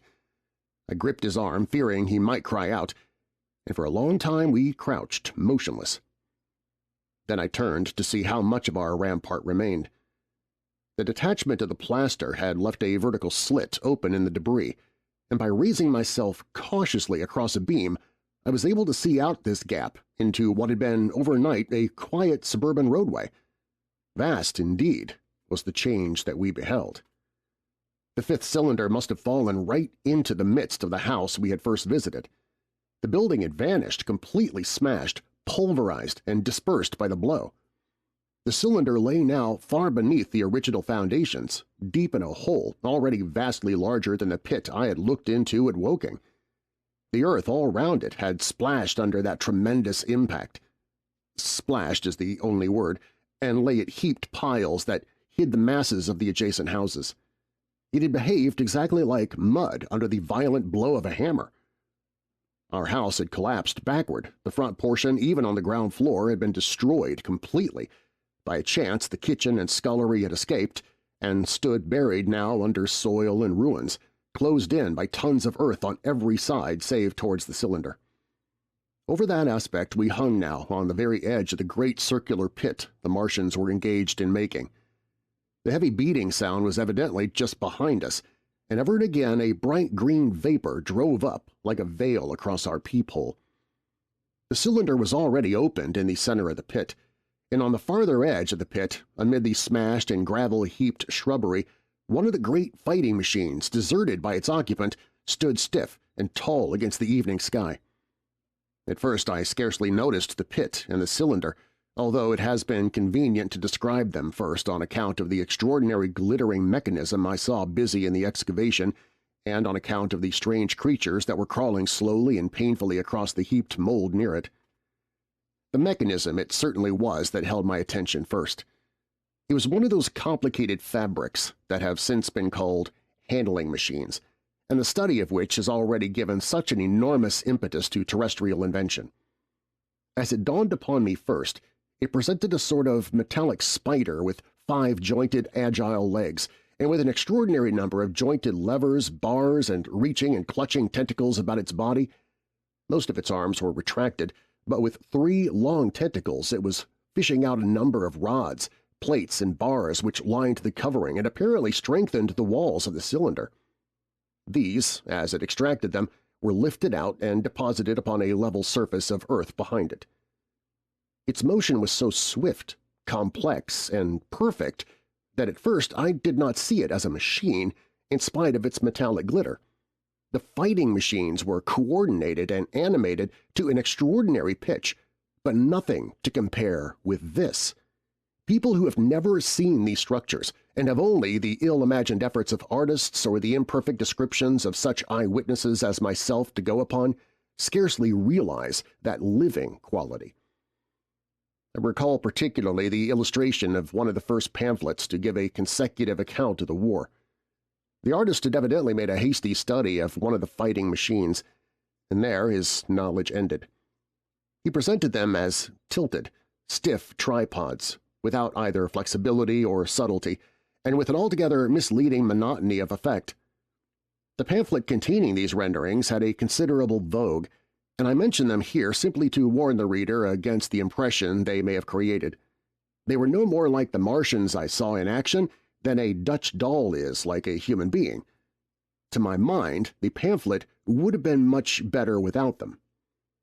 At first, I say, the handling machine did not impress me as a machine, but as a crab-like creature with a glittering integument, the controlling Martian whose delicate tentacles actuated its movements seeming to be simply the equivalent of the crab's cerebral portion. But then I perceived the resemblance of its gray-brown, shiny leathery integument to that of the other sprawling bodies beyond, and the true nature of this dexterous workman dawned upon me. With that realization, my interest shifted to those other creatures, the real Martians. Already I had had a transient impression of these, and the first nausea no longer obscured my observation. Moreover, I was concealed and motionless, and under no urgency of action. They were, I now saw, the most unearthly creatures it is possible to conceive. They were huge, round bodies, or rather heads, about 4 feet in diameter, each body having in front of it a face. This face had no nostrils. Indeed, the Martians do not seem to have had any sense of smell, but it had a pair of very large, dark-colored eyes, and just beneath this a kind of fleshy beak. In the back of this head or body, I scarcely know how to speak of it, was the single, tight tympanic surface, since known to be anatomically an ear, though it must have been almost useless in our dense air. In a group round the mouth were 16 slender, almost whip-like tentacles, arranged in 2 bunches of 8 each. These bunches have since been named rather aptly by that distinguished anatomist, Professor Howes, the hands. Even as I saw these Martians for the first time, they seemed to be endeavoring to raise themselves on these hands, but of course with the increased weight of terrestrial conditions, this was impossible. There is reason to suppose that on Mars they may have progressed upon them with some facility. The internal anatomy, I may remark here, as dissection has since shown, was almost equally simple. The greater part of the structure was the brain, sending enormous nerves to the eyes, ear, and tactile tentacles. Besides this were the bulky lungs, into which the mouth opened, and the heart and its vessels. The pulmonary distress caused by the denser atmosphere and greater gravitational attraction was only too evident in the convulsive movements of the outer skin. And this was the sum of the Martian organs. Strange as it may seem to a human being, all the complex apparatus of digestion which makes up the bulk of our bodies did not exist in the Martians. They were heads, merely heads. Entrails they had none. They did not eat, much less digest. Instead, they took the fresh, living blood of other creatures and injected it into their own veins. I have myself seen this being done, as I shall mention in its place. But squeamish as I may seem, I cannot bring myself to describe what I could not endure even to continue watching. Let it suffice to say, blood obtained from a still living animal, in most cases from a human being, was run directly by means of a little pipette into the recipient canal. The bare idea of this is no doubt horribly repulsive to us, but at the same time I think that we should remember how repulsive our carnivorous habits would seem to an intelligent rabbit. The physiological advantages of the practice of injection are undeniable, if one thinks of the tremendous waste of human time and energy occasioned by eating and the digestive process. Our bodies are half made up of glands and tubes and organs occupied in turning heterogeneous food into blood. The digestive process and their reaction upon the nervous system sap our strength and color our minds. Men go happy or miserable as they have healthy or unhealthy livers or sound gastric glands. But the Martians were lifted above all these organic fluctuations of mood and emotion. Their undeniable preference for men as their source of nourishment is partly explained by the nature of the remains of the victims they had brought with them as provisions from Mars. These creatures, to judge from the shriveled remains that have fallen into human hands, were bipeds with flimsy, silicious skeletons, almost like those of the silicious sponges, and feeble musculature, standing about 6 feet high and having round, erect heads and large eyes in flinty sockets. 2 or 3 of these seemed to have been brought in each cylinder, and all were killed before Earth was reached. It was just as well for them, for the mere attempt to stand upright upon our planet would have broken every bone in their bodies. And while I am engaged in this description, I may add in this place certain further details which, although they were not all evident to us at the time, will enable the reader who is unacquainted with them to form a clearer picture of these offensive creatures. In 3 other points their physiology differed strangely from ours. Their organisms did not sleep, any more than the heart of a man sleeps. Since they had no extensive muscular mechanism to recuperate, that periodical extinction was unknown to them. They had little or no sense of fatigue, it would seem. On Earth they could never have moved without effort, yet even to the last they kept in action. In 24 hours they did 24 hours of work, as even on Earth is perhaps the case with the ants.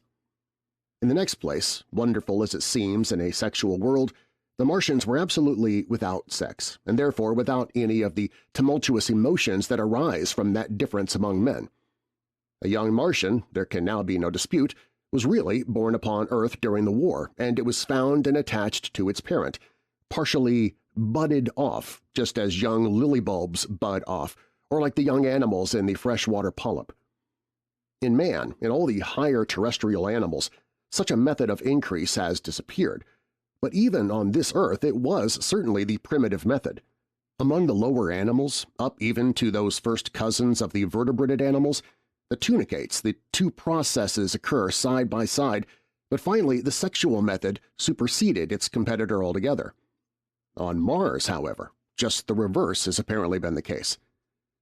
It is worthy of remark that a certain speculative writer of quasi-scientific repute, writing long before the Martian invasion, did forecast for man a final structure not unlike the actual Martian condition. His prophecy, I remember, appeared in November or December 1893 in a long-defunct publication, the Pall Mall Budget, and I recall a caricature of it in a pre-Martian periodical called Punch. He pointed out, writing in a foolish, facetious tone, that the perfection of mechanical appliances must ultimately supersede limbs, the perfection of chemical devices digestion, that such organs as hair, external nose, teeth, ears, and chin were no longer essential parts of the human being, and that the tendency of natural selection would lie in the direction of their steady diminution through the coming ages. The brain alone remained a cardinal necessity. Only one other part of the body had a strong case for survival, and that was the hand, teacher and agent of the brain. While the rest of the body dwindled, the hands would grow larger. There is many a true word written in jest, and here in the Martians we have beyond dispute the actual accomplishment of such a suppression of the animal side of the organism by the intelligence. To me it is quite credible that the Martians may be descended from beings not unlike ourselves, by a gradual development of brain and hands, the latter giving rise to the two bunches of delicate tentacles at last, at the expense of the rest of the body. Without the body, the brain would of course become a mere selfish intelligence, without any of the emotional substratum of the human being. The last salient point in which the symptoms of these creatures differed from ours was in what one might have thought a very trivial particular.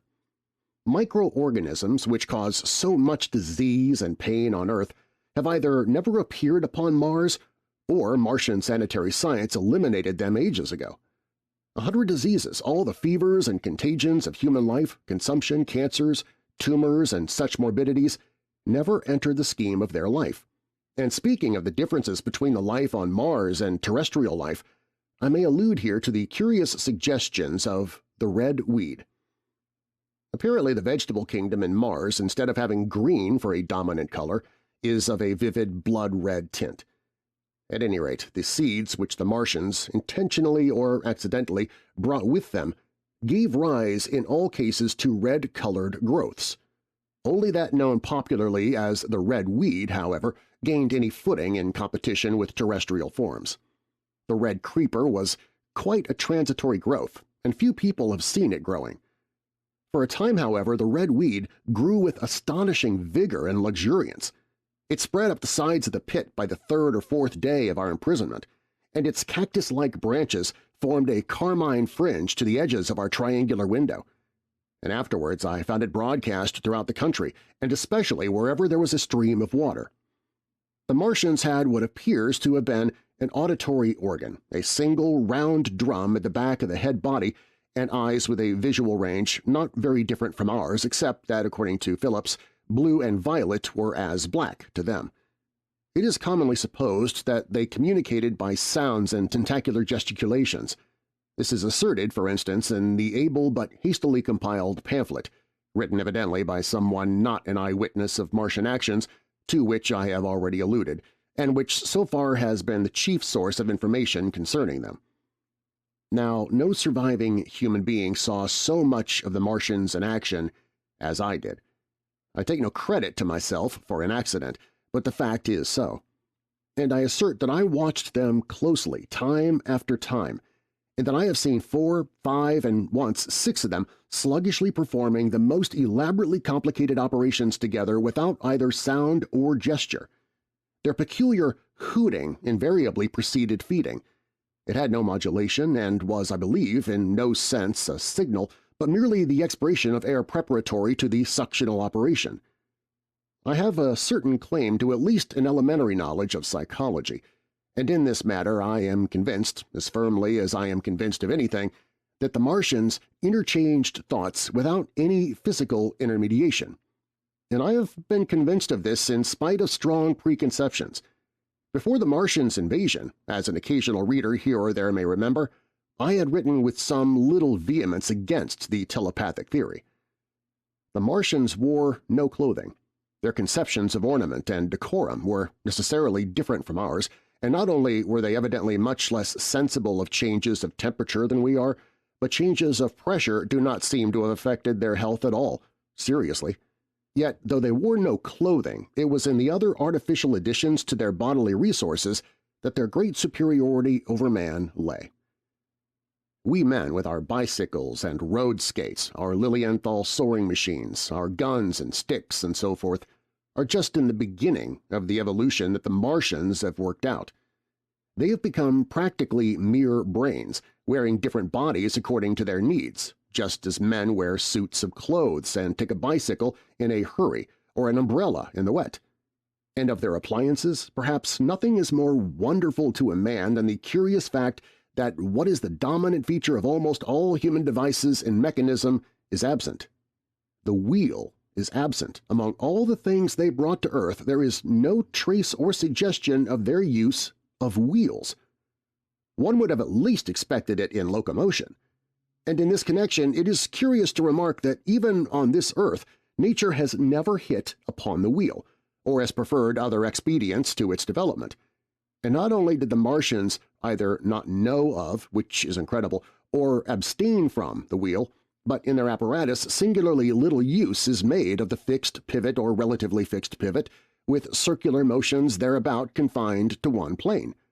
Almost all the joints of the machinery present a complicated system of sliding parts moving over small but beautifully curved friction bearings. And while upon this matter of detail it's remarkable that the long leverages of their machines are, in most cases, actuated by a sort of sham musculature of the discs in an elastic sheath. These discs become polarized and drawn closely and powerfully together when transversed by a current of electricity. In this way, the curious parallelism to animal motions, which was so striking and disturbing to the human beholder, was attained. Such quasi-muscles abounded in the crab-like handling machine which, on my first peeping out of the slit, I watched unpacking the cylinder. It seemed infinitely more alive than the actual Martians lying beyond it in the sunset light, panting, stirring ineffectual tentacles, and moving feebly after their vast journey across space. While I was still watching their sluggish motions in the sunlight and noting each strange detail of their form, the curate reminded me of his presence by pulling violently at my arm. I turned to a scowling face and silent, eloquent lips. He wanted the slit, which permitted only one of us to peep through, and so I had to forego watching them for a time while he enjoyed that privilege. When I looked again, the busy handling machines had already put together several of the pieces of apparatus it had taken out of the cylinder into a shape having an unmistakable likeness to its owner, and down on the left a busy little digging mechanism had come into view, emitting jets of green vapor and working its way round the pit, excavating and embanking in a methodical and discriminating manner.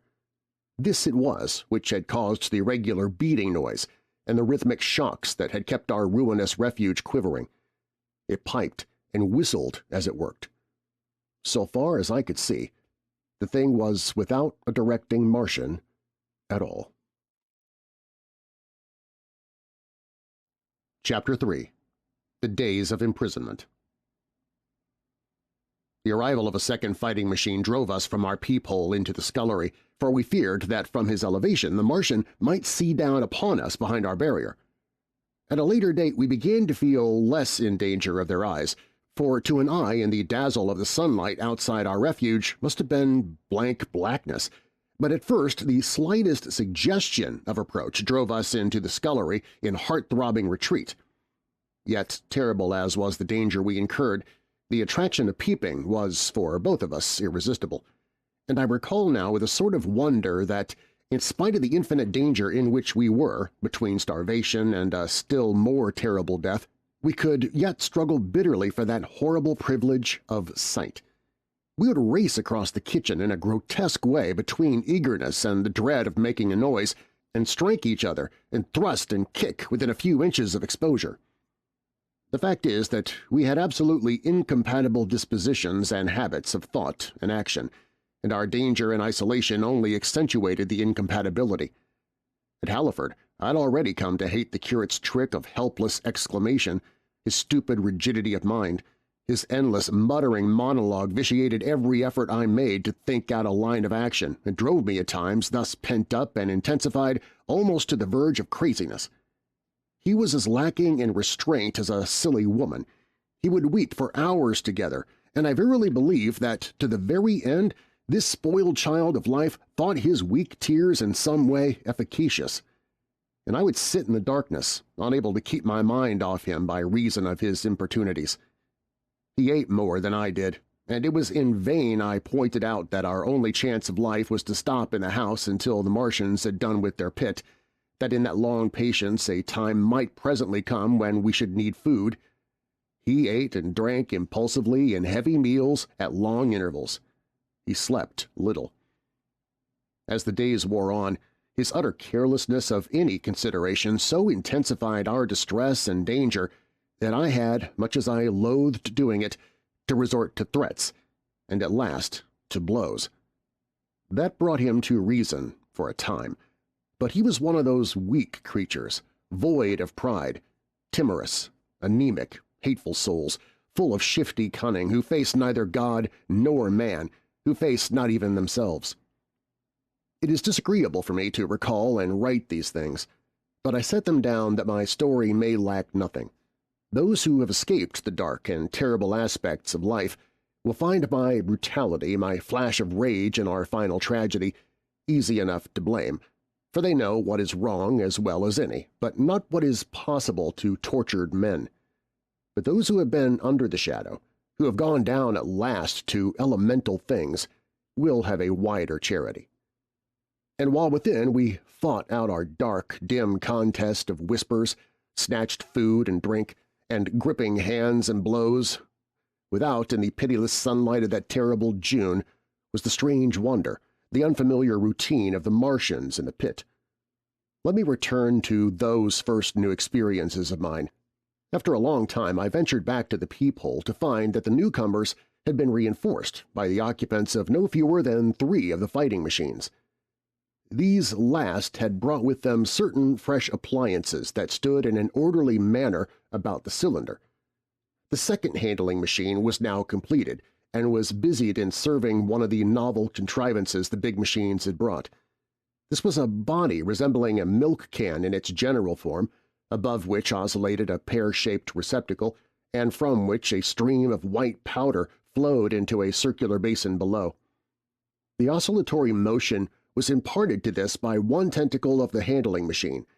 With 2 spatulate hands, the handling machine was digging out and flinging masses of clay into the pear-shaped receptacle above, while with another arm it periodically opened a door and removed rusty and blackened clinkers from the middle part of the machine. Another steely tentacle directed the powder from the basin along a ribbed channel towards some receiver that was hidden from me by the mound of bluish dust. From this unseen receiver a little thread of green smoke rose vertically into the quiet air.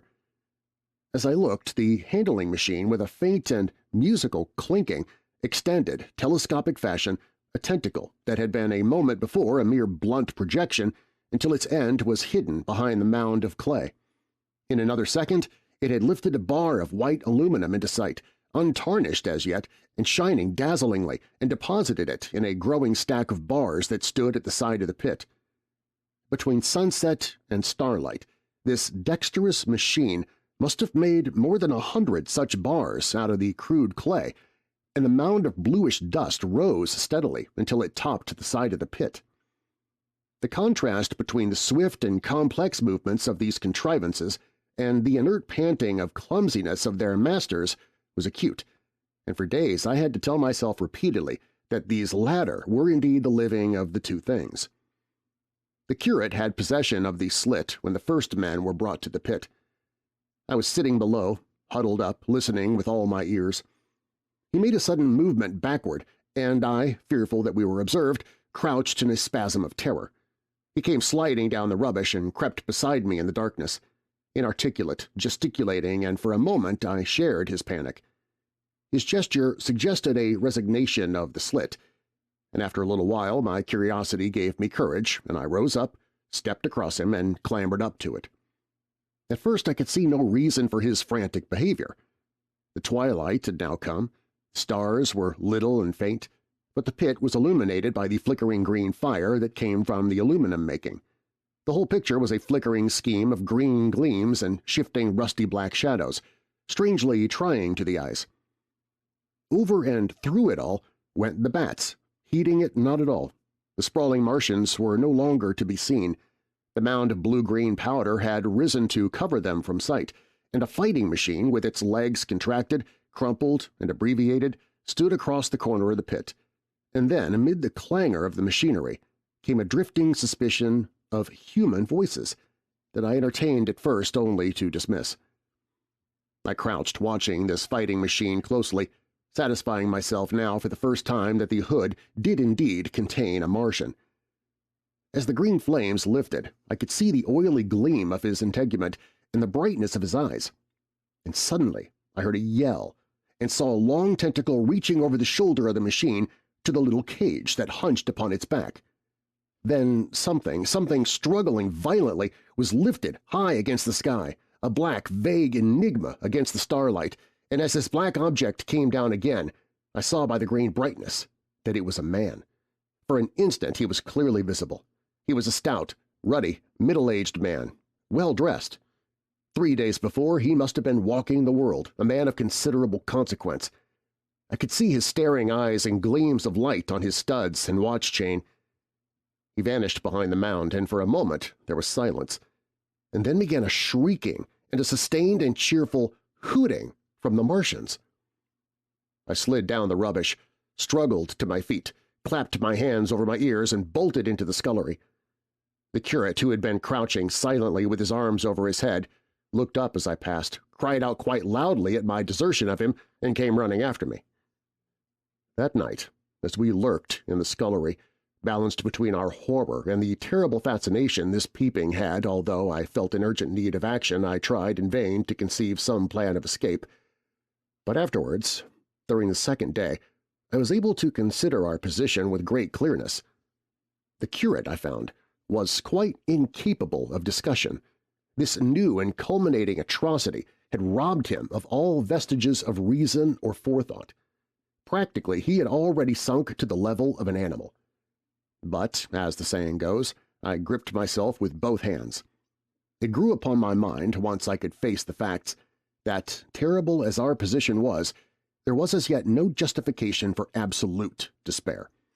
Our chief chance lay in the possibility of the Martians making the pit nothing more than a temporary encampment, or even if they kept it permanently, they might not consider it necessary to guard it, and a chance of escape might be afforded us.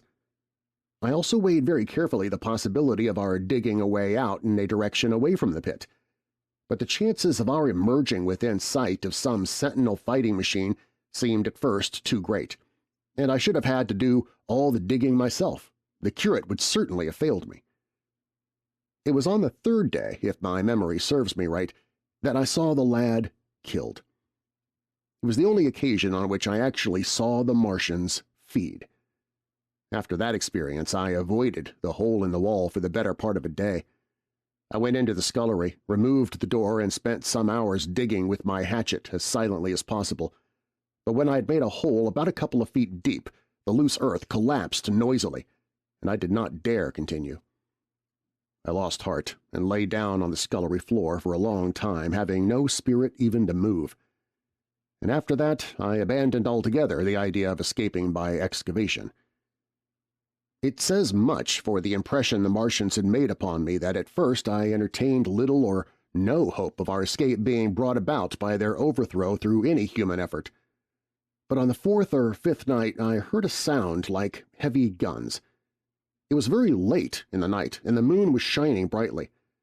The Martians had taken away the excavating machine, and, save for a fighting machine that stood in the remoter bank of the pit and a handling machine that was buried out of my sight in a corner of the pit immediately beneath my peephole, the place was deserted by them. Except for the pale glow from the handling machine and the bars and patches of white moonlight, the pit was in darkness, and except for the clinking of the handling machine, quite still. That night was a beautiful serenity, save for one planet. The moon seemed to have the sky to herself. I heard a dog howling, and that familiar sound it was that made me listen. Then I heard quite distinctly a booming, exactly like the sound of great guns. 6 distinct reports I counted, and after a long interval, 6 again. And that was all. Chapter 4. The Death of the Curate. It was on the 6th day of our imprisonment that I peeped for the last time, and presently found myself alone. Instead of keeping close to me and trying to oust me from the slit, the curate had gone back into the scullery. I was struck by a sudden thought. I went back quickly and quietly into the scullery. In the darkness I heard the curate drinking. I snatched in the darkness, and my fingers caught a bottle of Burgundy. For a few minutes there was a tussle. The bottle struck the floor and broke, and I desisted and rose. We stood panting and threatening each other. In the end, I planted myself between him and the food and told him of my determination to begin a discipline. I divided the food in the pantry into rations to last us 10 days. I would not let him eat any more that day. In the afternoon he made a feeble effort to get at the food. I'd been dozing, but in an instant I was awake. All day and all night we sat face to face, I weary but resolute, and he weeping and complaining of his immediate hunger. It was, I know, a night and a day, but to me it seems now, an interminable length of time. And so our widened incompatibility ended at last in open conflict. For 2 vast days we struggled in undertones and wrestling contests. There were times when I beat and kicked him madly, times when I cajoled and persuaded him, and once I tried to bribe him with the last bottle of Burgundy, for there was a rainwater pump from which I could get water. But neither force nor kindness availed. He was, indeed, beyond reason. He would neither desist from his attacks on the food nor from his noisy babbling to himself. The rudimentary precautions to keep our imprisonment endurable he would not observe. Slowly I began to realize the complete overthrow of his intelligence, to perceive that my sole companion in this close and sickly darkness was a man insane. From certain vague memories I am inclined to think my own mind wandered at times. I had strange and hideous dreams whenever I slept. It sounds paradoxical, but I am inclined to think that the weakness and insanity of the curate warned me, braced me, and kept me a sane man. On the 8th day he began to talk aloud instead of whispering, and nothing I could do would moderate his speech. "It is just, oh God!" he would say over and over again. "It is just! On me and mine be the punishment laid! We have sinned, we have fallen short! There was poverty, sorrow, the poor were trodden in the dust, and I held my peace! I preached acceptable folly! My God, what folly! When I should have stood up, though I died for it, and called upon them to repent! Repent! Oppressors of the poor and needy, the winepress of God!" Then he would suddenly revert to the matter of the food I withheld from him, praying, begging, weeping, at last threatening. He began to raise his voice. I prayed him not to. He perceived a hold on me. He threatened he would shout and bring the Martians upon us. For a time that scared me, but any concession would have shortened our chance of escape beyond estimating. I defied him, although I felt no assurance that he might not do this thing. But that day, at any rate, he did not. He talked with his voice rising slowly through the greater part of the 8th and 9th days. Threats, entreaties, mingled with a torrent of half-sane and always frothy repentance for his vacant sham of God's service, such as made me pity him. Then he slept a while, and began again with renewed strength, so loudly that I must needs make him desist. "Be still!" I implored. He rose to his knees, for he had been sitting in the darkness near the copper.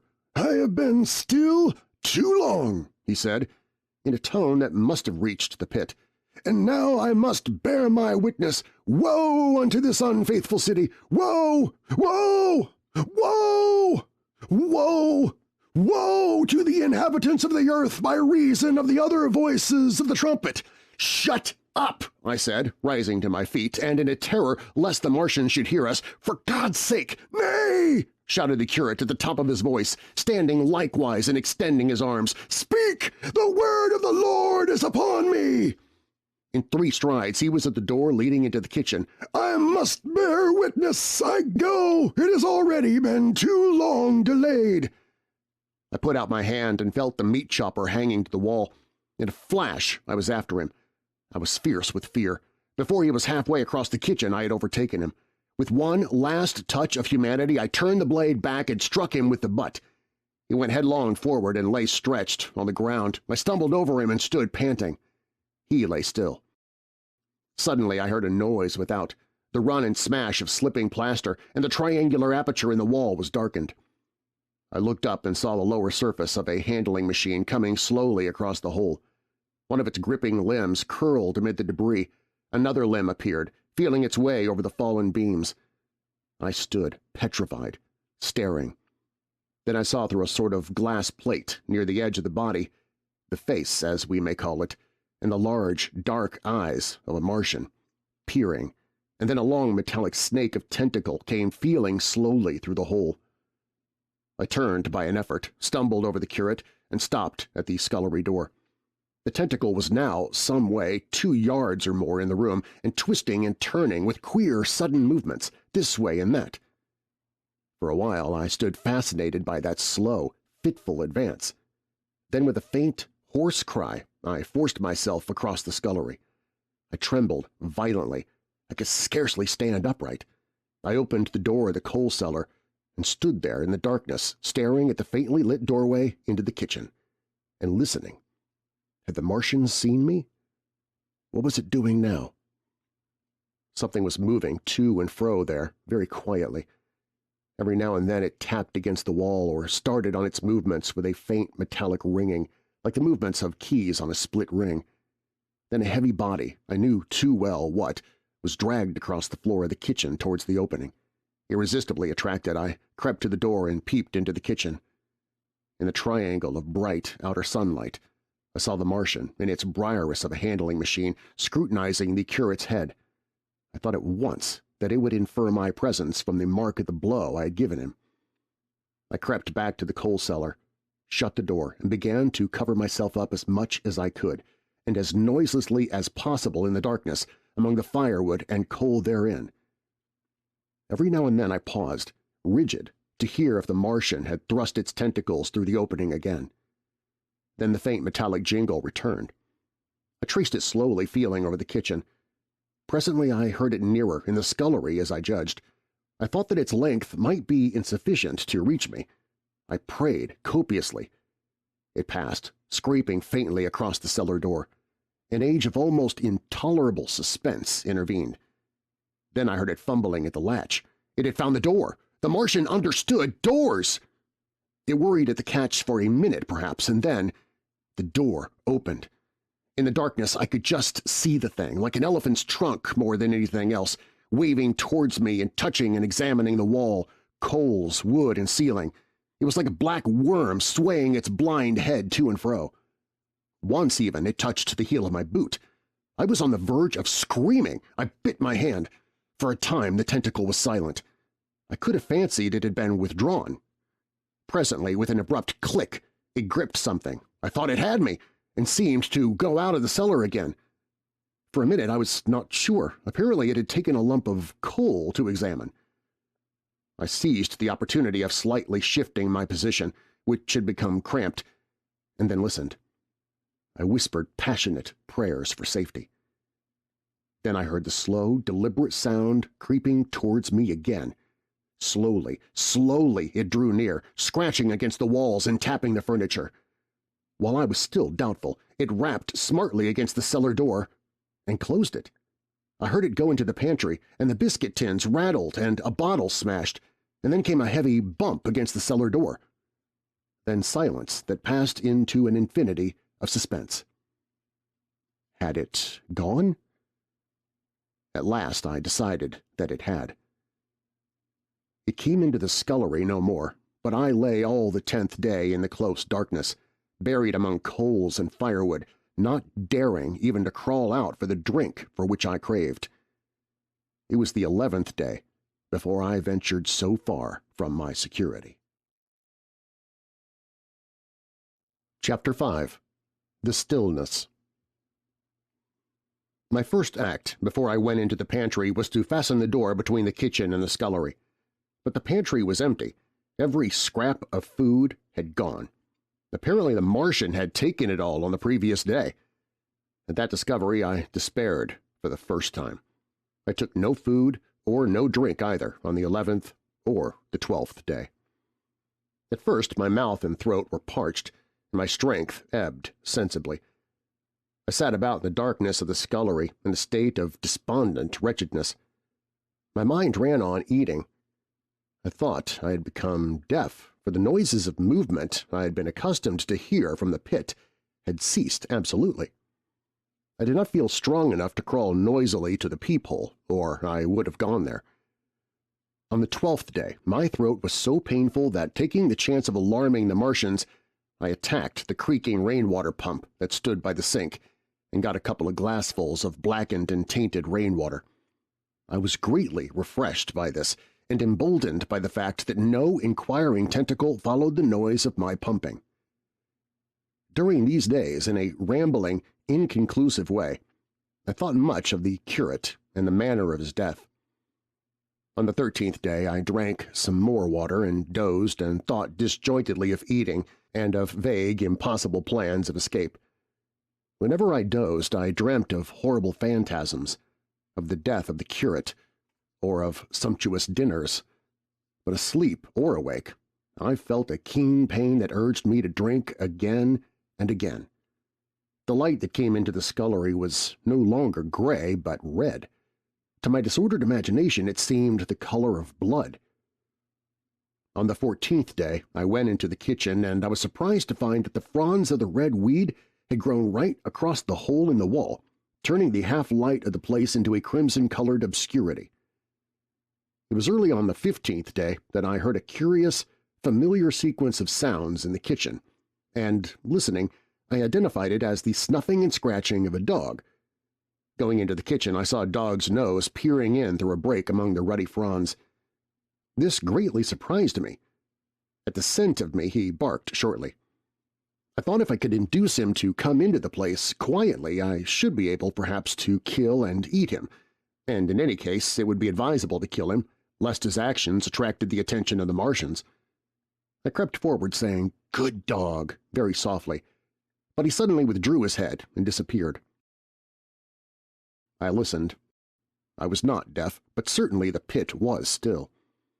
I heard a sound like the flutter of a bird's wings, and a hoarse croaking, but that was all. For a long while I lay close to the peephole, but not daring to move aside the red plants that obscured it.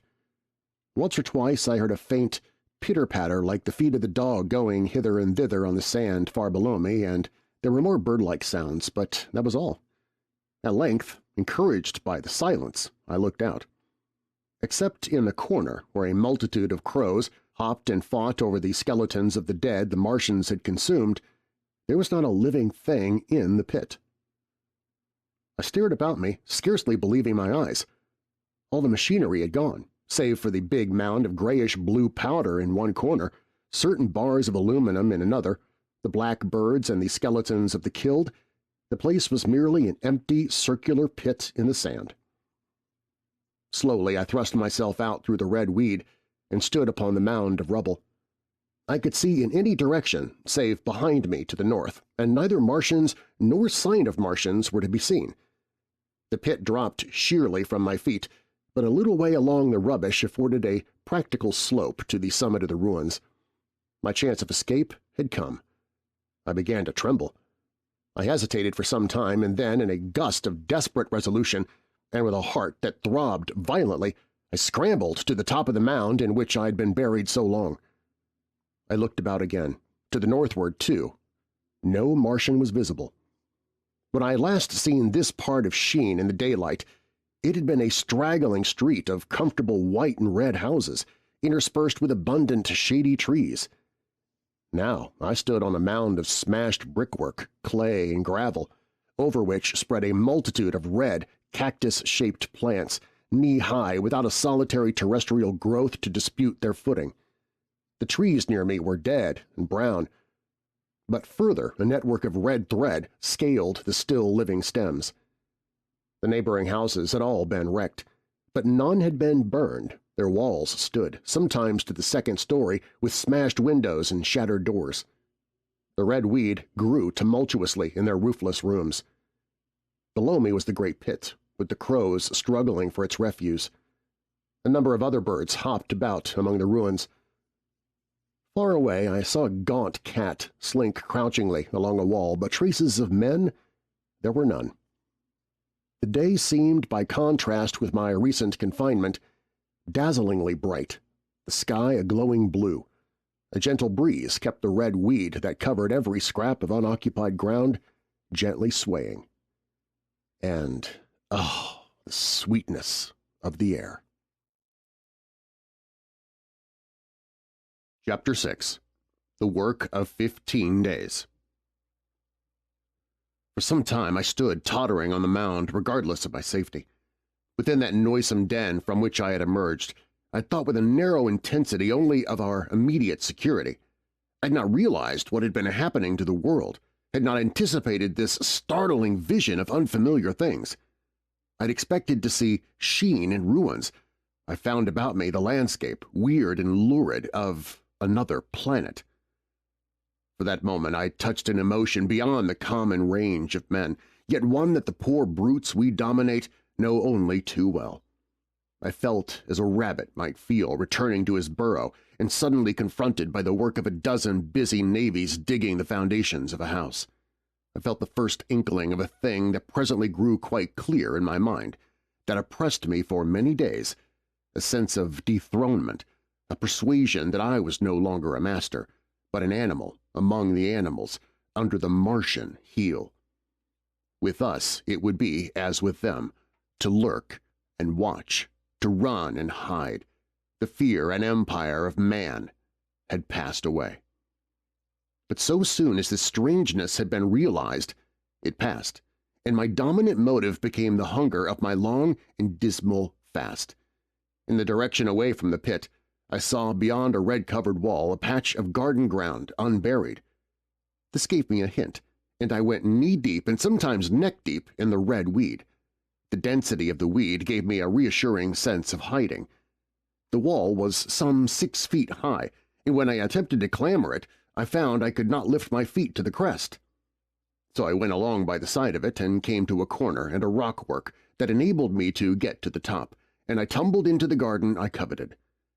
Here I found some young onions, a couple of gladiolus bulbs, and a quantity of immature carrots, all of which I secured, and scrambling over a ruined wall, went on my way through scarlet and crimson trees towards Q. It was like walking through an avenue of gigantic blood drops, possessed with two ideas: to get more food and to limp as soon and as far as my strength permitted out of this accursed, unearthly region of the pit. Some way farther, in a grassy place, was a group of mushrooms which also I devoured, and then I came upon a brown sheet of flowing, shallow water where meadows used to be. These fragments of nourishment served only to whet my hunger. At first I was surprised at this flood in a hot, dry summer, but afterwards I discovered that it was caused by the tropical exuberance of the red weed. Directly this extraordinary growth encountered water, it straightway became gigantic and of unparalleled fecundity. Its seeds were simply poured down into the water of the Wey and Thames, and its swiftly growing and titanic water fronds speedily choked both of those rivers. At Putney, as I afterwards saw, the bridge was almost lost in a tangle of this weed, and at Richmond, too, the Thames water poured in a broad and shallow stream across the meadows of Hampton and Twickenham. As the water spread, the weed followed them, until the ruined villas of the Thames Valley were from a time lost in this red swamp, whose margin I explored, and much of the desolation the Martians had caused was concealed. In the end, the red weed succumbed almost as quickly as it had spread. a cankering disease due, it is believed, to the action of certain bacteria presently seized upon it.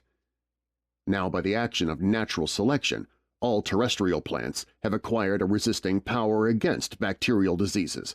They never succumb without a severe struggle, but the red weed rotted like a thing already dead. The fronds became bleached and then shriveled and brittle.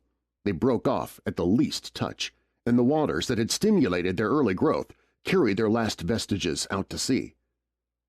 My first act on coming to this water was, of course, to slake my thirst. I drank a great deal of it and, moved by an impulse, gnawed some fronds of red weed, but they were watery and had a sickly, metallic taste. I found the water was sufficiently shallow for me to wade securely, although the red weed impeded my feet a little, but the flood evidently got deeper towards the river, and I turned back to Mortlake. I managed to make out the road by means of occasional ruins of its villas and fences and lamps, and so presently I got out of this spate and made my way to the hill, going up towards Roehampton, and came out on Putney Common. Here the scenery changed from the strange and unfamiliar to the wreckage of the familiar. Patches of ground exhibited the devastation of a cyclone, and in a few score yards I would come upon perfectly undisturbed spaces, houses with their blinds trimly drawn and doors closed, as if they had been left for a day by the owners, or as if their inhabitants slept within. The red weed was less abundant. The tall trees along the lane were free from the red creeper. I hunted for food among the trees, finding nothing, and I also raided a couple of silent houses, but they'd already been broken into and ransacked. I rested for the remainder of the daylight in a shrubbery, being, in my enfeebled condition, too fatigued to push on. All this time I saw no human beings and no signs of the Martians. I encountered a couple of hungry-looking dogs, but both hurried circuitously away from the advances I made them. Near Roehampton I had seen 2 human skeletons, not bodies but skeletons, picked clean, and in the wood by me I found the crushed and scattered bones of several cats and rabbits and the skull of a sheep. But though I gnawed parts of these in my mouth, there was nothing to be got from them. After sunset, I struggled on along the road towards Putney, where I think the heat ray must have been used for some reason, and in the garden beyond Roehampton I got a quantity of immature potatoes, sufficient to stay my hunger. From this garden one looked down upon Putney and the river. The aspect of the place in the dusk was singularly desolate. Blackened trees, blackened, desolate ruins, and down the hill the sheets of the flooded river, red-tinged with the weed. And over all, silence. It filled me with indescribable terror to think how swiftly that desolating change had come. For a time I believed that mankind had been swept out of existence, and that I stood there, alone, the last man left alive. Hard by the top of Putney Hill I came upon another skeleton, with the arms dislocated and removed several yards from the rest of the body. As I proceeded, I became more and more convinced that the extermination of mankind was, save for such stragglers as myself, already accomplished in this part of the world. The Martians, I thought, had gone on and left the country desolated, seeking food elsewhere. Perhaps even now they were destroying Berlin or Paris. Or it might be they had gone northward.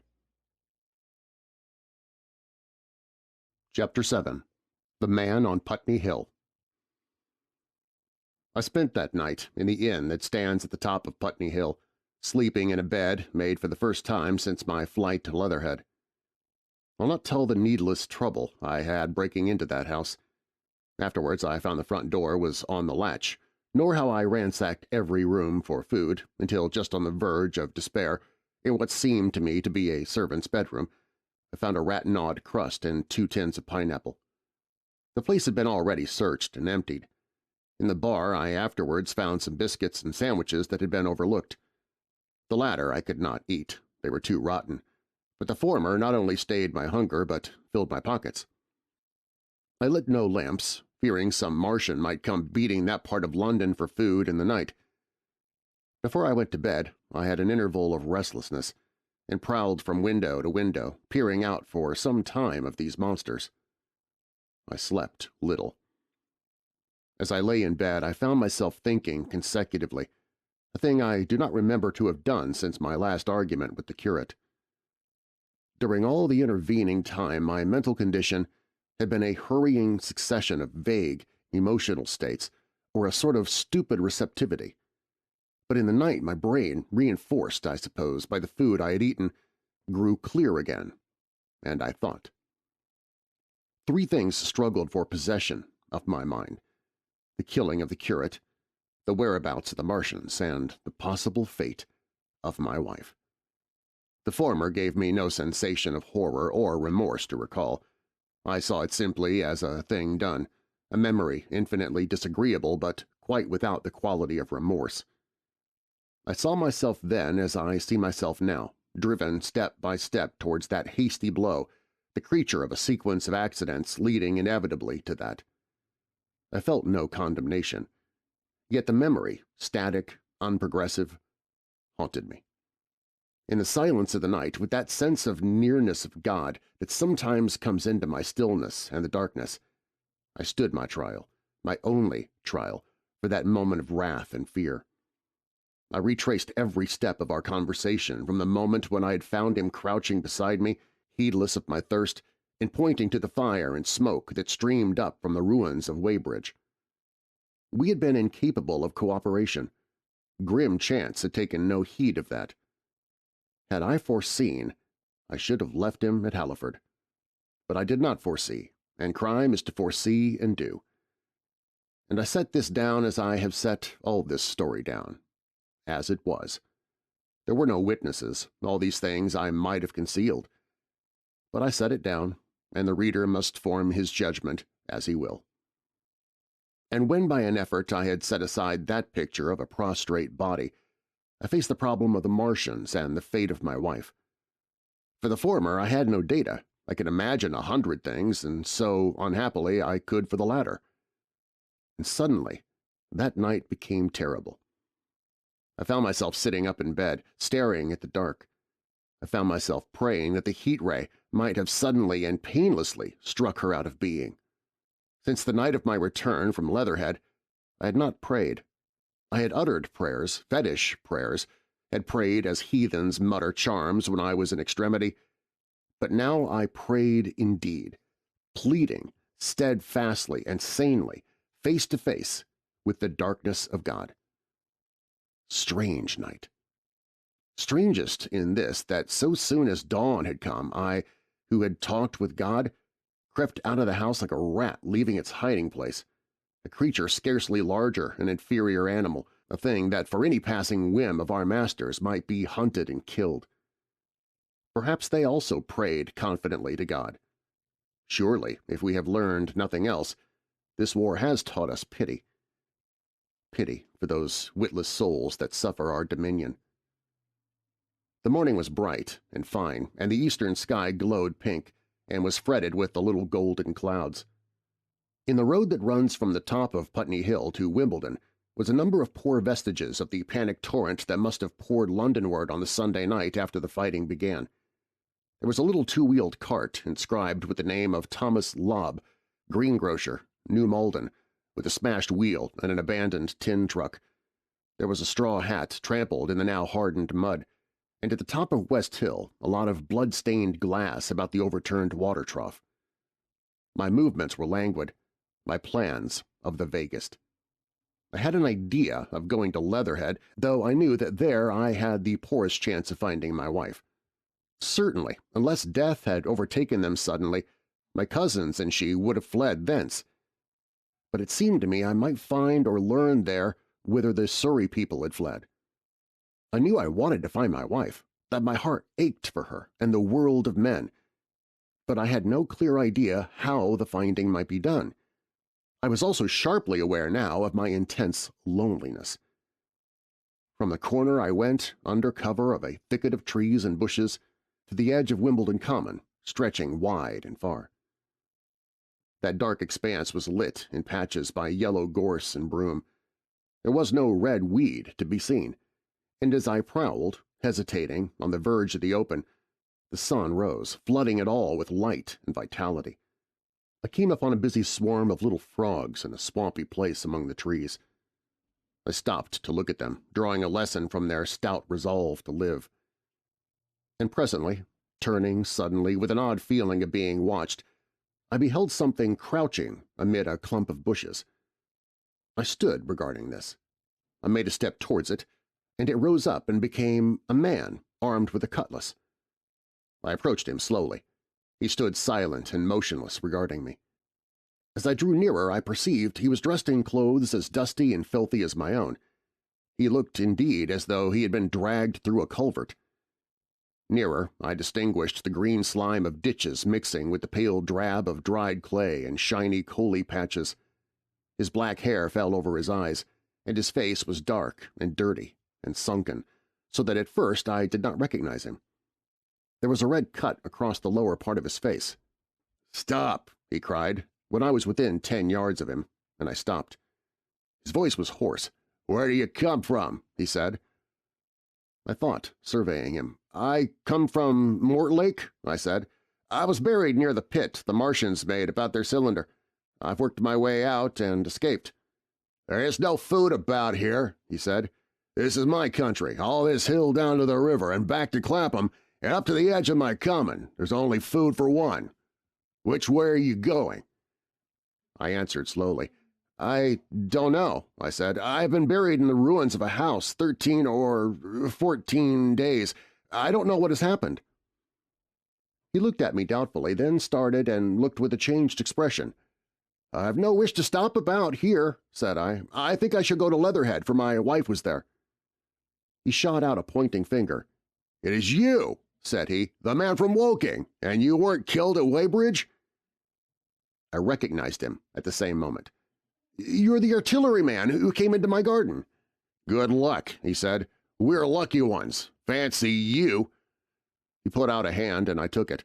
"I crawled up a drain," he said, "but they didn't kill everyone, and after they went away I got off towards Walton across the fields. But it's not 16 days altogether, and your hair is gray." He looked over his shoulder suddenly. "Only a rook," he said. "One gets to know that birds have shadows these days. This is a bit open. Let us crawl under those bushes and talk." "Have you seen any Martians?" I said. "Since I crawled out—" "They've gone away across London," he said. "I guess they've got a bigger camp there. Of a night all over there, Hampstead way, the sky is alive with their lights.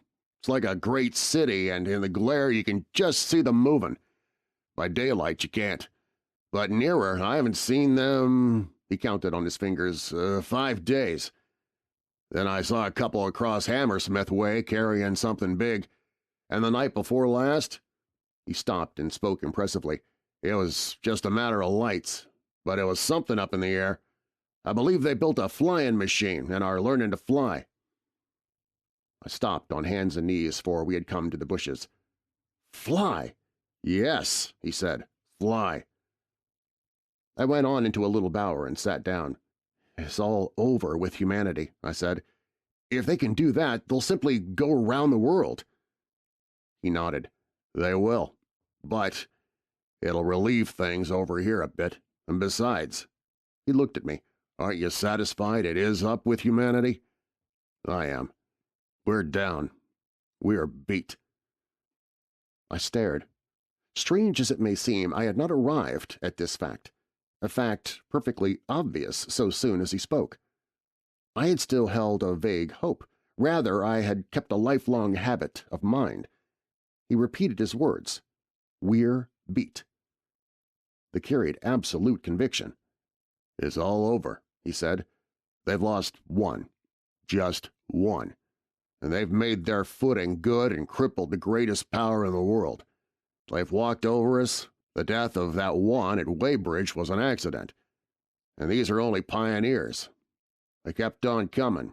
These green stars, I've seen nothing these 5 or 6 days, but I've no doubt they're falling somewhere every night. Nothing's to be done. We're under. We're beat." I made him no answer.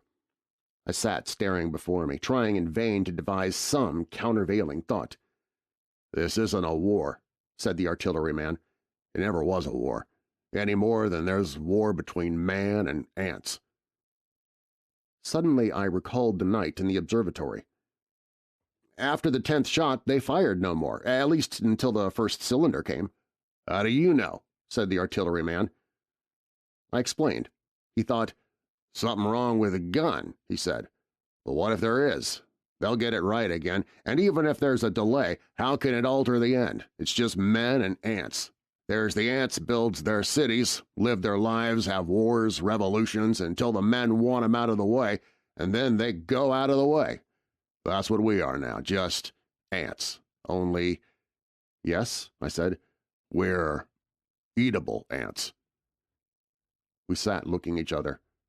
"And what will they do with us?" I said. "That's what I've been thinking," he said. "That's what I've been thinking. After Weybridge, I went south. Thinking. I saw what was up. Most of the people were hard at it, squealing and exciting themselves. But I'm not so fond of squealing. I've been inside of death once or twice. I'm not an ornamental soldier, and at the best and worst, death, it's just death. And it's the man that keeps on thinking comes through. I saw everyone tracking away south. Says I, food won't last this way. And I turned right back. I went for the Martians like a sparrow goes for man. All around." He waved a hand to the horizon. "They're starving in heaps, bolting, treading on each other." He saw my face and halted awkwardly. "No doubt lots who had money have gone away to France," he said. He seemed to hesitate whether to apologize, met my eyes, and went on. "There's food all about here, canned things in shops, wines, spirits, mineral waters, and the water mains and drains are empty. Well, I was telling you what I was thinking. Here's intelligent things," I said, "and it seems they want us for food. First, they'll smash us up, ships, machines, guns, cities, all the order and organization. All that'll go. If we were the size of ants, we might pull through. But we're not. It's all too bulky to stop. That's the first certainty, huh?" I assented. "It is. I've thought it out." "Very well. Then next. At present, we're caught as we're wanted. A Martian has only to go a few miles to get a crowd on the run. And I saw one day, out by Wandsworth, picking houses to pieces and rooting among the wreckage.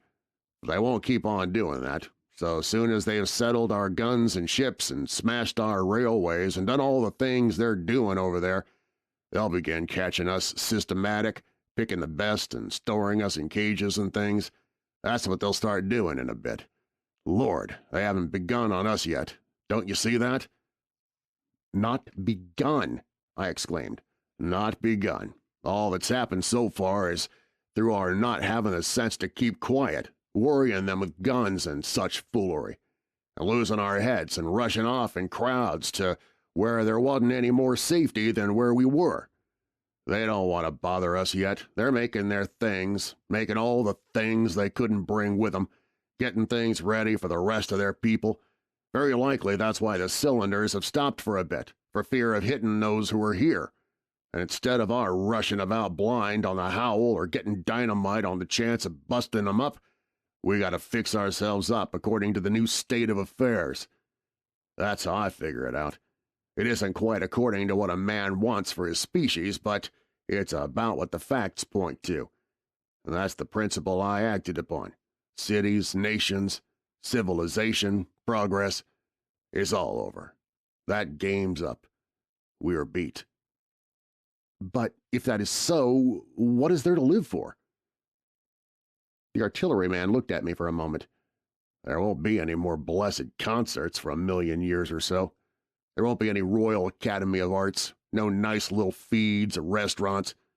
If it's amusement you're after, I reckon the game's up.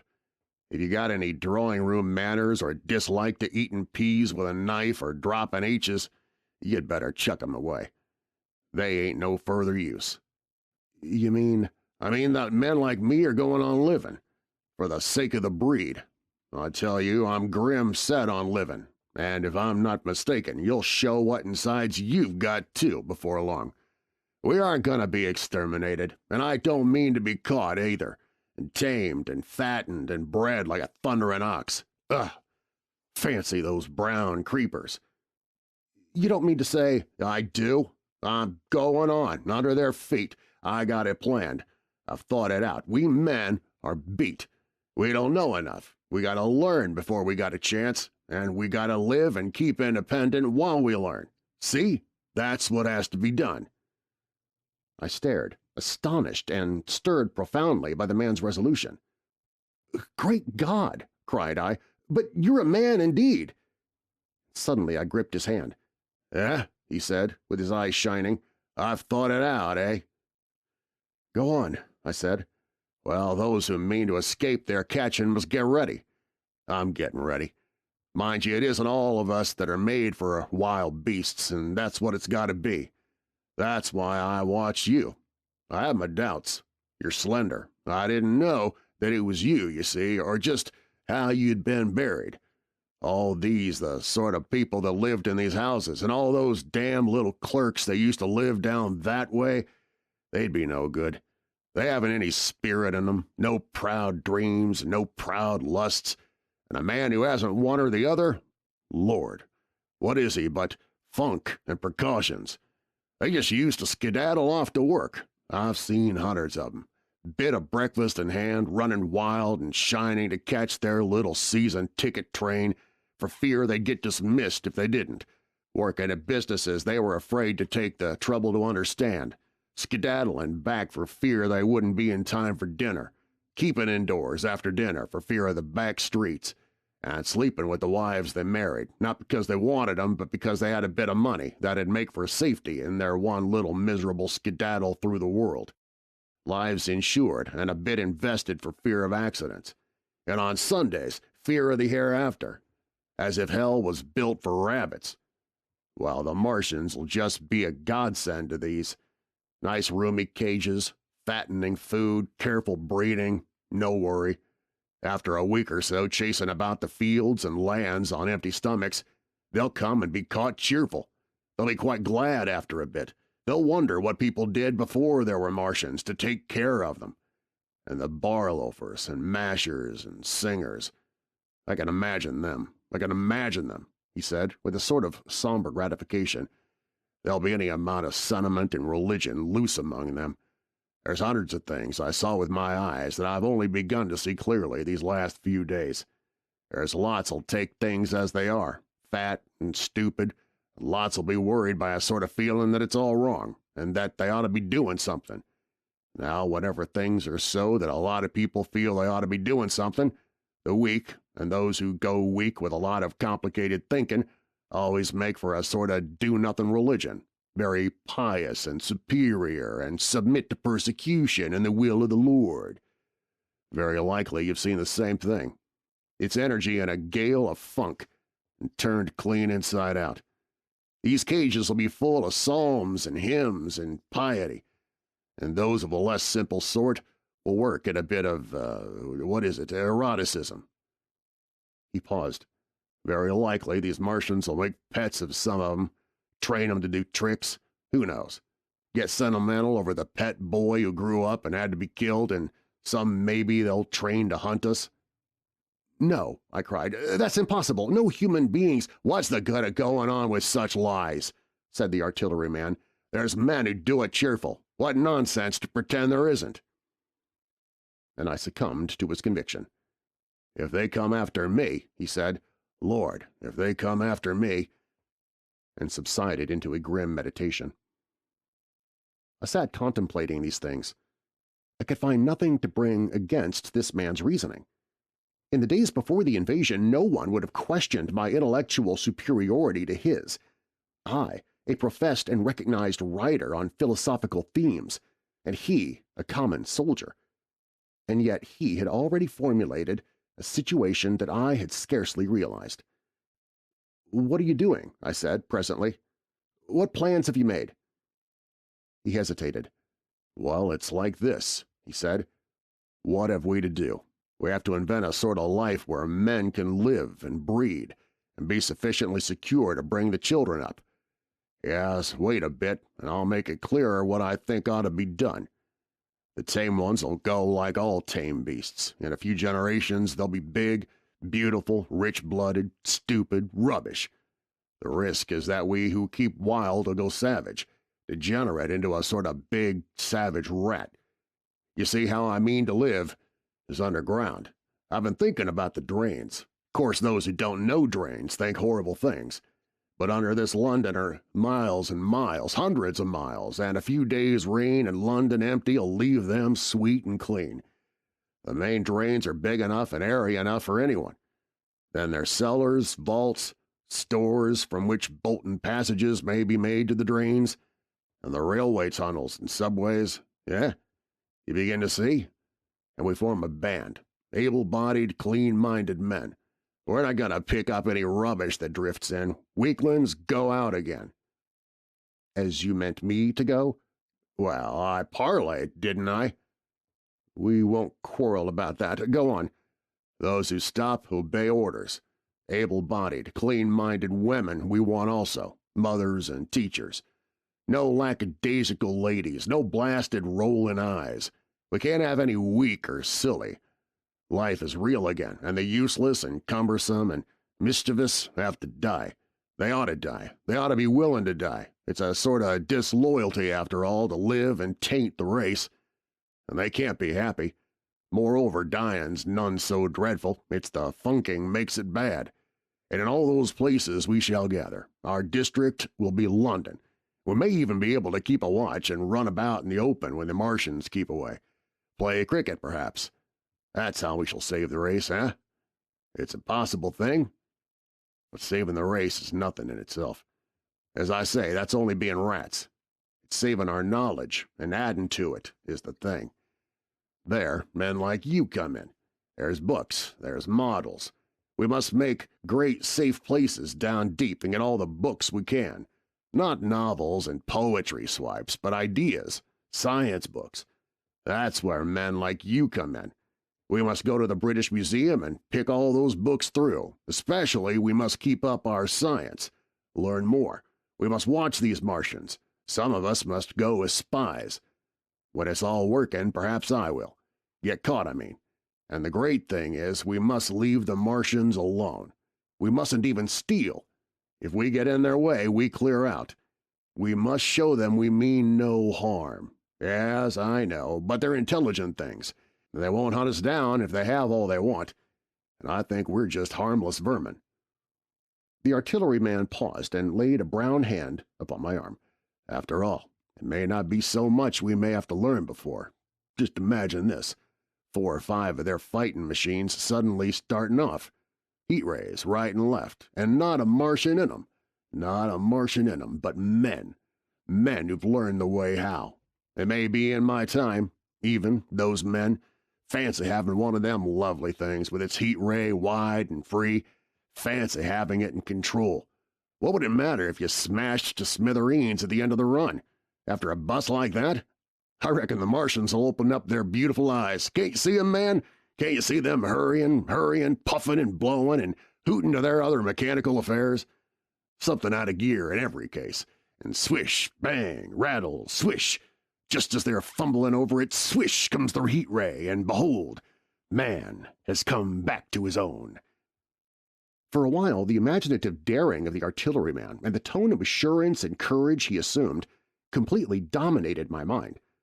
I believed unhesitatingly both in his forecast of human destiny and in the practicality of his astonishing scheme, and the reader who thinks me susceptible and foolish must contrast his position, reading steadily with all his thoughts about his subject and mine, crouching fearfully in the bushes and listening, distracted by apprehension. We talked in this manner through the early morning time and later crept out of the bushes, and after scanning the sky for Martians, hurried precipitately to the house on Putney Hill where he had made his lair. It was the coal cellar of the place, and when I saw the work he had spent a week upon, it was a burrow scarcely 10 yards long, which he designed to reach the main drain on Putney Hill. I had my first inkling of the gulf between his dreams and his powers. Such a hole I could have dug in a day. But I believed in him sufficiently to work with him all that morning until past midday at his digging. We had a garden barrow and shot the earth we removed against the kitchen range. We refreshed ourselves with a tin of mock turtle soup and wine from the neighboring pantry. I found a curious relief from the aching strangeness of the world in this steady labor. As we worked, I turned this project over in my mind, and presently objections and doubts began to arise. But I worked there all the morning. So glad was I to find myself with a purpose again. After working an hour, I began to speculate on the distance one had to go before the cloaca was reached. The chances we had of missing it altogether. My immediate trouble was why we should dig this long tunnel when it was possible to get into the drain at once down one of the manholes and work back to the house.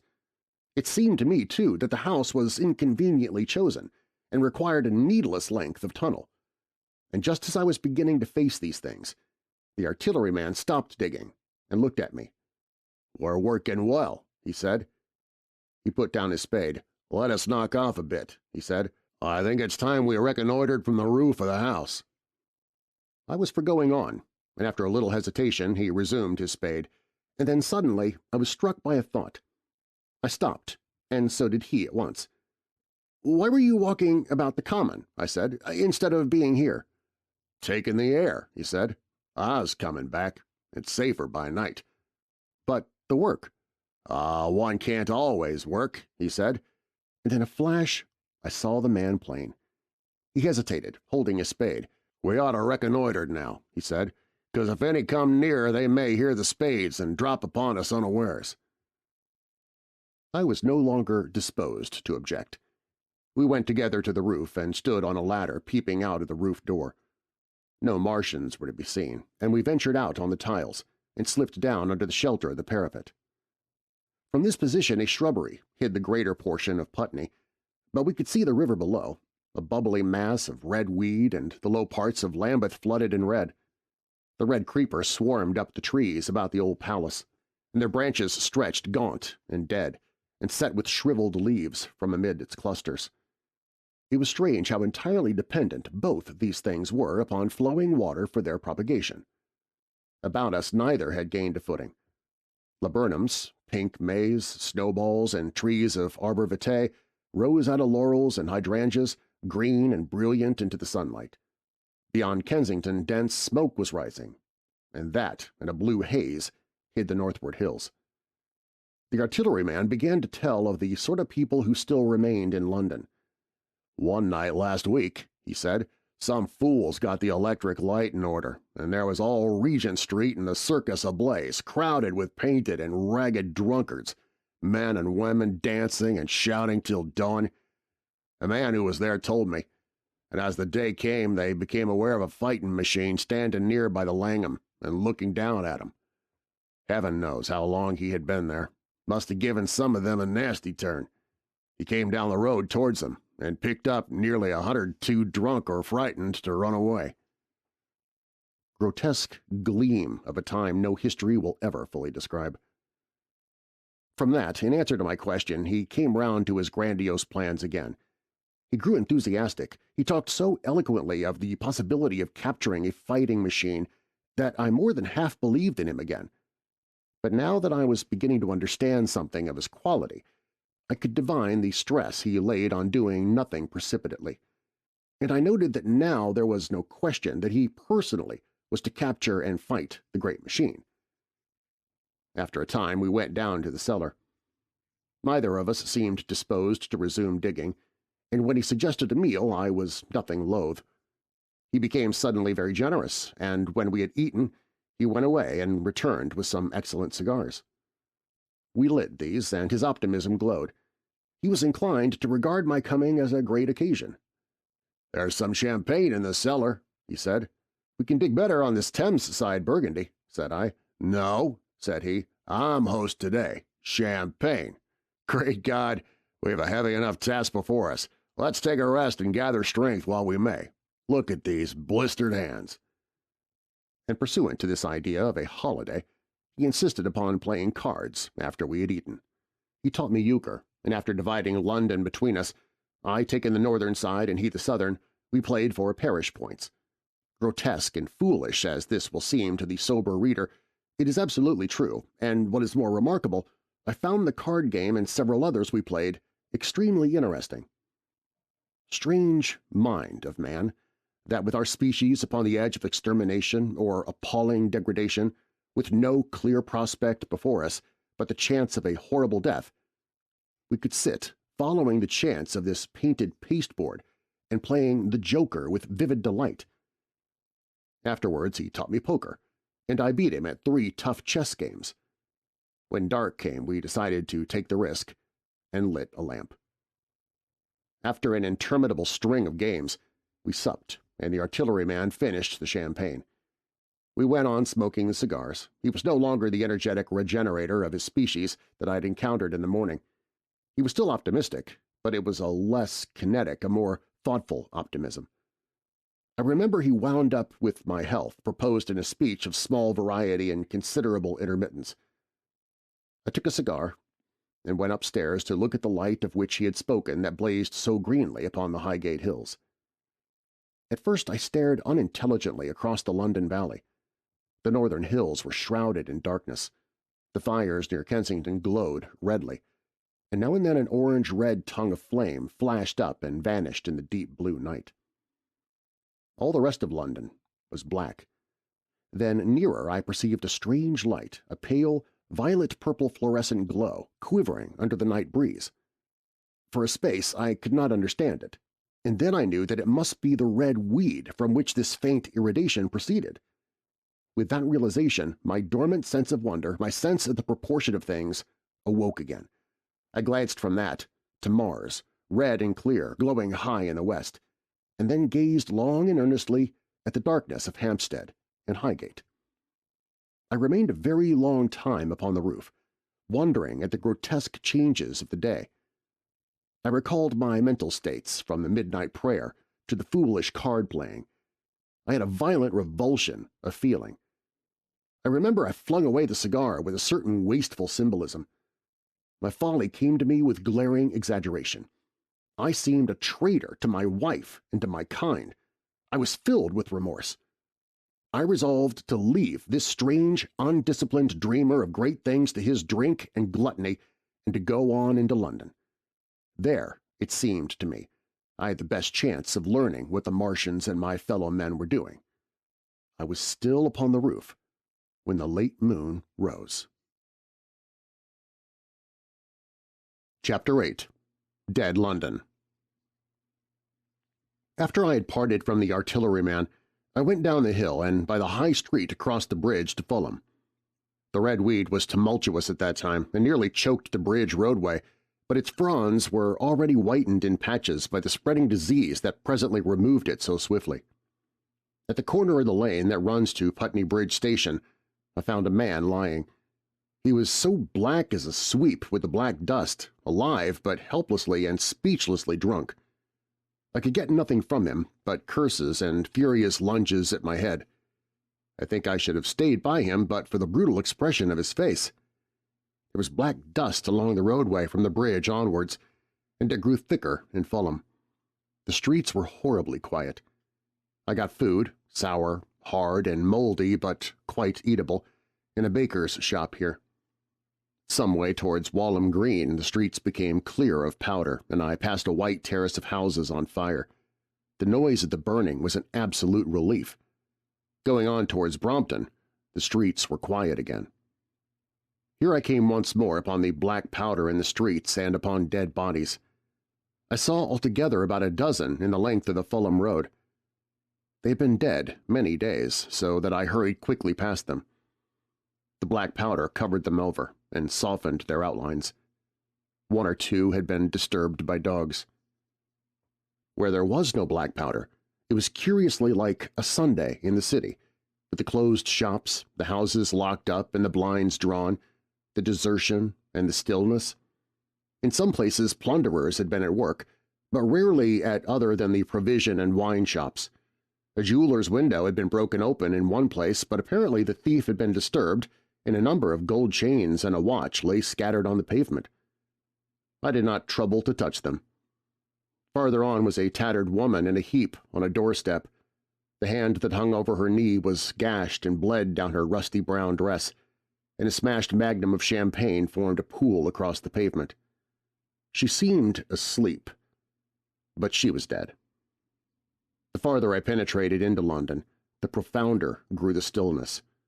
But it was not so much the stillness of death, it was the stillness of suspense, of expectation.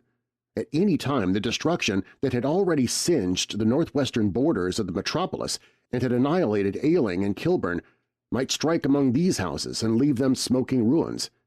It was a city condemned and derelict. In South Kensington the streets were clear of dead and of black powder. It was near South Kensington that I first heard the howling. It crept almost imperceptibly upon my senses. It was a sobbering alternation of two notes, Allah, Allah, Allah, Allah, keeping on perpetually. When I passed streets that ran northward, it grew in volume, and houses and buildings seemed to deaden and cut it off again. It came in a full tide down Exhibition Road. I stopped, staring towards Kensington Gardens, wondering at this strange, remote wailing. It was as if that mighty desert of houses had found a voice for its fear and solitude. Allah, Allah, Allah, Allah, wailed that superhuman note. Great waves of sound sweeping down the broad, sun-lit roadway between the tall buildings on each side. I turned northwards, marveling towards the iron gates of Hyde Park. I had half a mind to break into the Natural History Museum and find my way up to the summits of the towers in order to see across the park, but I decided to keep to the ground, where quick hiding was possible, and so went up on the Exhibition Road. All the large mansions on each side of the road were empty and still, and my footsteps echoed against the sides of the houses. At the top, near the park gate, I came upon a strange sight. A bus overturned and the skeleton of a horse picked clean. I puzzled over this for a time, and then went on to the bridge over the Serpentine. The voice grew stronger and stronger, though I could see nothing above the housetops on the north side of the park, save a haze of smoke to the northwest. Allah, Allah, Allah, Allah, cried the voice, coming as it seemed to me from the district about Regent's Park. The desolating cry worked upon my mind. The mood that had sustained me passed. The wailing took possession of me. I found it was intensely weary, footsore, and now again hungry and thirsty. It was already past noon. Why was I wandering alone in this city of the dead? Why was I alone when all London was lying in state and in its black shroud? I felt intolerably lonely. My mind ran on old friends that I'd forgotten for years. I thought of the poisons in the chemists' shops, of the liquors the wine merchants stored. I recalled the two sodden creatures of despair who, so far as I knew, shared the city with myself. I came into Oxford Street by the Marble Arch, and here again were black powder and several bodies, and an evil, ominous smell from the gratings of the cellars of some of the houses. I grew very thirsty after the heat of my long walk. With infinite trouble I managed to break into a public house and get food and drink. I was weary after eating, and went into the parlor behind the bar and slept on a black horsehair sofa I found there. I awoke to find that dismal howling still in my ears. Allah, Allah, Allah, Allah. It was now dusk, and after I had routed out some biscuits and a cheese in the bar — there was a meat safe, but it contained nothing but maggots — I wandered on through the silent residential squares to Baker Street. Portman Square is the only one I can name, and so came out at last upon Regent's Park. And as I emerged from the top of Baker Street, I saw far away over the trees in the clearness of the sunset the hood of the Martian giant from which this howling proceeded. I was not terrified. I came upon him as if it were a matter of course. I watched him for some time, but he did not move. He appeared to be standing and yelling for no reason that I could discover. I tried to formulate a plan of action. That perpetual sound of Allah, Allah, Allah, Allah confused my mind. Perhaps I was too tired to be very fearful.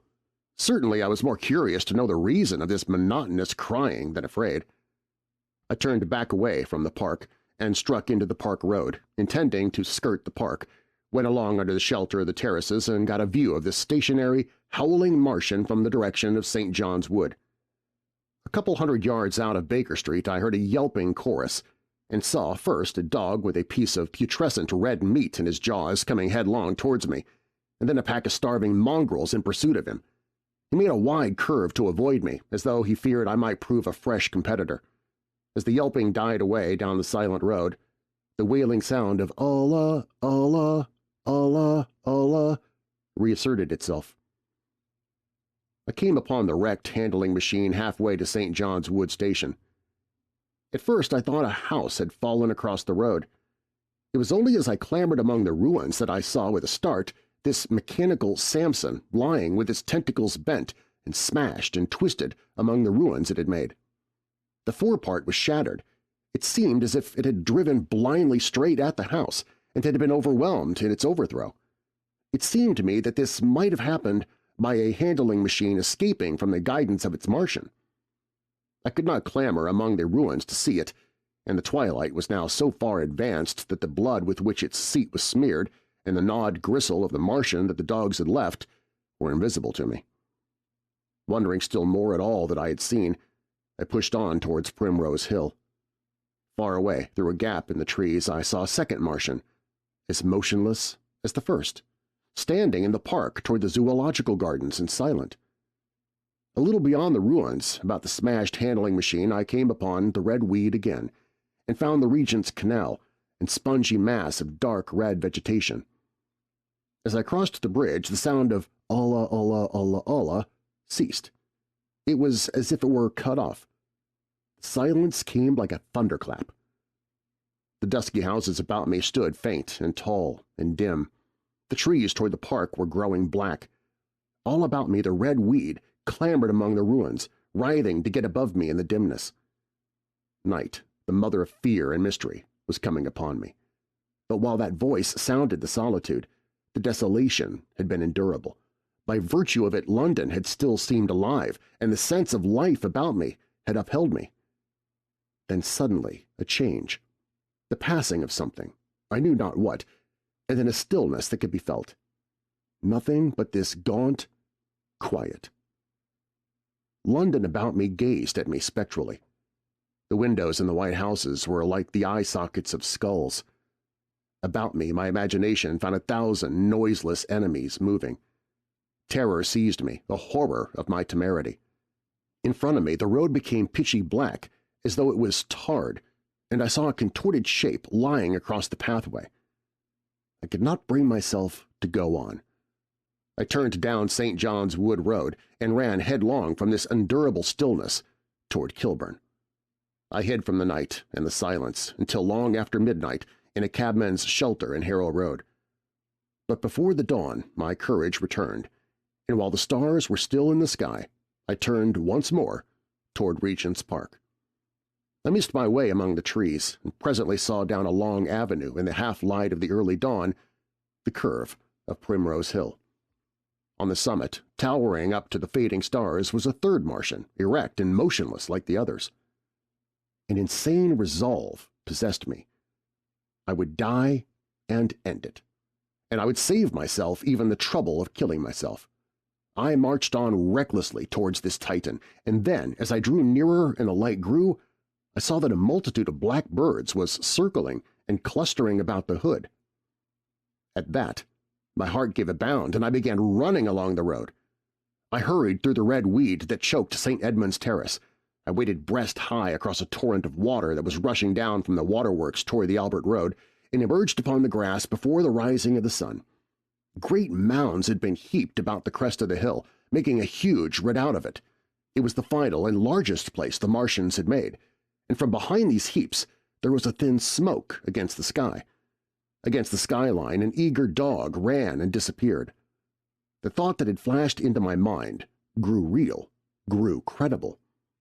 I felt no fear, only a wild, trembling exultation as I ran up the hill towards the motionless monster. Out of the hood hung lang shreds of brown at which the hungry birds pecked and tore. In another moment I had scrambled up the earthen rampart and stood upon its crest, and the interior of the redoubt was below me.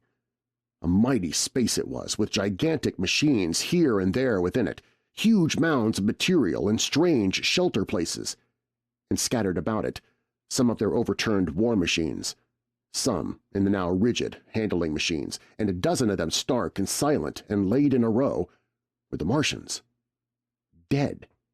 slain by the putrefactive and diseased bacteria against which their systems were unprepared, slain as the red weed was being slain, slain after all man's devices had failed by the humblest things that God in His wisdom had put upon this earth. For so it had come about, as indeed I and many men might have foreseen had not terror and disaster blinded our minds. These germs of disease have taken toll of humanity since the beginning of things, taken toll of our pre-human ancestors since life began here. But by virtue of this natural selection of our kind, we have developed resisting power. To no germs do we succumb without a struggle, and to many, those that cause putrefaction in dead matter, for instance, our living frames are altogether immune. But there are no bacteria in Mars, and directly these invaders arrived, directly they drank and fed, our microscopic allies began to work their overthrow. Already when I watched them, they were irrevocably doomed, dying and rotting even as they went to and fro. It was inevitable. By the toll of 1 billion deaths, man had bought his birthright of the earth, and it is his against all comers. It would still be his were the Martians 10 times as mighty as they are, for neither do men live nor die in vain. Here and there they were scattered, nearly 50 altogether, in that great gulf they had made, overtaken by a death that must have seemed to them as incomprehensible as any death could be. To me also at that time, this death was incomprehensible. All I knew was that these things that had been alive and so terrible to men were dead. For a moment I believed that the destruction of Sennacherib had been repeated, that God had repented, that the angel of death had slain them in the night. I stood staring into the pit, and my heart lightened gloriously, even as the rising sun struck the world to fire about me with his rays. The pit was still in darkness. The mighty engines, so great and wonderful in their power and complexity, so unearthly in their torturous forms, rose weird and vague and strange out of the shadows toward the light. A multitude of dogs I could hear fought over the bodies that lay darkly in the depth of the pit far below me. Across the pit, on its farther lip, flat and vast and strange, lay the great flying machine with which they had been experimenting upon our denser atmosphere when decay and death arrested them. Death had come not a day too soon. At the sound of a cawing overhead, I looked up at the huge fighting machine that would fight no more forever, at the tattered red shreds of flesh that dripped upon the overturned seats on the summit of Primrose Hill. I turned and looked down the slope of the hill to where, enhaloed now in birds, stood those other 2 Martians that I had seen overnight, just as death had overtaken them. The one had died even as it had been crying to its companions. Perhaps it was the last to die, and its voice had gone on perpetually until the force of its machinery was exhausted. They glittered now, harmless tripod towers of shining metal in the brightness of the rising sun. All about the pit, and saved as by a miracle from everlasting destruction, stretched the great mother of cities. Those who have only seen London veiled in her somber robes of smoke can scarcely imagine the naked clearness and beauty of the silent wilderness of houses. Eastward over the blackened ruins of the Albert Terrace and the splintered spire of the church, the sun blazed dazzling in a clear sky, and here and there some facet in the great wilderness of roofs caught the lights and glared with a white intensity. Northward were Kilburn and Hampstead, blue and crowded with houses. Westward the great city was dimmed, and southward, beyond the Martians, the green waves of Regent's Park, the Langham Hotel, the dome of the Albert Hall, the Imperial Institute, and the giant mansions of the Brompton Road came out clear and little in the sunrise, the jagged ruins of Westminster rising hazily beyond. Far away and blue were the Surrey Hills, and the towers of the Crystal Palace glittered like 2 silver rods. The dome of St. Paul's was dark against the sunrise, and injured, I saw for the first time, by a huge gaping cavity on its western side. And as I looked at this wide expanse of houses and factories and churches, silent and abandoned, as I thought of the multitudinous hopes and efforts, the innumerable hosts of lives that had gone to build this human reef, and of the swift and ruthless destruction that had hung over it all, when I realized that the shadow had been rolled back, and that men might still live in the streets, and this dear, vast, dead city of mine be once more alive and powerful. I felt a wave of emotion that was near akin to tears. The torment was over. Even that day the healing would begin. The survivors of the people scattered over the country, leaderless, lawless, foodless, like sheep without a shepherd, the thousands who had fled by sea, would begin to return. The pulse of life, growing stronger and stronger, would beat again in the empty streets and pour across the vacant squares. Whatever destruction was done, the hand of the destroyer was stayed.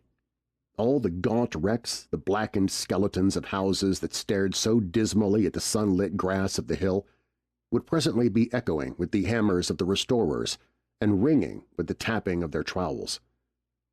At the thought I extended my hands toward the sky and began thanking God. In a year, thought I, in a year. With overwhelming force came the thought of myself, of my wife, and the old life of hope and tender helpfulness that had ceased forever. Chapter 9. Wreckage.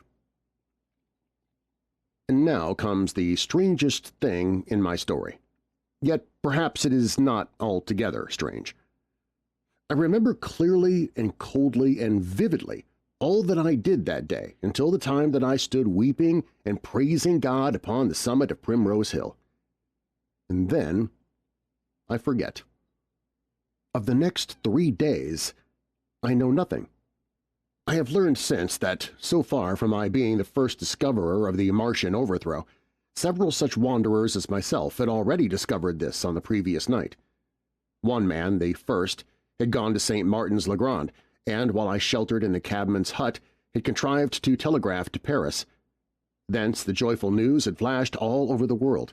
1,000 cities, chilled by ghastly apprehensions, suddenly flashed into frantic illuminations. They knew of it in Dublin, Edinburgh, Manchester, Birmingham, at the time when I stood upon the verge of the pit. Already men, weeping with joy as I have heard, shouting and staying their work to shake hands and shout, were making up trains, even as near as Crewe, to descend upon London. The church bells that had ceased a fortnight since suddenly caught the news, until all England was bell-ringing.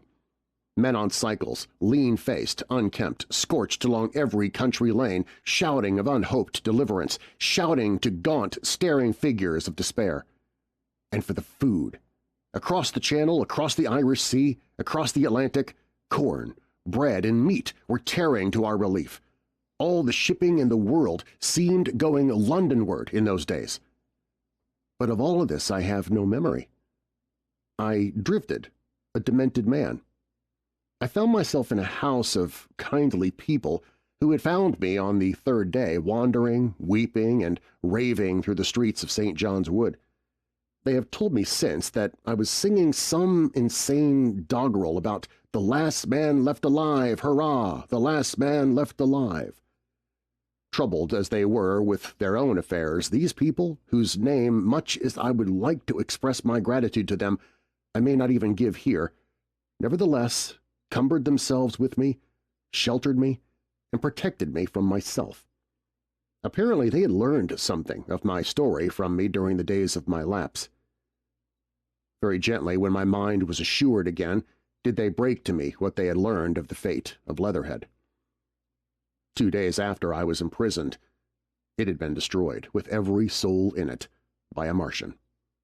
He had swept it out of existence, as it seemed, without any provocation, as a boy might crush an anthill in the mere wantonness of power. I was a lonely man, and they were very kind to me. I was a lonely man and a sad one, and they bore with me. I remained with them 4 days after my recovery. All that time I felt a growing craving to look once more on whatever remained of the little life that seemed so happy and bright in my past. It was a mere hopeless desire to feast upon my misery. They dissuaded me. They did all they could to divert me from this morbidity. But at last I could resist the impulse no longer, and promising faithfully to return to them, and parting, as I will confess, from these 4-day friends with tears, I went out again into the streets that had lately been so dark and strange and empty. Already they were busy with returning people. In places even there were shops open, and I saw a drinking fountain running water. I remember how mockingly bright the day seemed as I went back on my melancholy pilgrimage to the little house at Woking, how busy the streets and vivid the moving life about me. So many people were abroad everywhere, busied in 1,000 activities that it seemed incredible that any great proportion of the population could have been slain. But then I noticed how yellow were the skins of the people I met, how shaggy the hair of the men, how large and bright their eyes, and that every other man still wore his dirty rags. Their faces seemed all with one of two expressions, a leaping exultation and energy, or a grim resolution. Save for the expression of the faces, London seemed a city of tramps. The vestries were indiscriminately distributing bread sent us by the French government. The ribs of the few horses showed dismally. Haggard special constables with white badges stood at the corners of every street. I saw little of the mischief wrought by the Martians until I reached Wellington Street, and there I saw the red weed clambering over the buttresses of Waterloo Bridge. At the corner of the bridge, too, I saw one of the common contrasts of that grotesque time, a sheet of paper flaunting against a thicket of the red weed, transfixed by a stick that kept it in place. It was the placard of the first newspaper to resume publication, the Daily Mail. I bought a copy for a blackened shilling I found in my pocket. Most of it was in blank, but the solitary compositor who did the thing had amused himself by making a grotesque scheme of advertisement stereo on the back page. The matter he printed was emotional. The news organization had not as yet found its way back. I learned nothing fresh, except that already in 1 week the examination of the Martian mechanisms had yielded astonishing results. Among other things, the article assured me what I did not believe at the time, that the secret of flying was discovered. At Waterloo, I found the free trains that were taking people to their homes. The first rush was already over. There were few people in the train, and I was in no mood for casual conversation. I got a compartment to myself and sat with folded arms looking grayly at the sunlit devastation that flowed past the windows. And just outside the terminus, the train jolted over temporary rails, and on either side of the railway the houses were blackened ruins. To Clapham Junction the face of London was grimy with powder of the black smoke, in spite of 2 days of thunderstorms and rain, and at Clapham Junction the line had been wrecked again. There were hundreds of out-of-work clerks and shopmen working side by side with the customary navvies, and we were jolted over the hasty relaying. All down the line from there the aspect of the country was gaunt and unfamiliar. Wimbledon particularly had suffered. Walton, by virtue of its unburned pine woods, seemed the least hurt of any place along the line.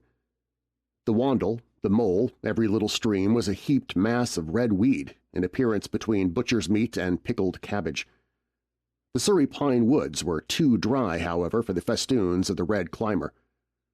Beyond Wimbledon, within sight of the line, in certain nursery grounds, were the heaped masses of earth about the 6th cylinder. A number of people were standing about it, and some sappers were busy in the midst of it. Over it flaunted a Union Jack, flapping cheerfully in the morning breeze. The nursery grounds were everywhere crimson with the weed, a wide expanse of livid color cut with purple shadows and very painful to the eye. One's gaze went with infinite relief from the scorched grays and sullen reds at the foreground to the blue-green softness of the eastward hills. The line of the London side of Woking Station was still undergoing repair, so I descended at Byfleet Station and took the road to Maybury, past the place where I and the artilleryman had talked to the hussars, and on by the spot where the Martian had appeared to me in the thunderstorm. Here, moved by curiosity, I turned aside to find among a tangle of red fronds the warped and broken dog-cart with the whitened bones of the horse scattered and gnawed. For a time I stood regarding these vestiges. Then I returned through the pine wood, neck-high with red weed here and there, to find the landlord of the spotted dog had already found burial, and so came home past the College Arms. A man standing at an open cottage door greeted me by name as I passed. I looked at my house with a quick flash of hope that faded immediately. The door had been forced. It was unfast and was opening slowly as I approached. It slammed again. The curtains of my study fluttered out of the open window from which I and the artilleryman had watched the dawn. No one had closed it since. The smashed bushes were just as I had left them nearly 4 weeks ago. I stumbled into the hall, and the house felt empty. The stair carpet was ruffled and discolored where I had crouched, soaked to the skin from the thunderstorm the night of the catastrophe. Our muddy footsteps I saw still went up the stairs. I followed them to my study and found lying on my writing table still, with the selenite paperweight upon it, the sheet of work I had left on the afternoon of the opening of the cylinder. For a space I stood reading over my abandoned arguments. It was a paper on the probable development of moral ideas with the development of the civilizing process, and the last sentence was the opening of a prophecy. In about 200 years, I had written, we may expect— The sentence ended abruptly.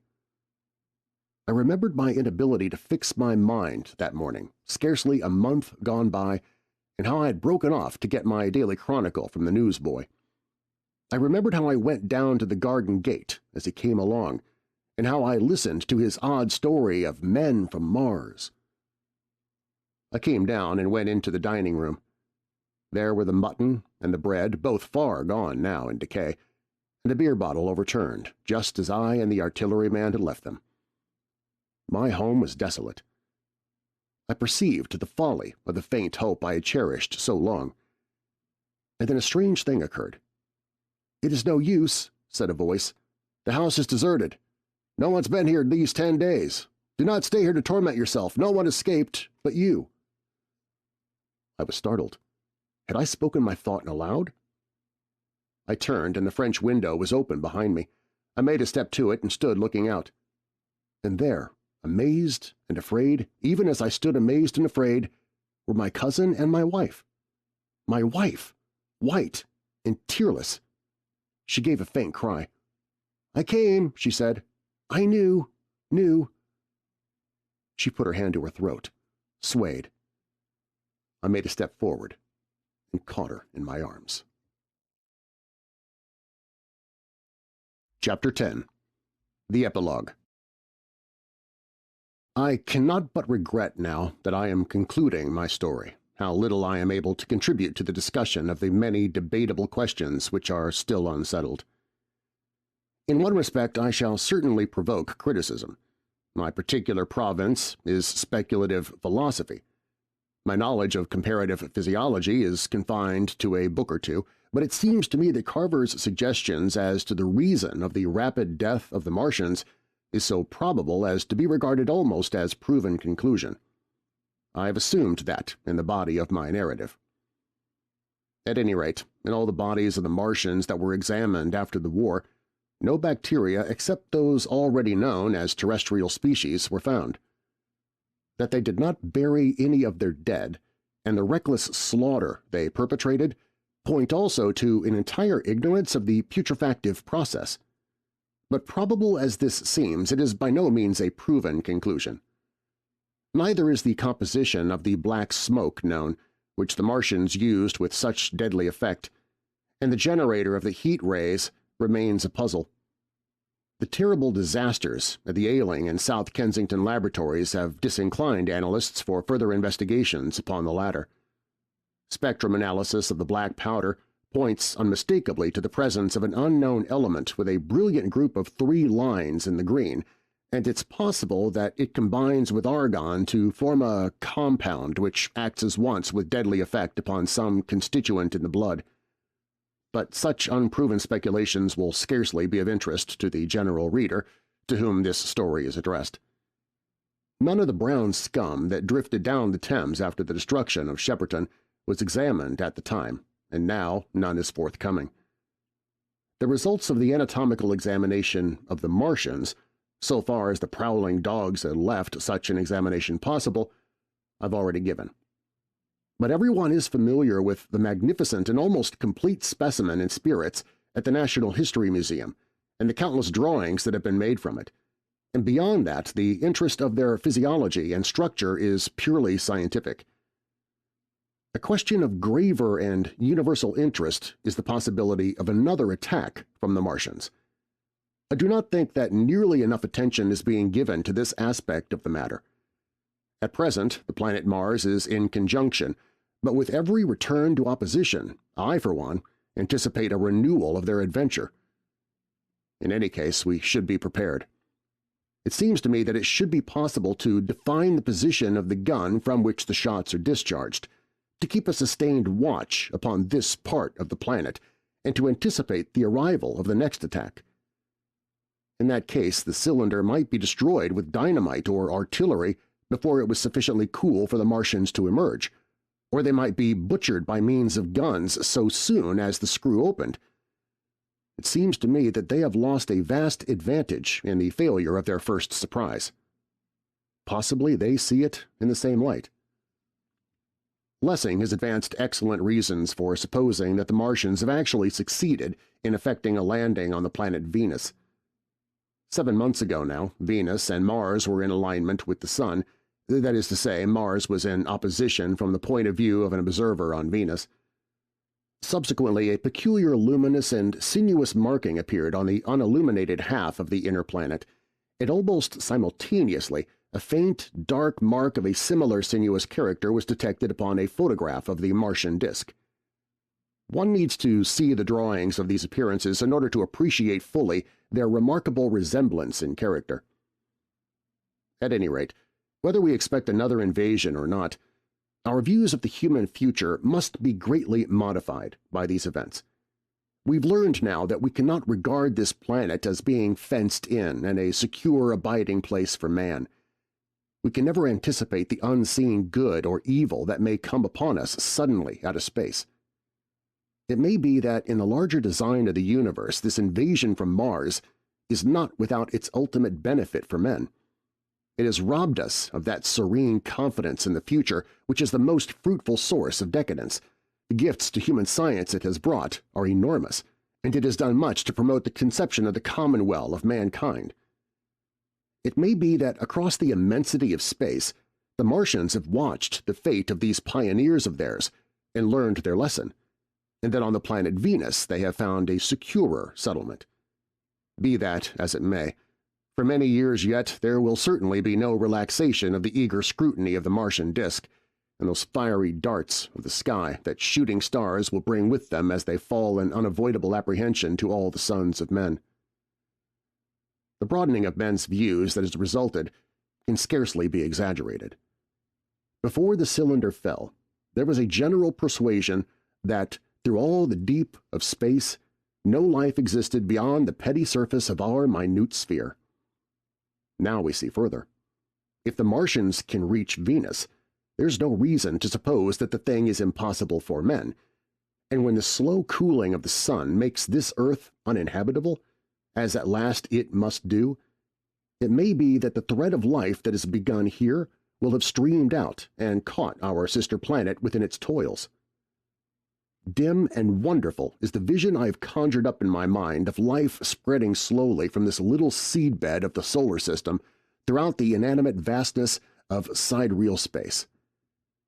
But that is a remote dream. It may be, on the other hand, that the destruction of the Martians is only a reprieve. To them, and not to us, perhaps, is the future ordained. I must confess the stress and danger of the time have left an abiding sense of doubt and insecurity in my mind. I sit in my study, writing by lamplight, and suddenly I see again the healing valley below set with writhing flames, and feel the house behind me and about me empty and desolate. I go out into the Byfleet Road, and vehicles pass me, a butcher boy in a cart, a cab full of visitors, a workman on a bicycle, children going to school, and suddenly they become vague and unreal, and I hurry again with the artilleryman through the hot, brooding silence. Of a night I see the black powder darkening the silent streets, and the contorted bodies shrouded in that layer. They rise upon me tattered and dog-bitten. They gibber and grow fiercer, paler, uglier, mad distortions of humanity at last, and I wake, cold and wretched in the darkness of the night. I go to London and see the busy multitudes in Fleet Street and the Strand, and it comes across my mind that they are but the ghosts of the past, haunting the streets that I have seen silent and wretched, going to and fro, phantasms in a dead city, the mockery of life in a galvanized body. And strange, too, it is to stand on Primrose Hill, as I did but a day before writing this last chapter, to see the great province of houses, dim and blue through the haze of the smoke and mist, vanishing at last into the vague lower sky, to see the people walking to and fro among the flower beds on the hill, to see the sightseers about the Martian machine that stands there still, to hear the tumult of playing children, and to recall the time when I saw it all bright and clear-cut, hard and silent, under the dawn of that last great day. And strangest of all is to hold my wife's hand again, and to think that I have counted her, and that she has counted me among the dead.